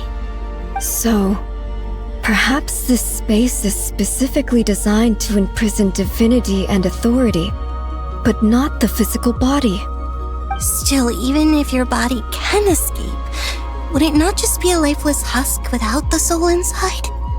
Wait, is that what you meant when you said you wouldn't leave alive? Yes. I shall turn my body into moonlight and pour it over Nodcry. That power shall protect the land and quietly blend into it, awaiting my soul's return in the future. However, I cannot do this on my strength alone. I would need your help to do this, so I'm humbly asking for your assistance. Oh, dear sister, you need not be so formal. As I said before, we are but remnants of a bygone age. You, on the other hand, were born alone in that distant future, and you have walked a long and lonesome road since then. How could I bear to let your story end here in this dungeon? Don't forget, we are your sisters, your family.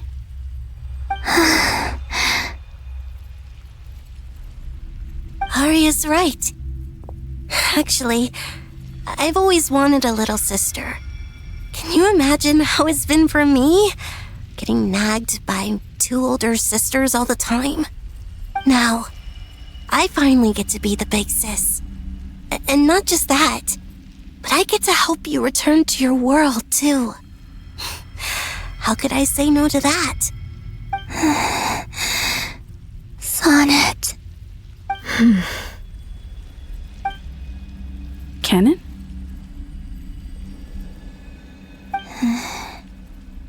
I'm sorry. I know this is a bold request. The Frost Moon is rightfully yours, and it remains intact. Oh, no, please, don't misunderstand me, Columbina.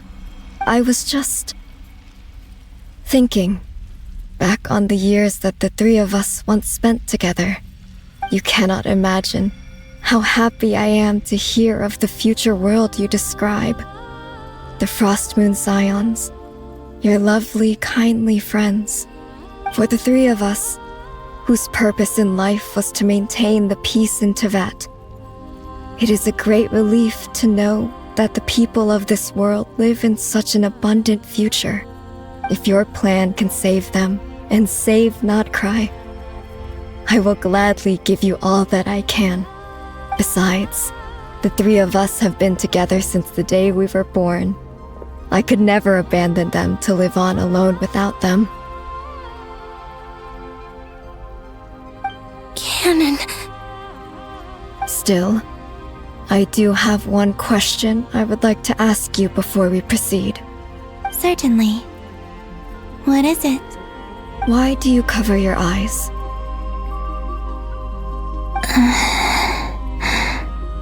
Yeah, I was curious about that too. But it seemed personal, so I didn't want to intrude.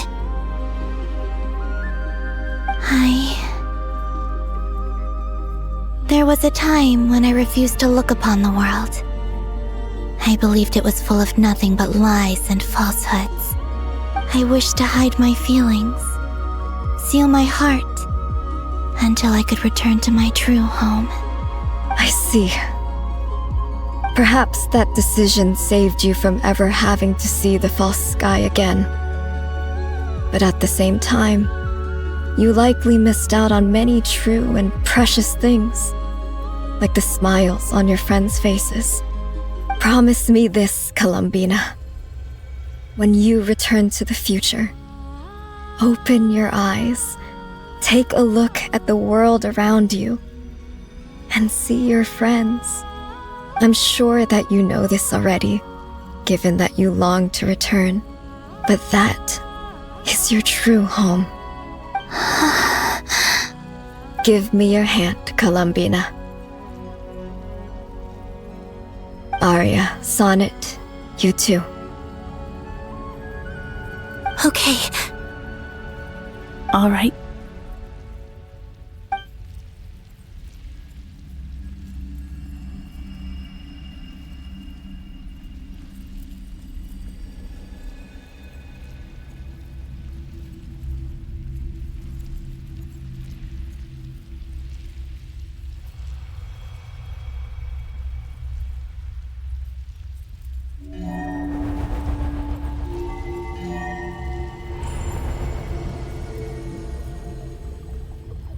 We once were the songs sung for eternity, but now it is you who must continue to sing. We once were the tides in the great river of time, but now we subside, and you arise. We were the messengers of madness and inspiration, but now the lies have faded, and your truth must endure. We are souls awaiting the sun.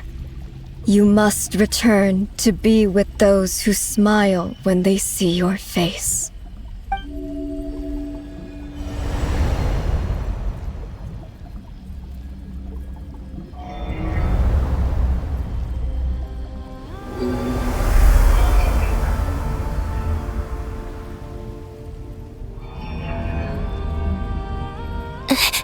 Is it done?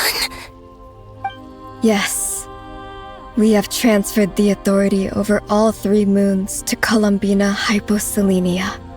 From this moment on, she is the Tri-Lune Goddess, the one and only moon goddess of this world.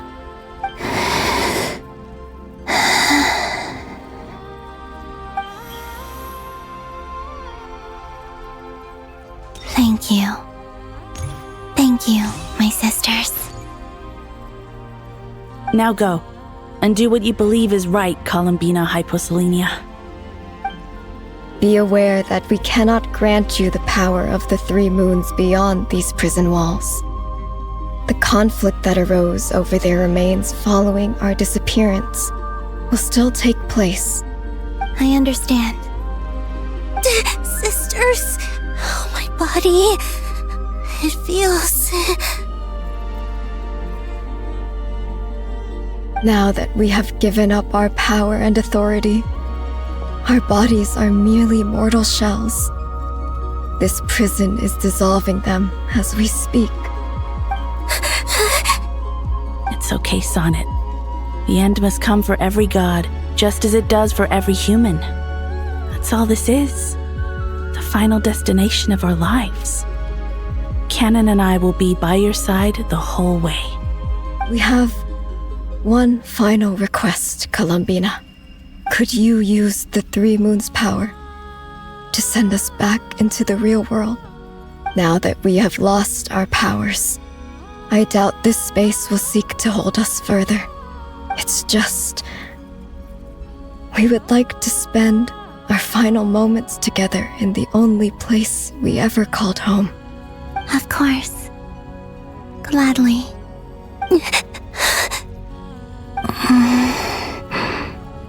Sonnet?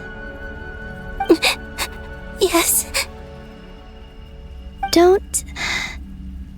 I wish I could tell her not to give in to the abyss. Not to be afraid.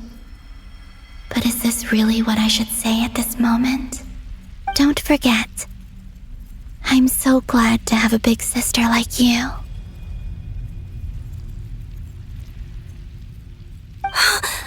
No, Hypo. Thank you. I'm okay. I'm not afraid. As long as my sisters are with me, I won't be afraid.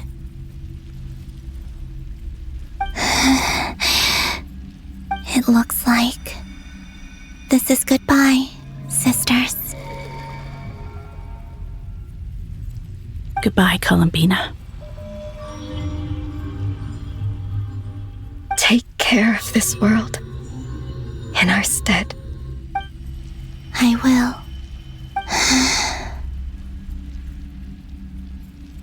And now, it's time for me to bid farewell to my body, too.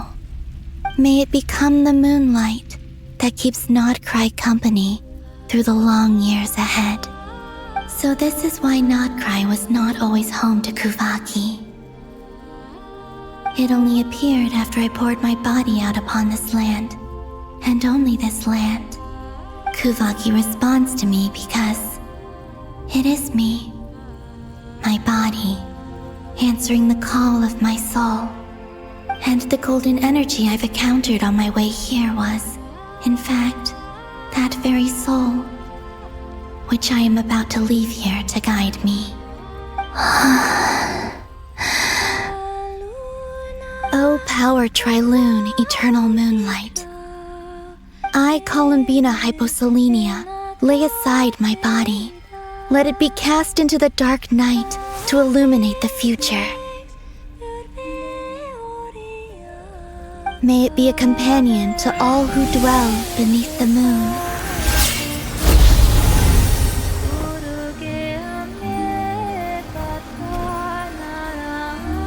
Until the time comes for me to return home.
Were we even allowed to see that? Is anyone? Can you still see? How many fingers am I holding up? I see 2 fingers, and a look of sheer terror on your face. Truly astounding, Miss Nefer. Your eyes have glimpsed the very ends of the world, and yet they remain as sharp as ever. Or is the credit for this miracle due to Miss Lauma? It seems that even time itself is no match for your medical skills. Surely you jest, Mr. Flint. I suspect we have Columbina to thank. She must have realized the immense toll that the ritual would take and purposely set aside some of her power in the past to protect Nefer's eyes when this moment arrived. There is always a great price to pay for witnessing the truth, but it seems that this time, Columbina has shouldered that burden on our behalf.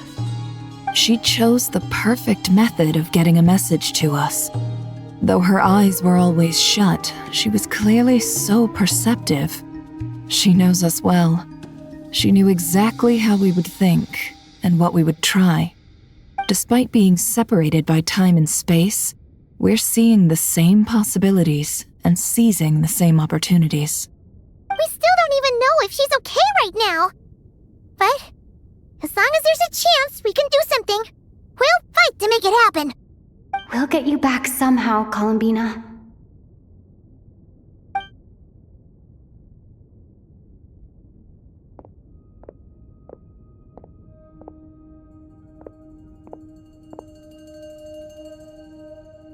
Well, based on the information we now have, let's figure out our next moves. Thanks to these gentlemen, we have a much clearer picture of the situation with Dottore. The civilian population has been moved to safety, so we no longer need to hold back. Miss Androne, how are the calculations going? So far, so good. I'll keep seeing how far I can push the system, though. Can't have Hatman being powered down for nothing. There's still a long road ahead. Where should we begin?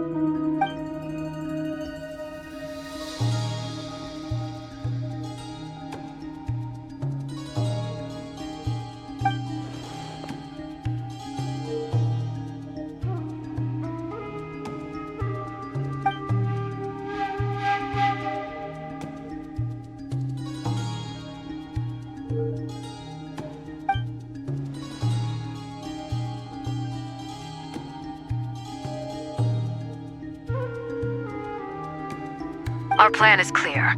Time is short, so let's get moving. There's just never enough time, is there? Time is the bane of my existence. Ugh. Anyway, I'm gonna get back to work. All right, we'll do our part too. Yeah.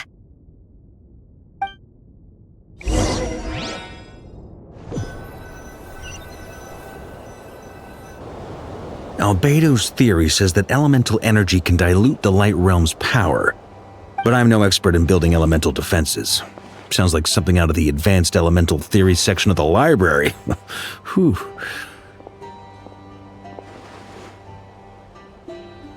You seem quite troubled. Well, yeah. I mean, who doesn't get a little flustered when they're completely out of their depth? You were the very picture of confidence back when you approached the Hexen Circle. Yeah, I could have been faking it through that whole meeting for all you know.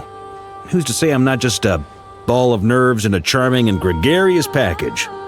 Oh gosh, really? I'm so sorry, I had no idea. Well, you're all the braver for it. Still, I was much more in my comfort zone than I am here. At least in Mondstadt, you can cry for help from a cliff top and actually stand a chance of summoning Barbados himself. Things have never looked bleaker than they do now. If we don't pull this off, Tevet's doomed, isn't it? Oh, you think so? Actually, yes. Yes, it probably is. It's a shame. Don't put too much pressure on yourself. Tevat has faced annihilation many times in the past, but it also gave us you, didn't it? Hey, don't give me that. It's not like I'm anyone special. I disagree. Every human born in this world is special. We angels have always believed that. In that case, this humble human being has a big favor to ask of you. I thought you might say that. I'm sure Alice, in her great wisdom, sent you here precisely to help us in this difficult time, yes? Well, that has less to do with her wisdom and more to do with my power. Of course, of course. Well, the thing is, these elemental defenses we're about to build, I don't think it's a question of if they'll fail, but when. Durin's findings from his patrols make it clear that Dottore is constantly expanding his territory. First it was his lab, then the design bureau, and now this.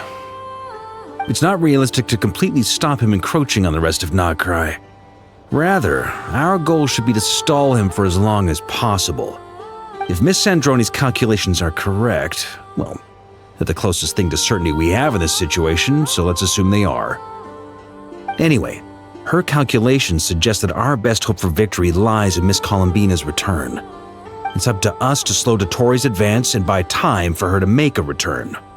Are you asking me to help you with building the defenses? No. I'd like you to prepare for what comes next. When he eventually reaches us, we will have to fight him. You were an angel once and a mage now. I'm asking you to lend us your protection. Oh. Can I take it that you're triggering the terms you fought for during our three-way talks? Well, technically those terms were about protecting Mondstadt.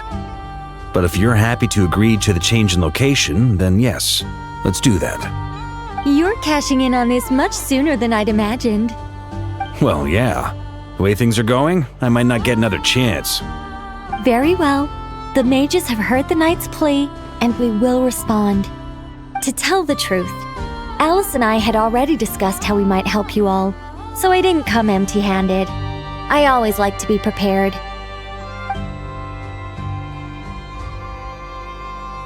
This is... wow, yeah. This is great. Seriously, thank you. It's been many long years since I had a chance to dazzle humanity with a little divine intervention. To humbly serve as a reliable and responsible guide.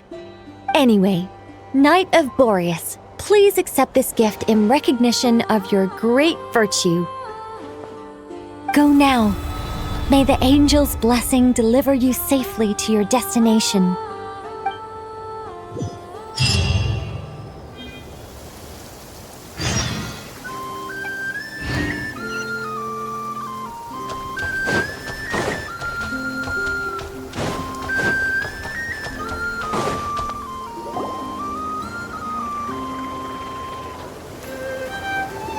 You're here. Sandroni, how are things going? Glad you asked. You two are about to become the first people to lay eyes upon my masterpiece. Or should that be the first person and the first, specter? Hey! Whatever. Come, feast your eyes on this. Wow! We've never seen something like this before! This meter displays the progress of my formula. Currently, it's still making the most important connections. Once it's finished running, I'll deliver it right to your side. And then, we can finally bring Columbina back. What do you mean, deliver it? Can't you just tell us over the Dodo communication device? It'll just be some numbers, right? You're such a greenhorn. This isn't the kind of formula you solve in math class. It's a highly complex algorithm capable of constructing a framework of rules. Whatever. We'll be here all day if I start trying to explain it. All you need to know is the formula must be completed before we can bring Columbina back. I'll share the data with you. Nicole's agreed to let me use her information channel, so we just need to use the Dodo communication device like so. And... there. Now you can check in on my progress. Wow! Sandrone. About time you recognized my genius. Took you long enough. Anyway, that's all for me. You should check on the others if you have time. Make sure we don't have any weak links in the chain. That might sound harsh to you, but close supervision is a common practice in a Fatui. Not looking to catch anyone out. I just care about everything going smoothly. That's all. I'm kinda stuck here while the formula's running, so I need you to be my second pair of eyes in the meantime.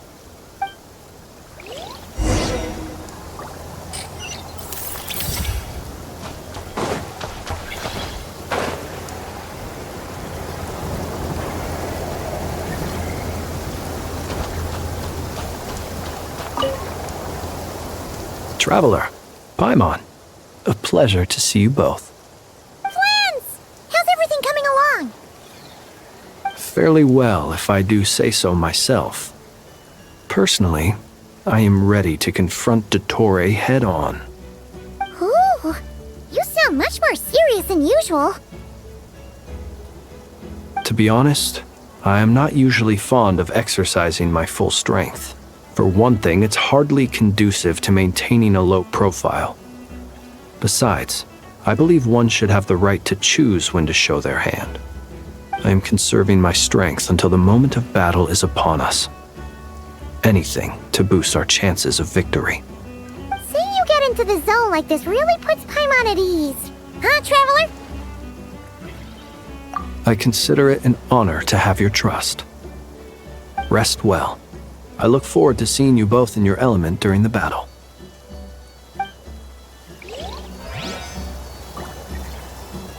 Rest well.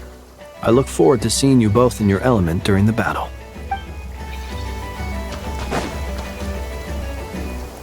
Thankfully, Miss Nicole has come to our aid. Nasha Town is now looking very well defended. Golden Flame. Yes, that's Nicole's power, all right. Based on the latest message from Grandmaster Varka, it sounds like they've reached an agreement. The situation should be more stable with her assistance. Everyone will have at least some degree of protection. Albedo! Durin! Hello there, you two. Are you well rested? That's good to hear. As per the plan, Albedo and I will be in charge of Nasha Town. As Dottore's energy field expands, it's creeping ever closer in that direction. But we will do our best to hold our position. We fought side by side many times before, and always with great success. I believe this time will be no different. So don't worry about us. Focus on fighting Dottore.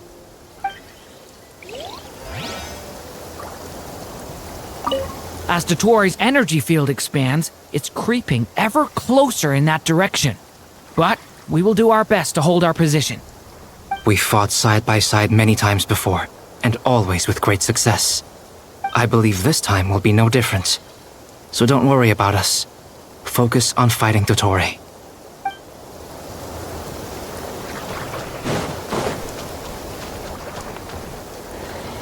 Yes, Miss Moonchanter? What are you staring at? You always address me in the strangest ways. Lady Moonchanter 1 minute, Miss Moonchanter the next. Yes, and? Are either of those incorrect? Not as such. It's just that I simply call you Nefer nowadays. Uh-huh. That's my name. What's your point?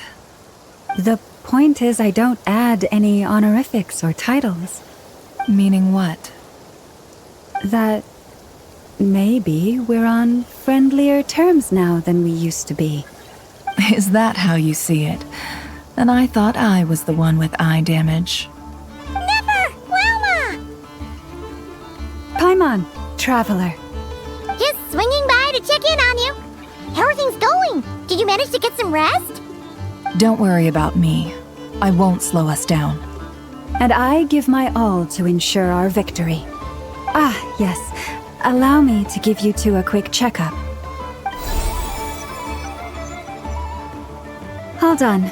You're both in good shape. You're welcome. You'll have your work cut out for you in this battle against Dottore, so make sure to get some rest in first. Paimon will keep an eye on her. Don't you worry. I'm glad to hear it. Take good care of yourself, too, Paimon. Sure thing!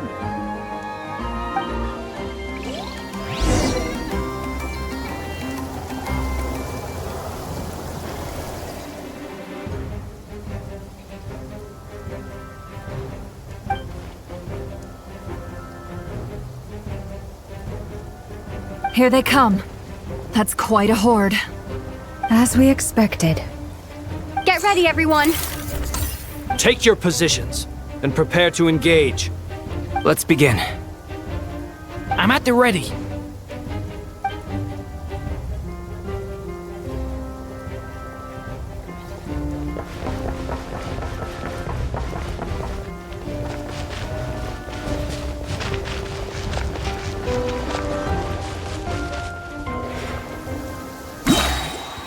What a waste of time! Your skull! Water jet! Beware the creatures of the night. Be silent. Observe. Another one. 5.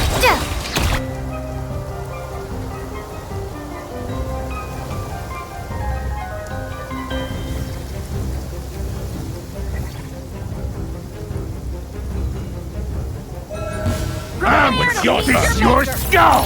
You poor lost lamb. By the Frostman of all. The mystery unravels. No more love. These creatures cannot stand against us. Oh, fighting talk. Just don't let your guard down. That goes without saying. I'm hardly the risk taker in this. Excuse me?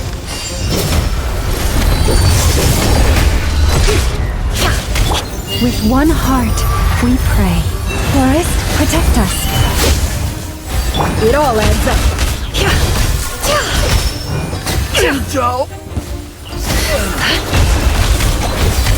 Let's see what you're made of.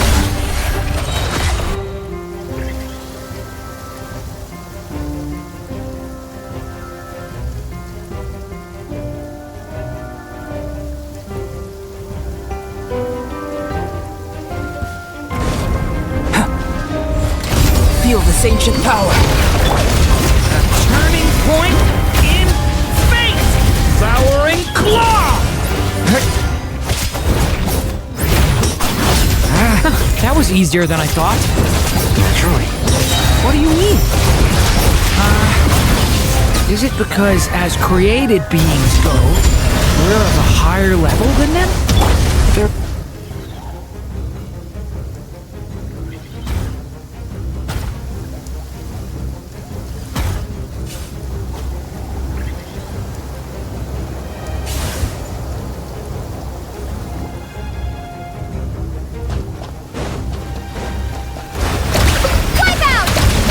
The long sleep beckons.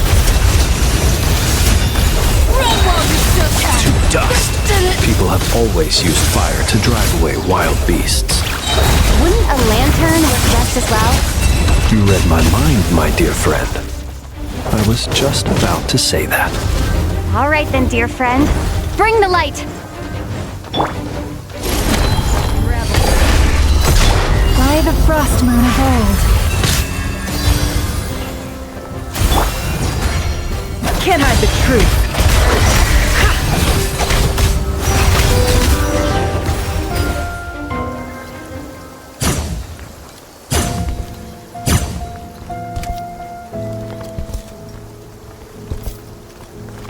You're looking well.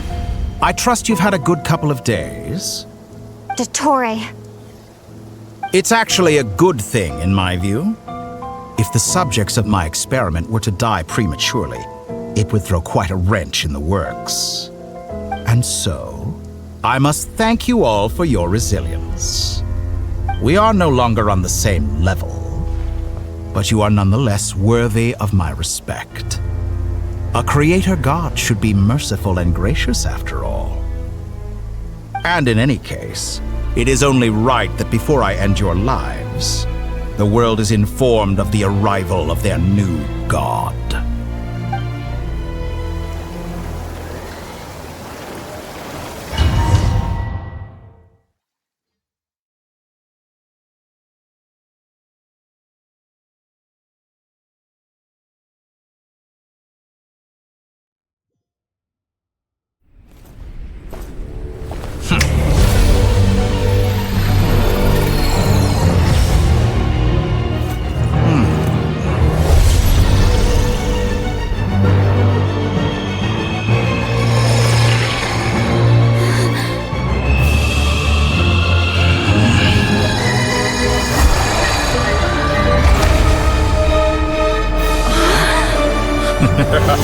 The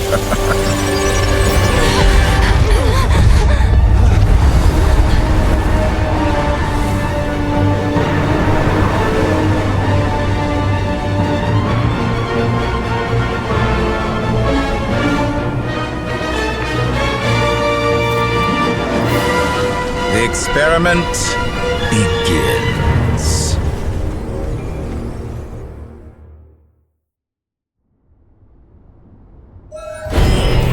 With the marrow of the three moons in my hand, behold the false moons fall!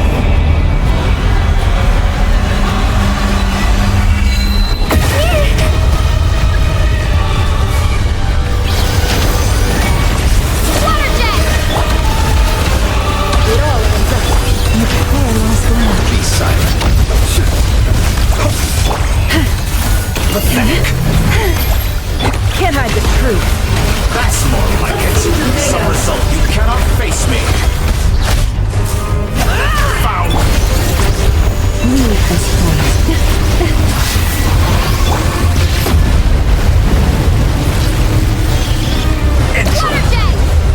It all adds up.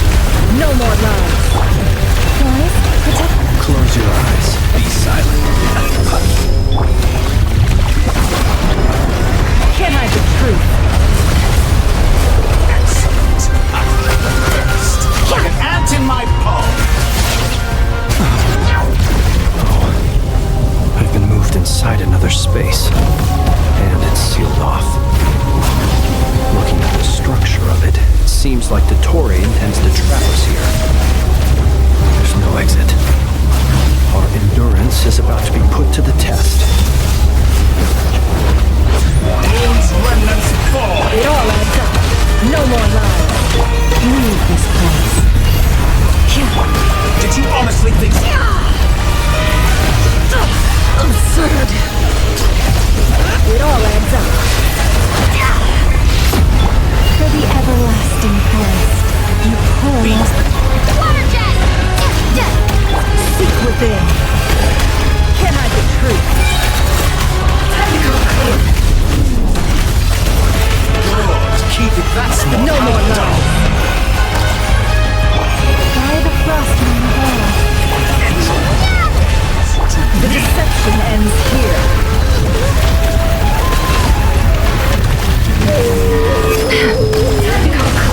Lord, keep it up. I'm still such a simple attack. It all adds up. With the marrow of the three moons in my hand, behold the false moons fall!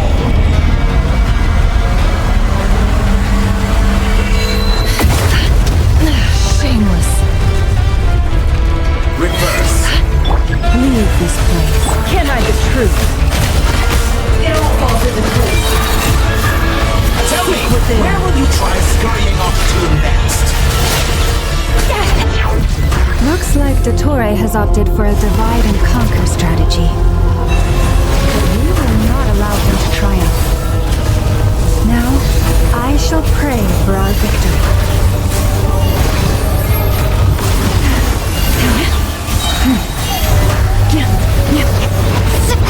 Stall advance.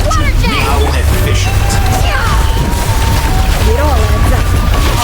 And here I thought you'd dodge that. Can't hide the truth. The deception ends here.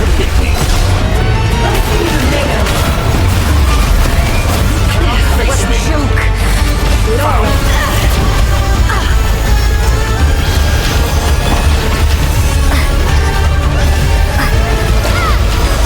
can't hide the truth.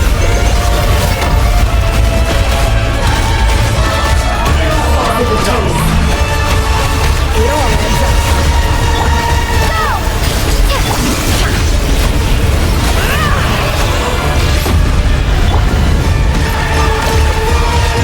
Can't hide the truth. Seek within. It all adds up. I'm still collecting. That's more like it. Be annihilated. That which cannot stand against me. What's this supposed to be? A knockoff version of the space Columbina got trapped in?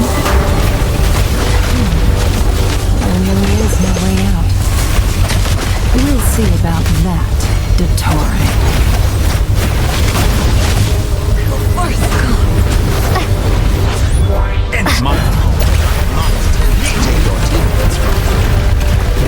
But you have a choice.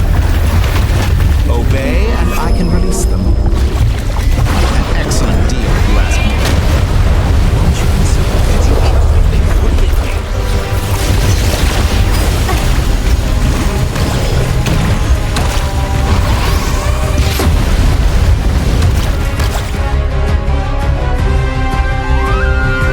I'm aware you've been working on some little tricks to surprise me with, but it appears that none of them have come to fruition. My guess would be that you're trying to bring Columbina back. But then, where is Sandrone? Or are you trying to buy time for her?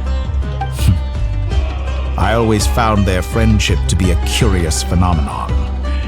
Two highly incongruent personalities, and yet they share a deep connection. Speaking of Columbina, I once saw her as like a younger sister. We got along quite amicably while she was with the Fatui. But then one day she suddenly decided she would refuse to take part in any further experiments.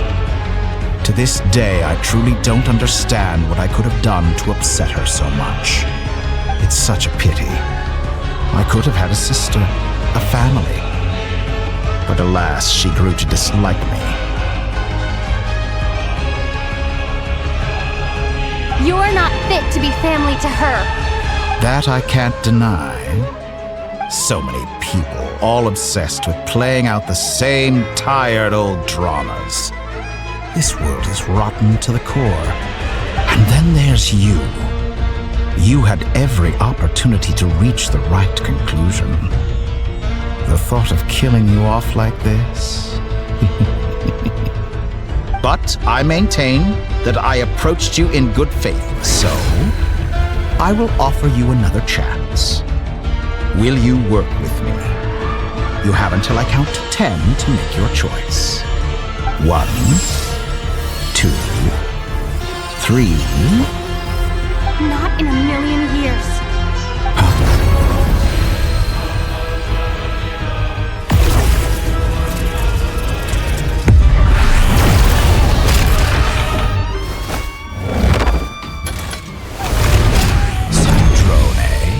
What a pleasant surprise.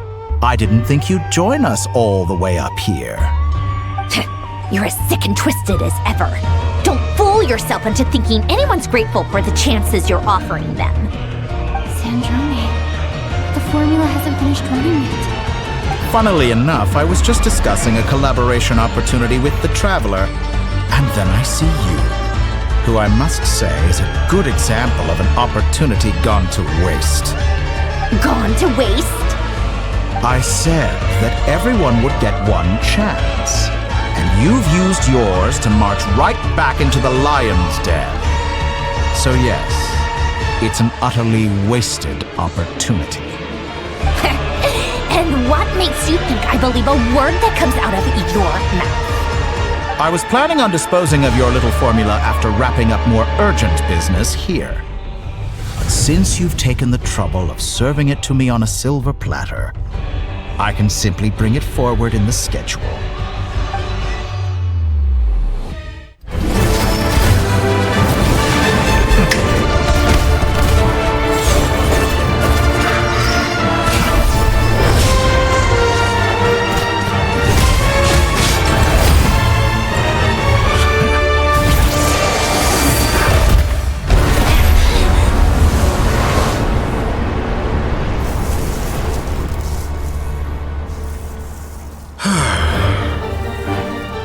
Is this your life's work? This piece of trash?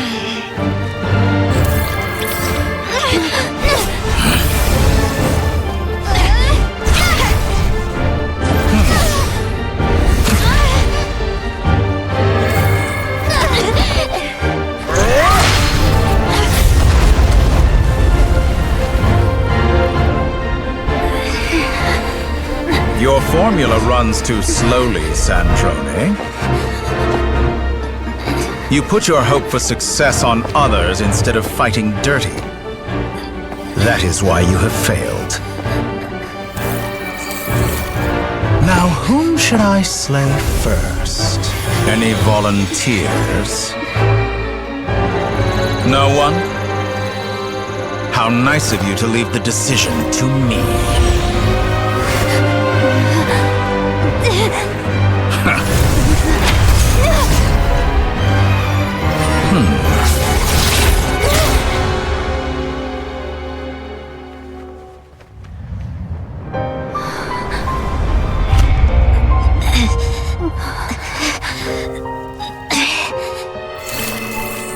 Oh, how unexpected.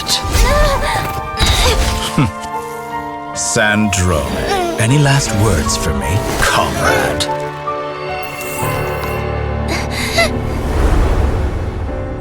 Is there anything you wish for? Not really. But I've always known what I don't want. Go to hell, Dottore.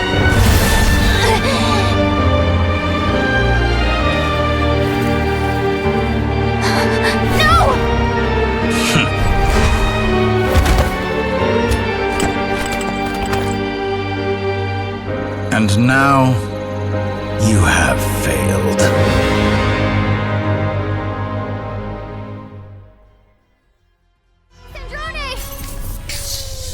Now you see how fragile mechanical contraptions are. Just a gentle tap, and they fall to pieces. However keen of an inventor Sandrone may have been, her death spells the end of the formula that was running inside her body. Of course, I have to commend her for making it this far. As her colleague, I have to admire her stubborn tenacity. Now, it is time for you to take your place by my side. My count was interrupted, but the second chance I extended to you still stands. Once again, you are welcome to join me. By now, I'm sure you have gained a greater appreciation for the power and authority I wield. What is stopping you from embracing a new world of endless possibilities? Not in the mood to talk? As you wish. You seem less talkative than usual today. I'll change the topic to something more apropos. Sandrone was always like this, never trusting anyone. Always so reluctant to share her research with them. Objectively speaking, she had her strengths. It is remarkable how she extracted and even optimized the world formula from so much data. But her inability to trust was her undoing. Had she allowed someone else to monitor or run the formula for her, you might still have a chance at victory even now. But regrettably, she was a stubborn fool. As much as it pains me, she had to go. Dottore. Maybe this is news to you, but people can change. Columbina surprised you when she escaped, and I think Sandrone would surprise you too. Change? You can twist the truth however you want, but I see it clear as day. You're the one who can't trust other people. Is that how you see me? By this point, what can you hope to do about it?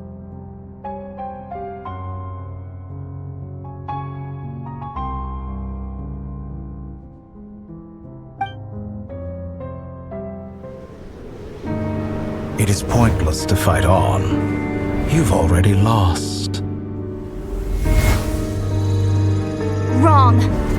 You can't win this, Dottore.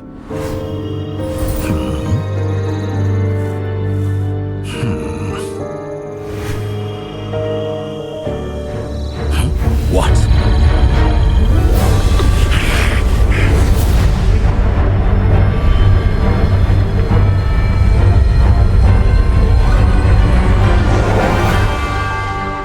My formula can get us 90% of the way. It will connect you to Columbina. Then, I will bring the formula's output to the Traveler's side. For the last 10%, do whatever it takes. Just bring the moon down.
body into moonlight and pour it over Nodcry.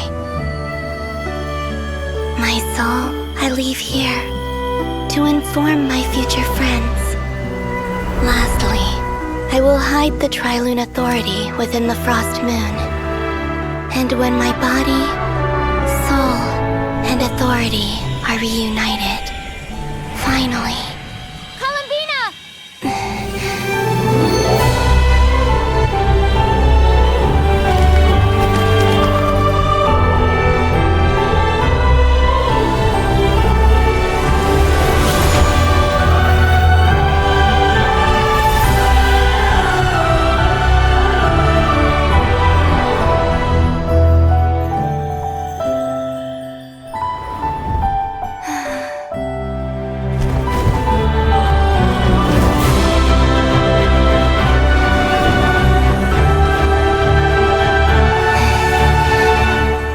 It's been too long. I'm back.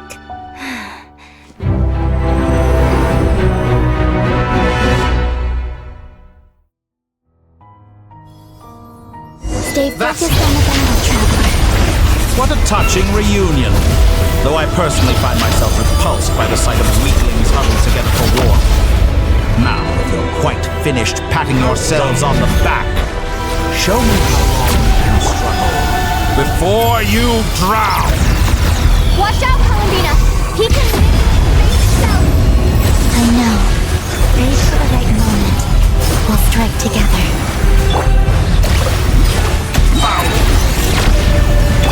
Moon's rem...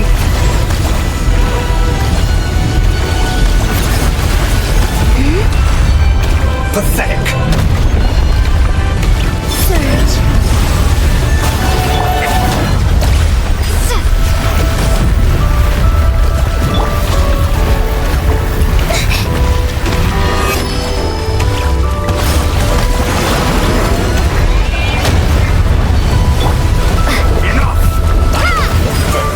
Like an ant in my palm.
can you be so satisfied with your fate?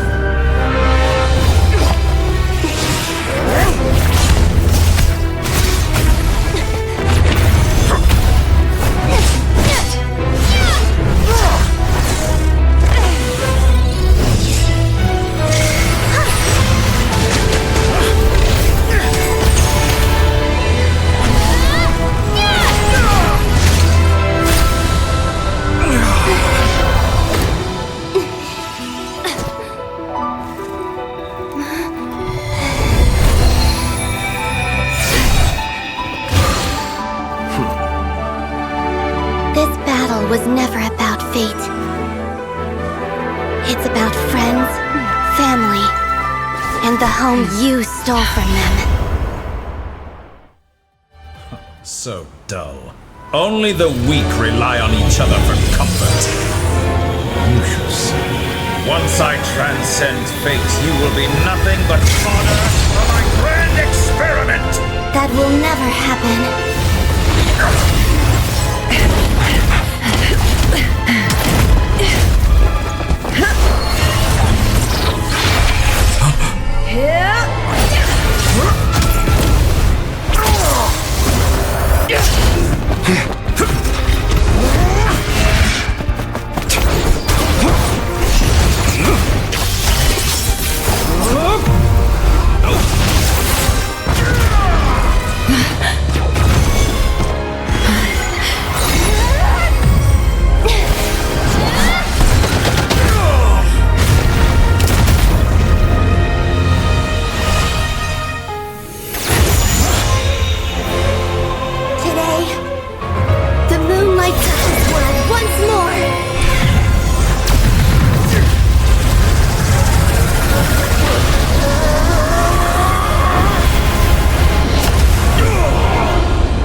No, this world is our home.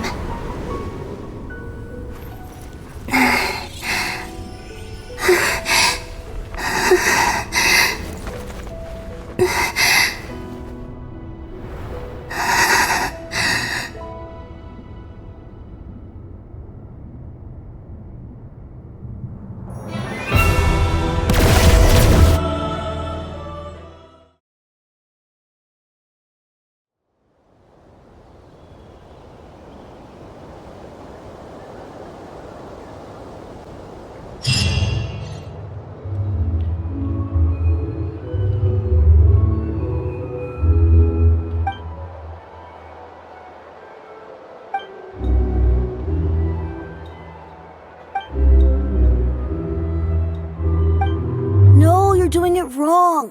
The moon looks like this now. What are you trying, children? The new moon, Mom!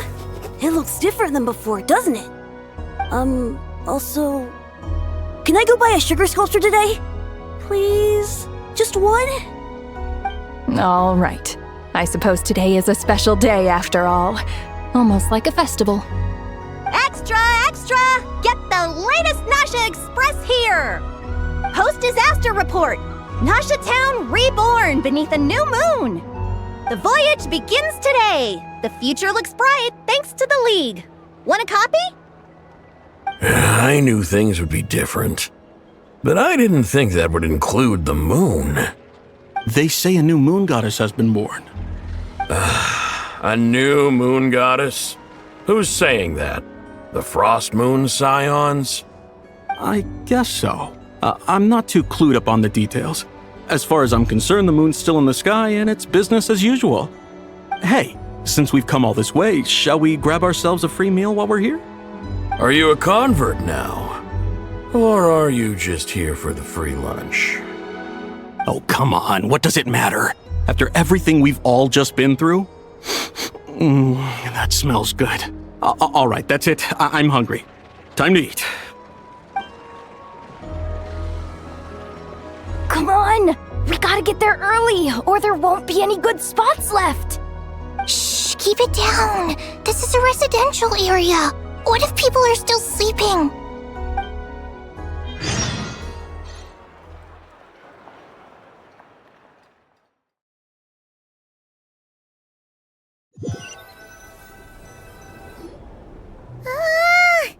Why is it so noisy outside?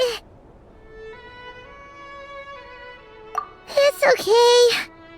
Paimon was pretty much awake anyway. It's been so long since we last had a chance to relax, huh? Feels like time is moving slower than usual. What about you? Did you rest well? Still winding down from everything that's happened? Or are you wondering how our friends are doing? Or is it about what Dotori said to you? Okay, if you say so. But don't push yourself, alright? Let Paimon know if you need to talk. What we just went through was a lot. It's totally normal if you need some time to get back in your groove. Luanatar disappeared after Columbina came back. Apparently, she was part of Columbina's soul or something.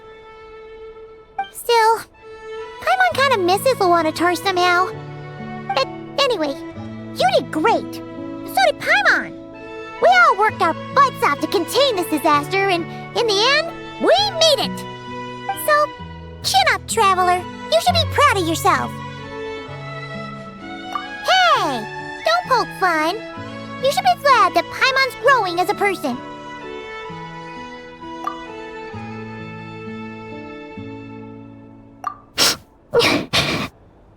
Paimon didn't think you'd mention it. You have no idea how anxious Paimon was. She was worried sick about you.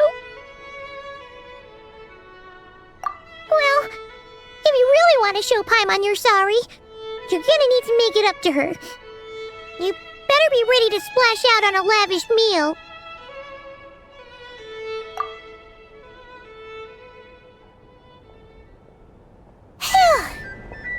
Okay. Paimon's full now. Huh? Oh, well... Hey there, Traveler and Paimon! Good morning! Morning, Yehuda! Here for some breakfast? Oh, I've already eaten. Just need some water. I was mostly worried you might forget what day it was today.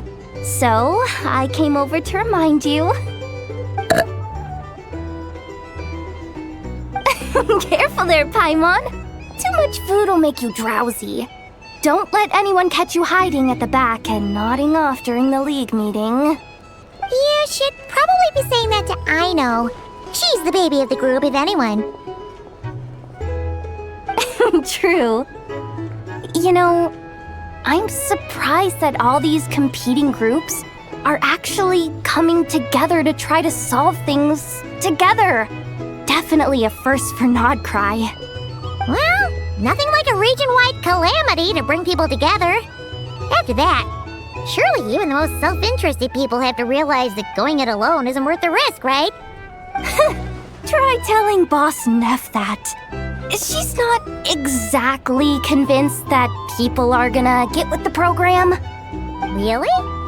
But if she's so pessimistic about it, why'd she agree to be the Curatorium's representative in the league?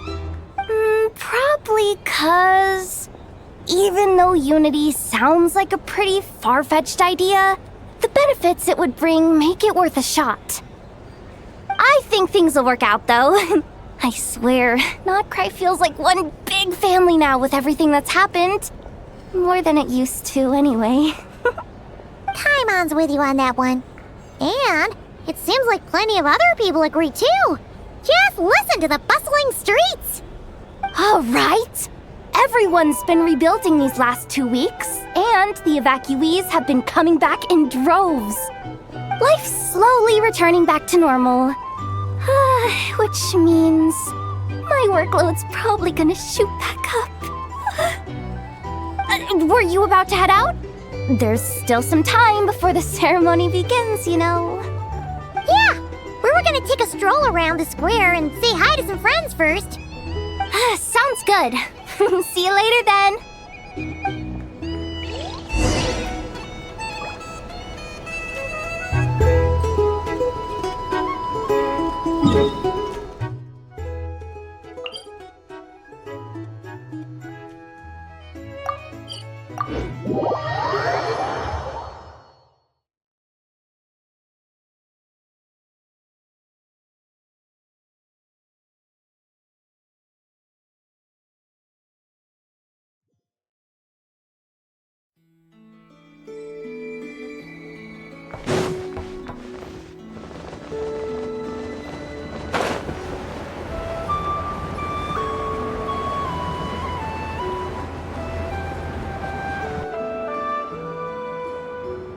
Please accept today's boon. Have a nice day. Are Paimon's eyes deceiving her? Or is that Inefa handing out food for with the Frost Moon Scions!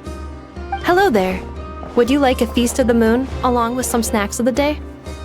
So, what's new, Anefa? It was only a few days ago when we last saw you, but it looks like you've joined the Frost Moon Scions in that time. And I know too? What are you talking about, Paimon? We're just here to help, duh. In the wake of the disaster, it's all hands on deck. We responded to Lama's request for support. At times like these, the smallest good deed can inspire others and help them through the hard days ahead. And we're using eggs and heating tubes to make that a reality, in true Krumkake Craft Shop style! Enough! Did you hear that? The Traveler said I did good. The Traveler! That's because it's true, I know. Proposal. If you can resist eating today's dessert, I will provide you with compliments, too. No way! Well, that proposal got shot down quickly. I need something to get me through the hard times too, you know. Mom! Yes, dear. Go right ahead. Excuse me. Could I take a photo with the robot lady? She helped us get safely out of Notcry, and she helped us get back home too. She's the best. Of course she is! And since I'm the whiz kid who built her, that makes me even better than best, right? But you stole my snacks, though. Oops. Shall we move to the open space near the center? The view there is better. Thank you!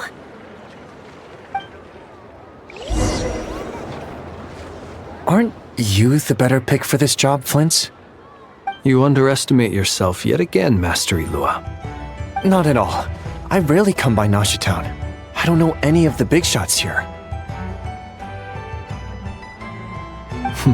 All in good time. Socializing is a step-by-step journey. But you're much further ahead on that road, aren't you? You're not seeing the full picture. You know the truth now. My friends do not understand my habits. There is no question about it. The Lightkeepers need a representative in the League. Someone who is upright, cares about other people, and can realize their self-worth through group action. You say it like you wouldn't make the cut. I am most flattered that you think I would. Sigh a little less, Master Ilua, and have more faith in yourself. All the Lightkeepers agree that you're a very promising young man. That is precisely why Starshina Nikita felt safe delegating such important work to you. I'm sure we all also agree that we would sooner die of dehydration than manage to wrangle anything out of you in a discussion. My apologies. I am not in the habit of bringing water with me when I go out.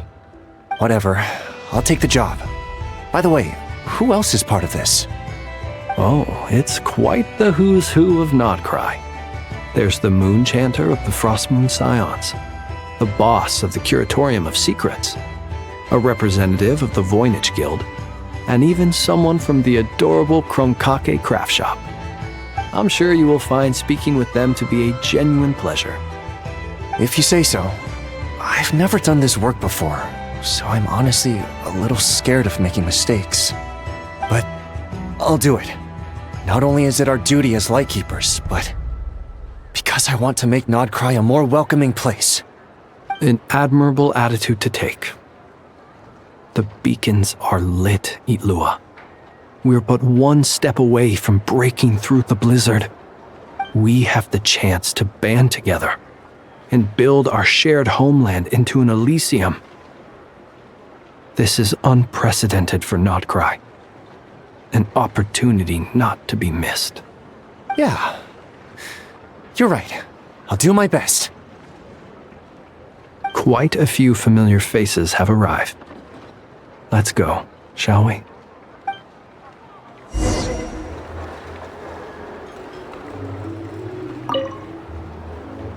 You look so cool when you fly, Miss Robot, and when you use your spear, too! And even though you took my snacks, it's pretty cool that you can build stuff like this.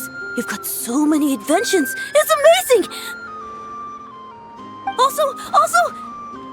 Micah, we need to go now. 1 second! Please take this Feast of the Moon, as well as some snacks. Share them with your mother and your lovely family.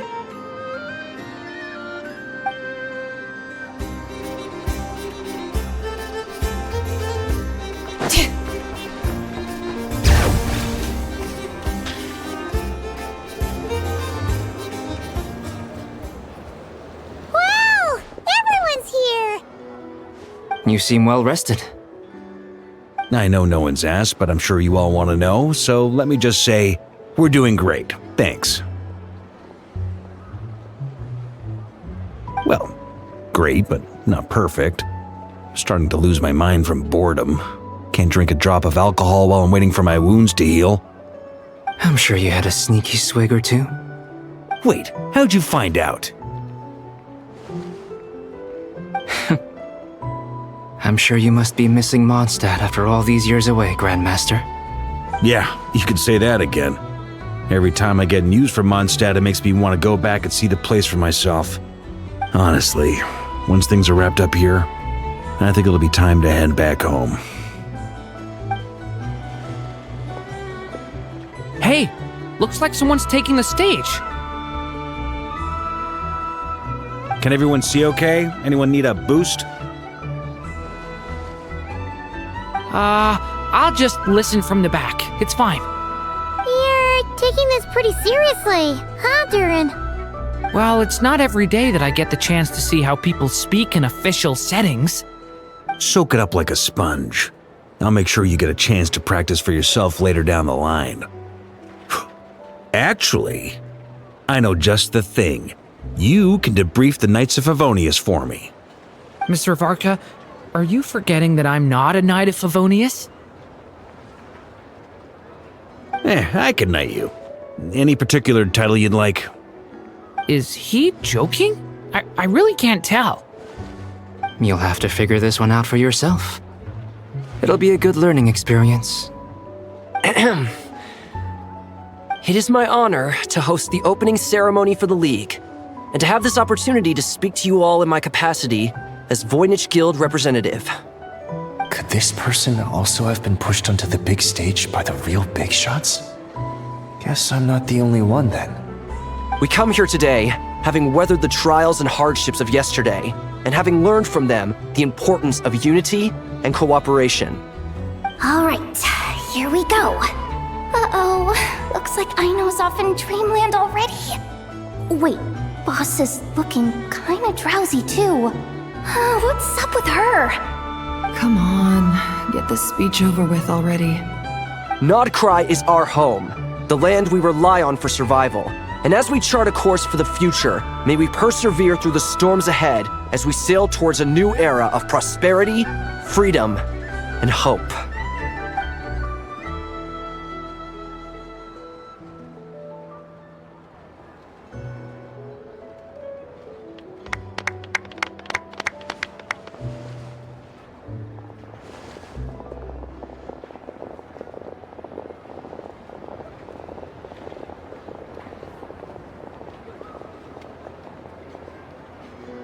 Looks like we'll have more opportunities to travel in the future.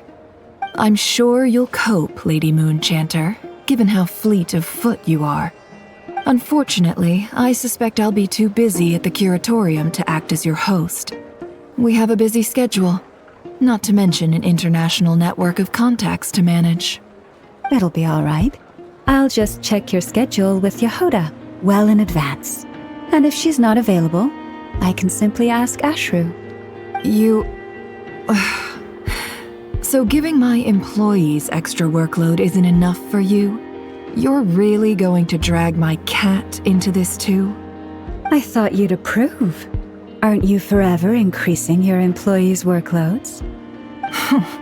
That's a bold statement. Are all the Frostmoon Scions feeling more audacious now that your moon goddess has returned? Columbina's return has brought joy to all who care about her.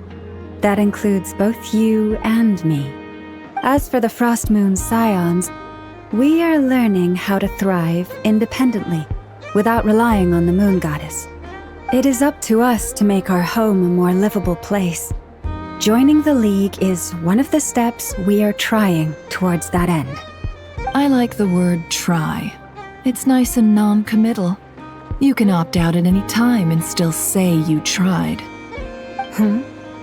You don't see a bright future for the Frost Moon Scions? Or did you mean the League? I'm just not as optimistic as you.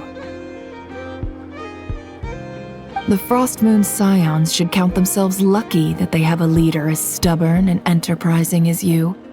But Nodcry's a big place, with all kinds of people.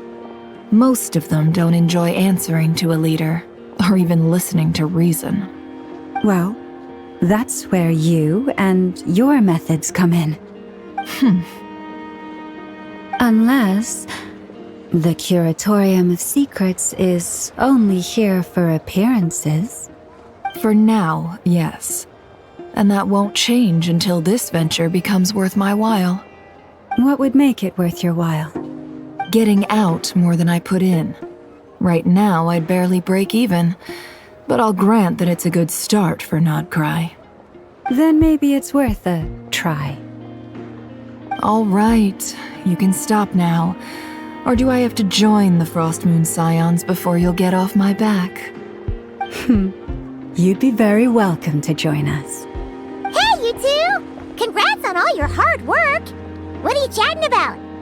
Nefer was trying to dissuade me from adding to her employees' workload. Also, she's considering joining the Frost Moon Scions. Sorry, what? Your conversations are always the most interesting.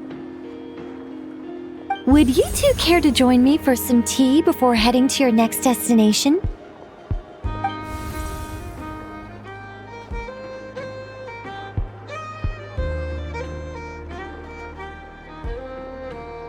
Nicole? Wait, where are you? Aren't you gonna show up today? Sadly not. I'm otherwise occupied right now. I'm sorry, Paimon. I can hear how disappointed you are. If it's any consolation, let me say that how things appear on the surface is a far cry from what they are at their core. Perhaps you'll feel better if you focus on the fact you have a special line of communication with the great mage herself. Okay? Has something happened? No, or not yet, anyway. Well, that's not ominous at all. Not for the time being. Just think of this as a general check-in to make sure this communication system is still running smoothly. Besides, it's good to chat once in a while if we want to maintain our friendship. You could have just said so. Paimon got all worked up for nothing. Still, the best friendships are built through face-to-face interaction, you know. It's never gonna stop being weird having tea with you when you're not there and just talking to thin air. All right, fair point. I'll bear that in mind for next time. Yeah. Any update on that crisis at the world's borders? Alice just informed me that they had their work cut out for them. And now everyone's thoroughly exhausted. But they did finally get things back under control. Still, we can't let our guard down yet. The disruption caused by this disaster has made Teyvat easier to detect from the outside universe. She plans to wait for things to stabilize, then reschedule her Mondstadt vacation plans. As for me, I agree with Hat Guy's perspective. This is a time when many new variables are emerging, and the situation is changing constantly. Plus, most of this change is for the worse. We have to remain vigilant and ensure that the embers of chaos are not rekindled. I did notice that the energy in Nodcry changed somewhat after the War of Funerary Flame, but since it was still aligned with the Light Realm, I never gave it a second thought. It looks like I'll have to examine the connections between phenomena I observe more closely in the future. Just doing my duty. It's more or less second nature by now. Of course. To give you the full picture, I'd have to start with the substance from which angels were formed. Never mind. Paimon's right. Showing off my knowledge would be much more satisfying in person. By the way, you did receive the gifts from the Hexen Circle, yes? I'm not trying to claim credit or anything, but my pride demands that I at least mention it. They're quite similar to the protective talisman that Alice gave Dory, but with some very special enhancements. Oh! So that's what kept our friends safe when Dotori trapped them. Indeed. We went to great lengths to make sure they were invisible to his eyes. I'm so happy they came in handy. Still, not fishing for gratitude, by the way. I just want you to be aware that sometimes your friends may be protecting you in ways you cannot perceive. Anyway, I'll contact you if anything else crops up. If not, you know what they say, no news is good news. Oh, my angelic instincts are tingling. They say you should head to the docks next. Your friends are about to board their ship home.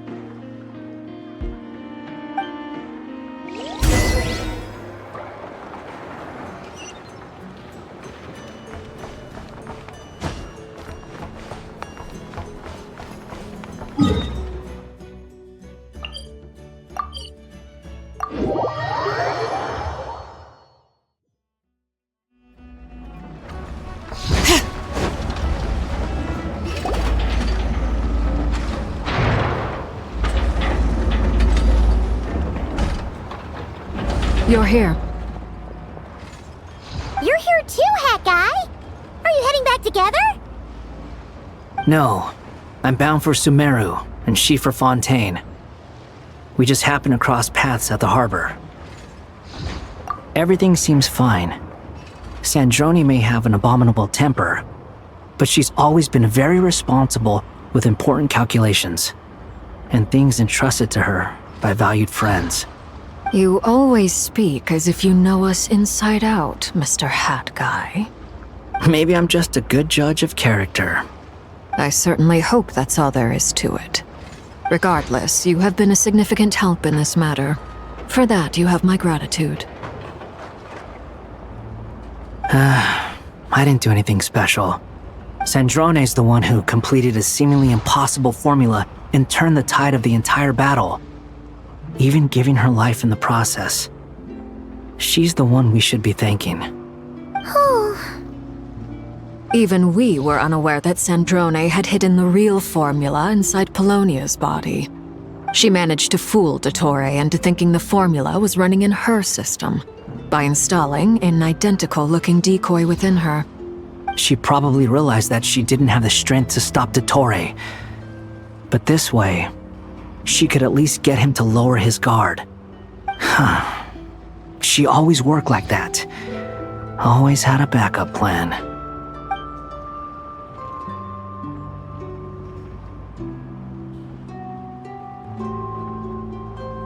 Well, that's why I'm traveling to Fontaine.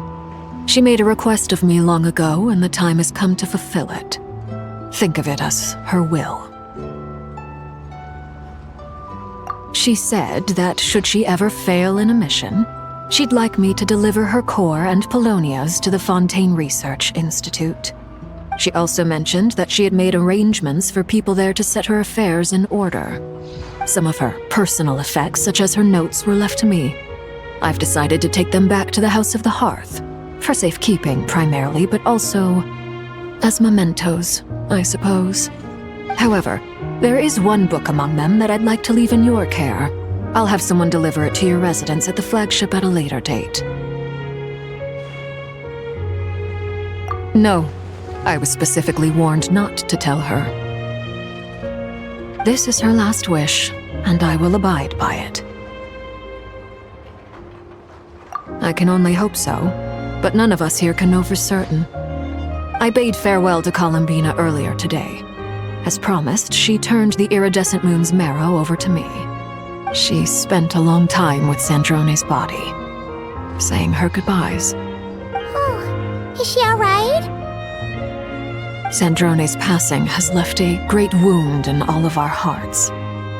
It will take time to heal, but Columbina surprised me. She offered me some words of comfort before I departed. Despite being grief-stricken herself, she showed an awareness of the feelings of others around her. She never used to act like this. Clearly, she has grown.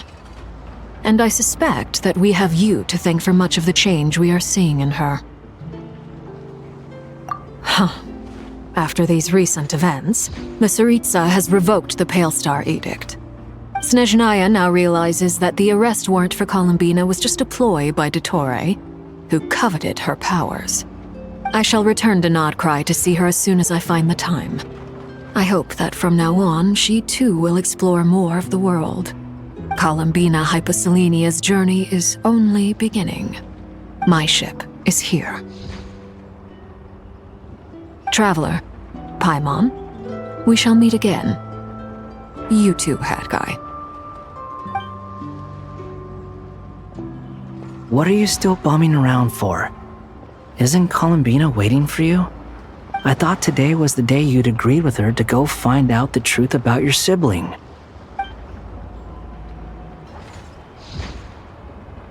You're afraid you won't like the truth when you see it. Well, this is new. I was starting to think that nothing could scare you. Don't say that! Wouldn't you be if you were in this situation? Fair point. But I'd say I have more experience facing up to unpleasant truths than the Traveler. They say blood's thicker than water. I know how much you need your family back. More than you need any of your friends. And I'm sure that all your real friends understand that too. No matter what the truth turns out to be, they will stick by you and support you, whatever decision you make. Finding the truth is important. But more important still is what you choose to do once you've found it. At least, that's the life lesson I've learned from my experience, grappling with the truth. What? Now that Dottore's dead and gone? A little, I guess. But it hasn't solved everything. Maybe I regret not getting to end his life with my own hands. Or maybe it's something else. But for whatever reason, I still feel like I have a chip on my shoulder. Either way, I'm going back to Sumeru. Lesser Lord Kusanali is gonna need help dealing with all the chaos Dottore left in his wake. Not just from this incident, but everything he did in the past too. You should continue with your journey, as you've always done. Who knows? Maybe we'll meet again someplace else. So, what should we do now? If you want to explore a bit more to steady those nerves, Paimon's game! After all, when Columbina said she knew where your ship was hidden, Paimon promised to give you two some alone time with the truth. It hasn't been all that long since we were last apart, sure, but with Columbina there, Paimon's sure things will be just dandy. Ain't no biggie. Paimon might be all about that food and fun, but she knows how to do right by people. Paimon's sure you'd prefer to digest the news about your brother in peace. But, no matter what you see, just know you can share it with Paimon. Of course, as long as it's not super private. If you can't make sense of something, let's give it some thought together. And even if we both can't figure it out, Paimon can at least treat you to a nice meal. Glad to hear it. Feel better now? Alrighty. Next up, time to meet with Columbina.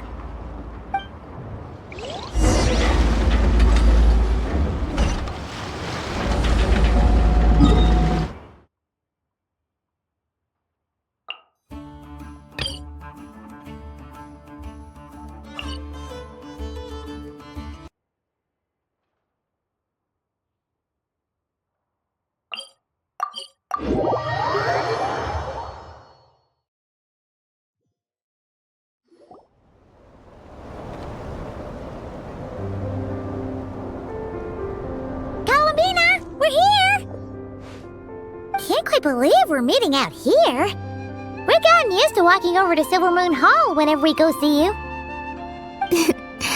Well, you're still welcome to go there whenever you want to see me. It's just, now that it's all over, I've decided to make some changes. Try and fit in with the Frost Moon Scions, like Llama suggested. The older generation are still timid around me. They don't dare get too close, and they bow their heads when I walk by. But things are much better with the children. I see more curiosity in their eyes. Hopefully, by the time the next Moon Prayer Night comes around, I can enjoy the festival with them as myself, without having to pretend that I'm only dressed up as the Moon Goddess. You'll do fine, Columbina. Paimon's sure they'll realize you're super nice once they get to know you better. You really think so? When we first met, you thought I was a little up in the clouds. Well, we were just starting out then, come on! So Llama told you, huh? I'm only teasing. I know that I have you to thank for pulling me back down to solid ground. It feels good to finally stand firm on the earth where I was born. Oh, that's great!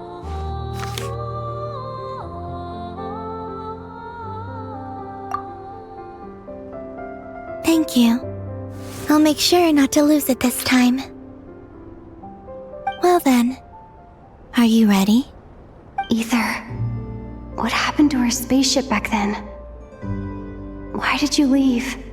It's time to learn the truth at last. I'm ready as I'll ever be. Good. Then let me open the way for you.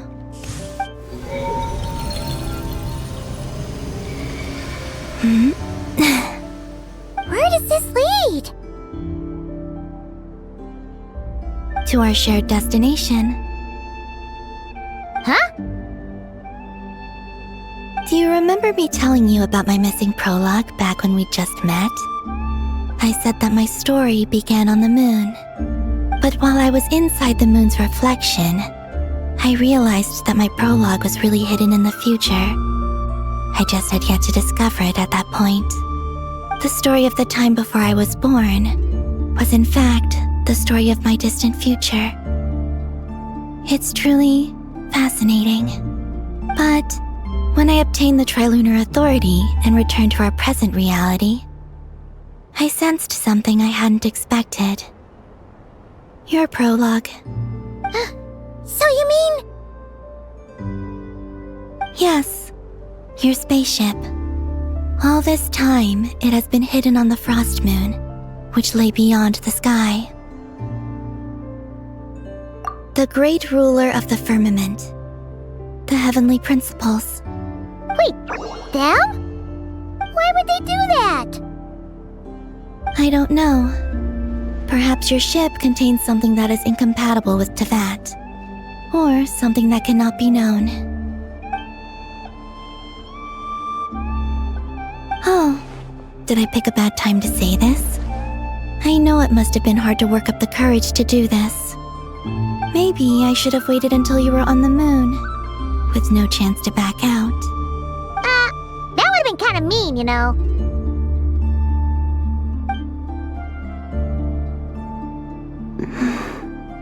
Take me there. Oh? Whatever is hiding in that ship, it belongs to me and Ether. Those memories belong to us. No one else has the right to decide whether I should or shouldn't know about it. Not even the heavenly principles. Very well. Then let's go. You two take care, alright? And don't forget to come back soon! Rest assured, Paimon. We will. Traveler, after you. Thinking about the story that we'll find hidden on the moon? Yes. And hoping that it has a happy ending. Stories like that don't exist, you know? You don't believe in happy endings? I don't believe in endings.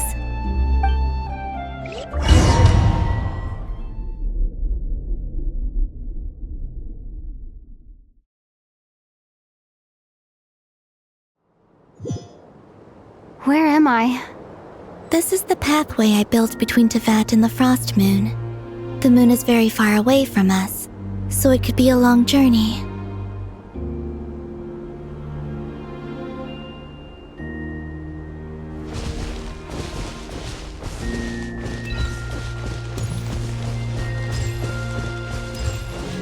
After I obtained the Trilunar Authority, I unwittingly saw past events from many of my friends' lives. One was Lauma. She was so young when they chose her to be the Moon Chanter. From then on, the Frost Moon Scions looked to her to bring messages from their goddess. But, for better or worse, I had left Hisi Island before she was ever born.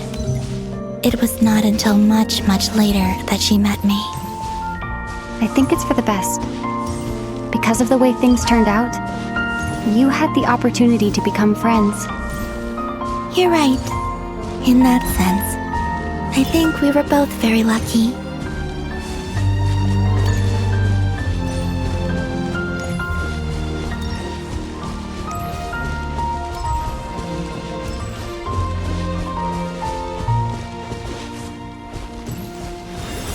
Oh, and about that mage, Nicole. I only recently learned that she has lived in Tevat since the time of the Three Moon Sisters. The Moon Goddesses always had a good relationship with the angels. I suppose our friendship continues that tradition.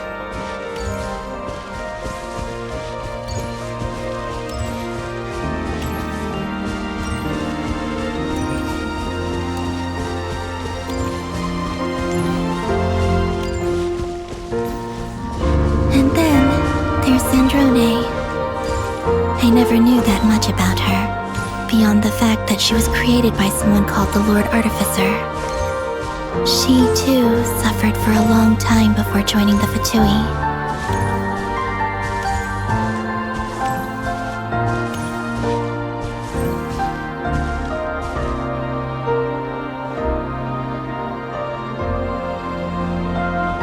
How I wish I could talk to her again, even if only to hear her say nasty things to me.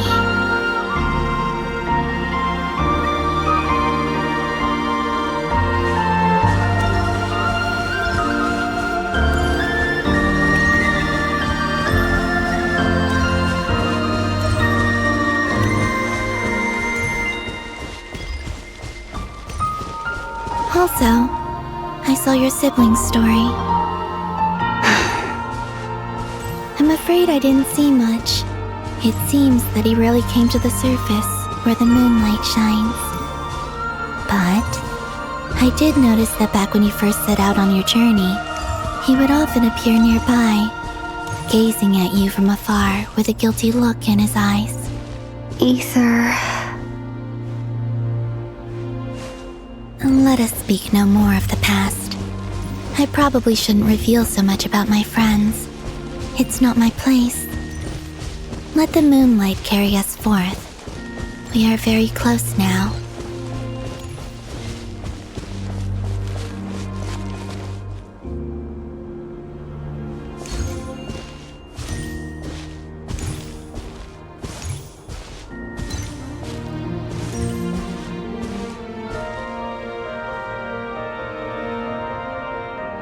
After this, I'd like to bring some kuhenki to the moon as well. If they're willing, of course. What about your other friends? Will you bring them to visit too? Certainly. But I'll need to tidy the place up first. This home hasn't received any guests in a long, long time.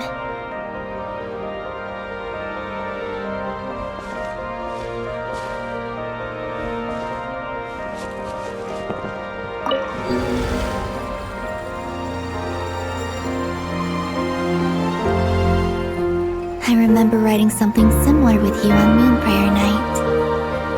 I believe it was called Dodoko's Whirligig.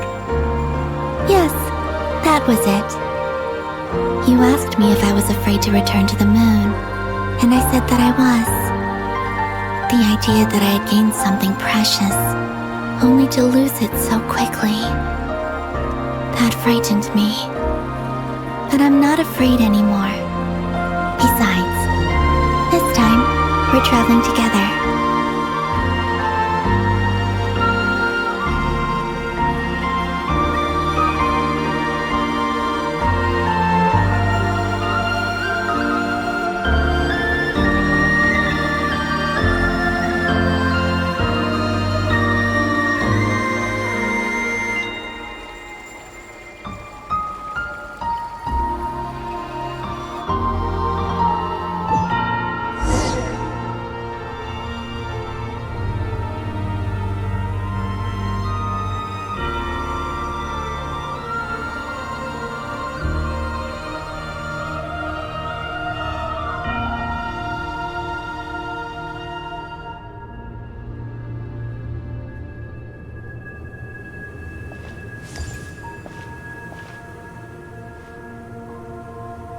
We're here.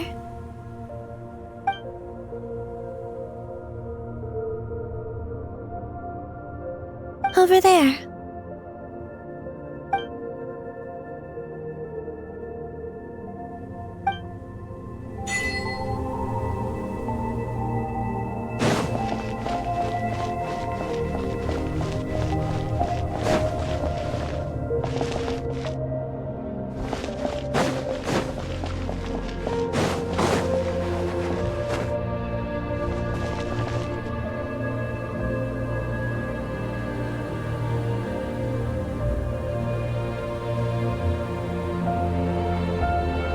Our spaceship.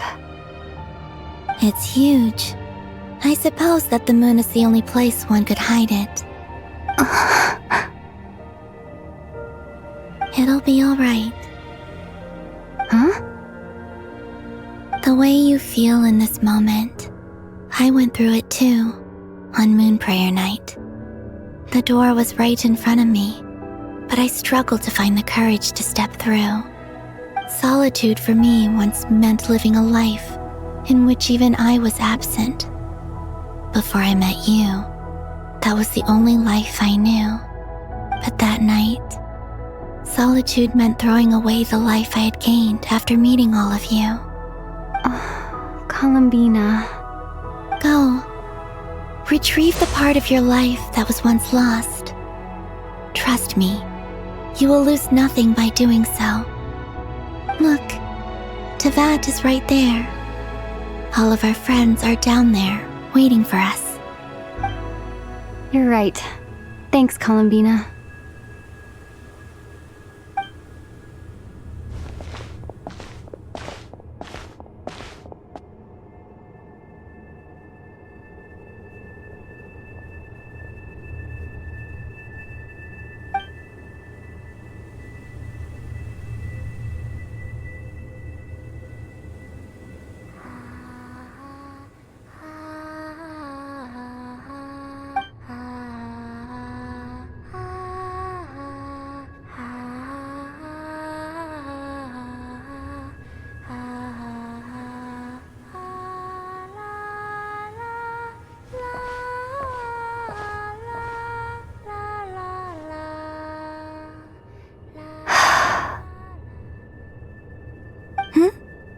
Finished?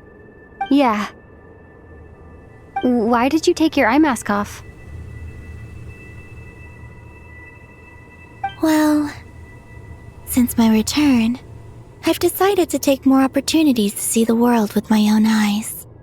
Besides, I've always wondered how Tevat looks from the moon. And what do you think? It's beautiful. I could spend a whole day here just gazing at it. What about you? What do you think of the truth you found? I haven't looked at another person's expression in a long time, but I think yours is saying it was neither good nor bad. Keep this up, and it won't be long before you give Nefer a run for her money. Oh, I don't think that's going to happen.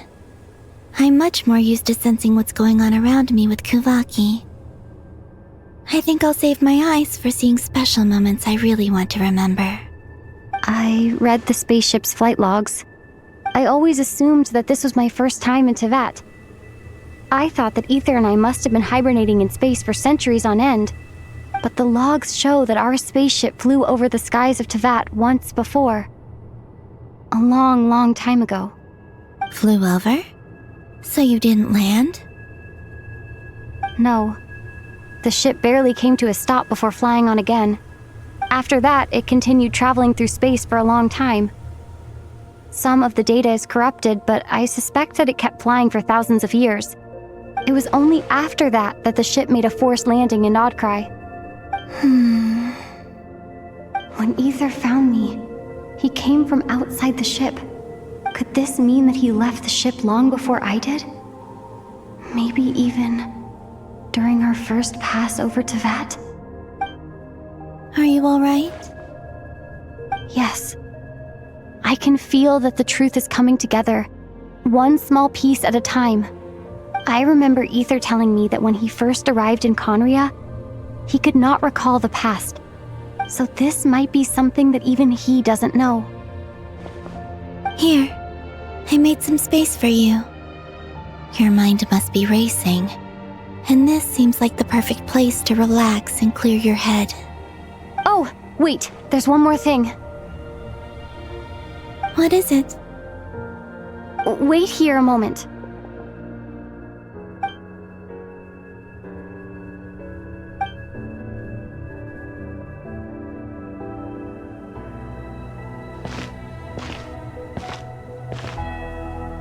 Hey, Columbina.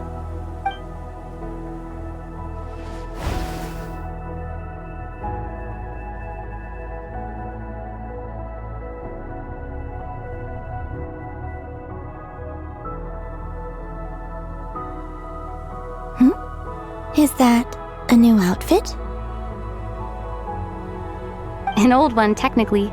It's been in a cabinet inside the ship this whole time. It's a matching pair with Ether's. He always liked this set more. I don't think there's a huge difference. Really? Yes, it's still the same you. You're the same person, no matter what clothes you wear. Only Columbina would make an observation like that. Traveler, do you consider Teyvat your home? Home is wherever Ether is. But then, after all the time I've spent here and everything I've been through, yes, I'd say it's my home. Would you change your answer if Teyvat changed appearance? I mean, if the truth about Teyvat turned out to be different than what you thought. I don't know. But I don't think so. The truth is not what matters most to me about Teyvat.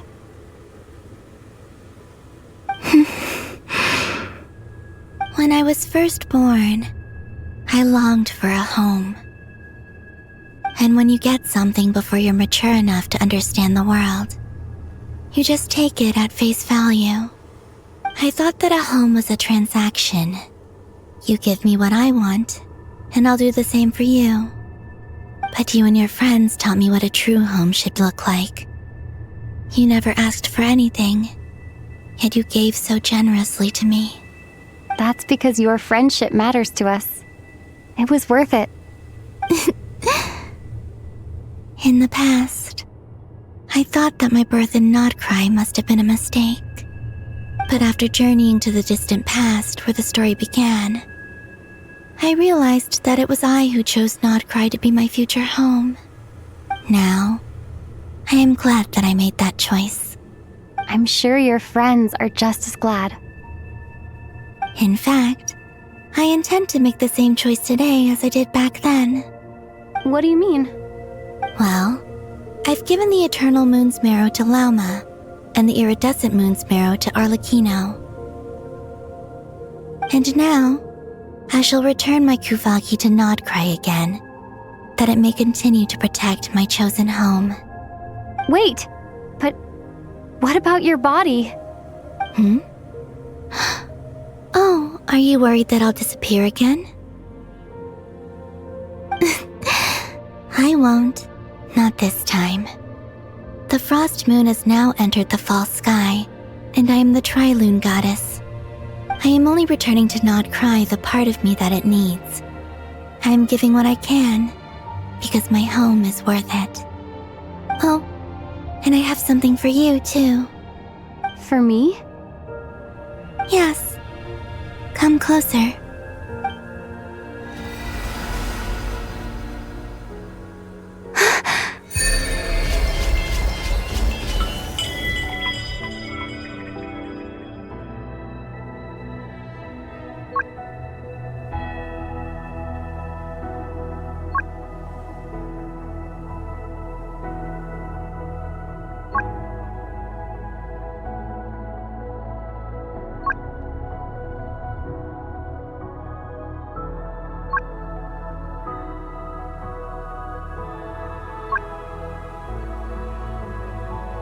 What was that?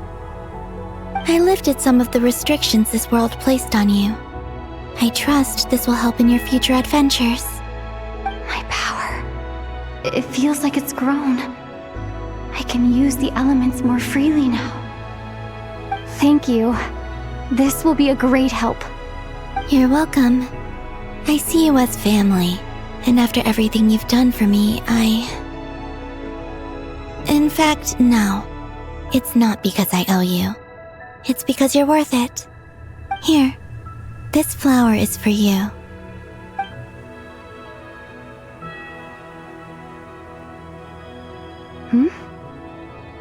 Isn't this a moon prayer blossom?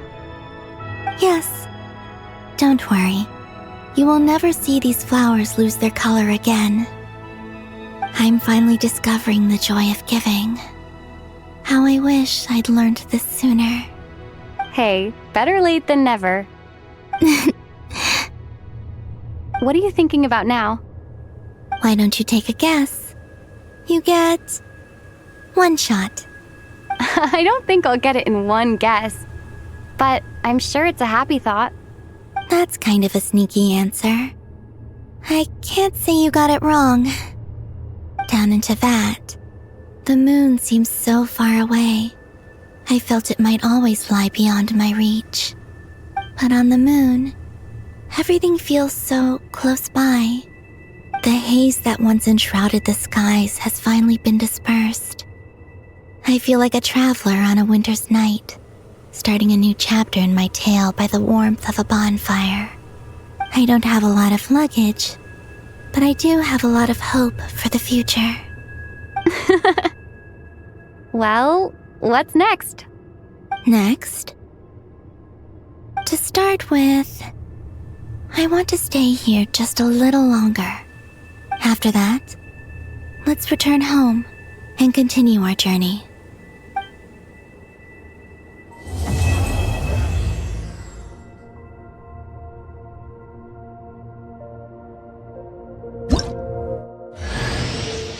These clothes bring back so many memories.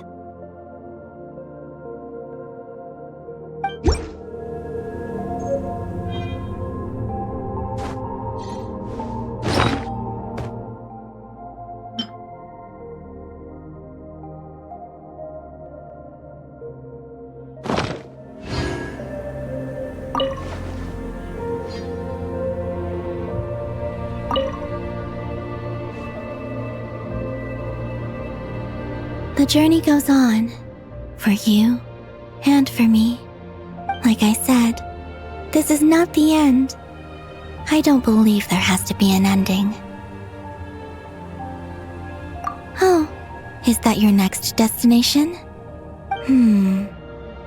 Most people would probably tell you to pack some warm clothes. But I experience things differently than most people, so I can't know how cold it is. In fact, it is home to quite a wondrous heat source. I think they call it Kreshnik's torch. Every city in Snezhnaya is built around one of those. I sensed the energy it gave off as I was passing by on a railway train. It felt grand and distant. I also recommend the Korolievsky troupe in Snezhnograd. They give performances quite regularly, and entry was free for harbingers. I liked them a lot. Ice cold and sharp. Crystal clear in some ways, yet profoundly unfathomable in others. Like the thick layer of ice on top of a frozen lake. That's just the impression that Tsaritsa gives me. I was never able to glimpse what truly lies beneath that icy exterior. In fact, I don't think the people of Snezhnaya even know what kind of power their god wields. Maybe that's because the Tsaritsa herself has never acknowledged, nor accepted that power. There's Regrator, the Rooster, and the Jester. Between them, they control a lot of what happens in Snezhnaya, but I can never wrap my head around how exactly power is split between them. I just know they are each responsible for many specific domains. I noticed that the Rooster and Regrator often appear to get along on the surface, while working against each other in secret, and theirs is not a friendly rivalry. But I wasn't particularly interested, so I tended to keep my distance. Now that I think about it, the term Mistelton often seemed to come up in connection with Project Stuja. Once things settle down in Notcry, I'd like to explore the world beyond Snezhnaya. You've told me so many stories about the other places you've been to, and all the friends you've made there. I'm curious to visit those nations and see them for myself. It would also help me learn more about the journey that has made you into the person you are today. Okay. As you continue on your journey, don't forget to gaze up at the moon once in a while. It is, after all, no longer an illusion. It shall cast down its true moonlight, connecting us in truth.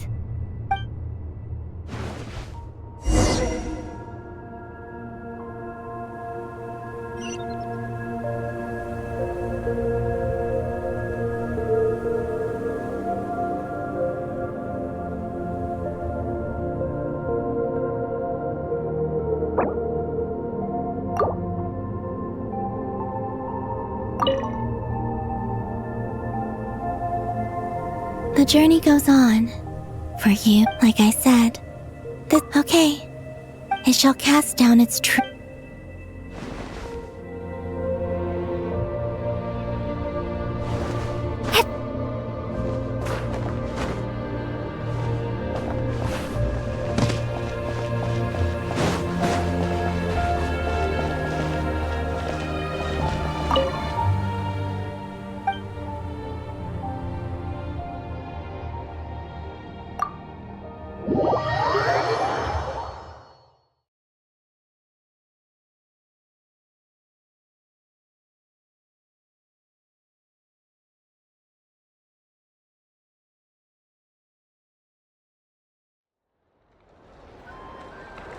To Jean, acting Grand Master of the Knights of Favonius.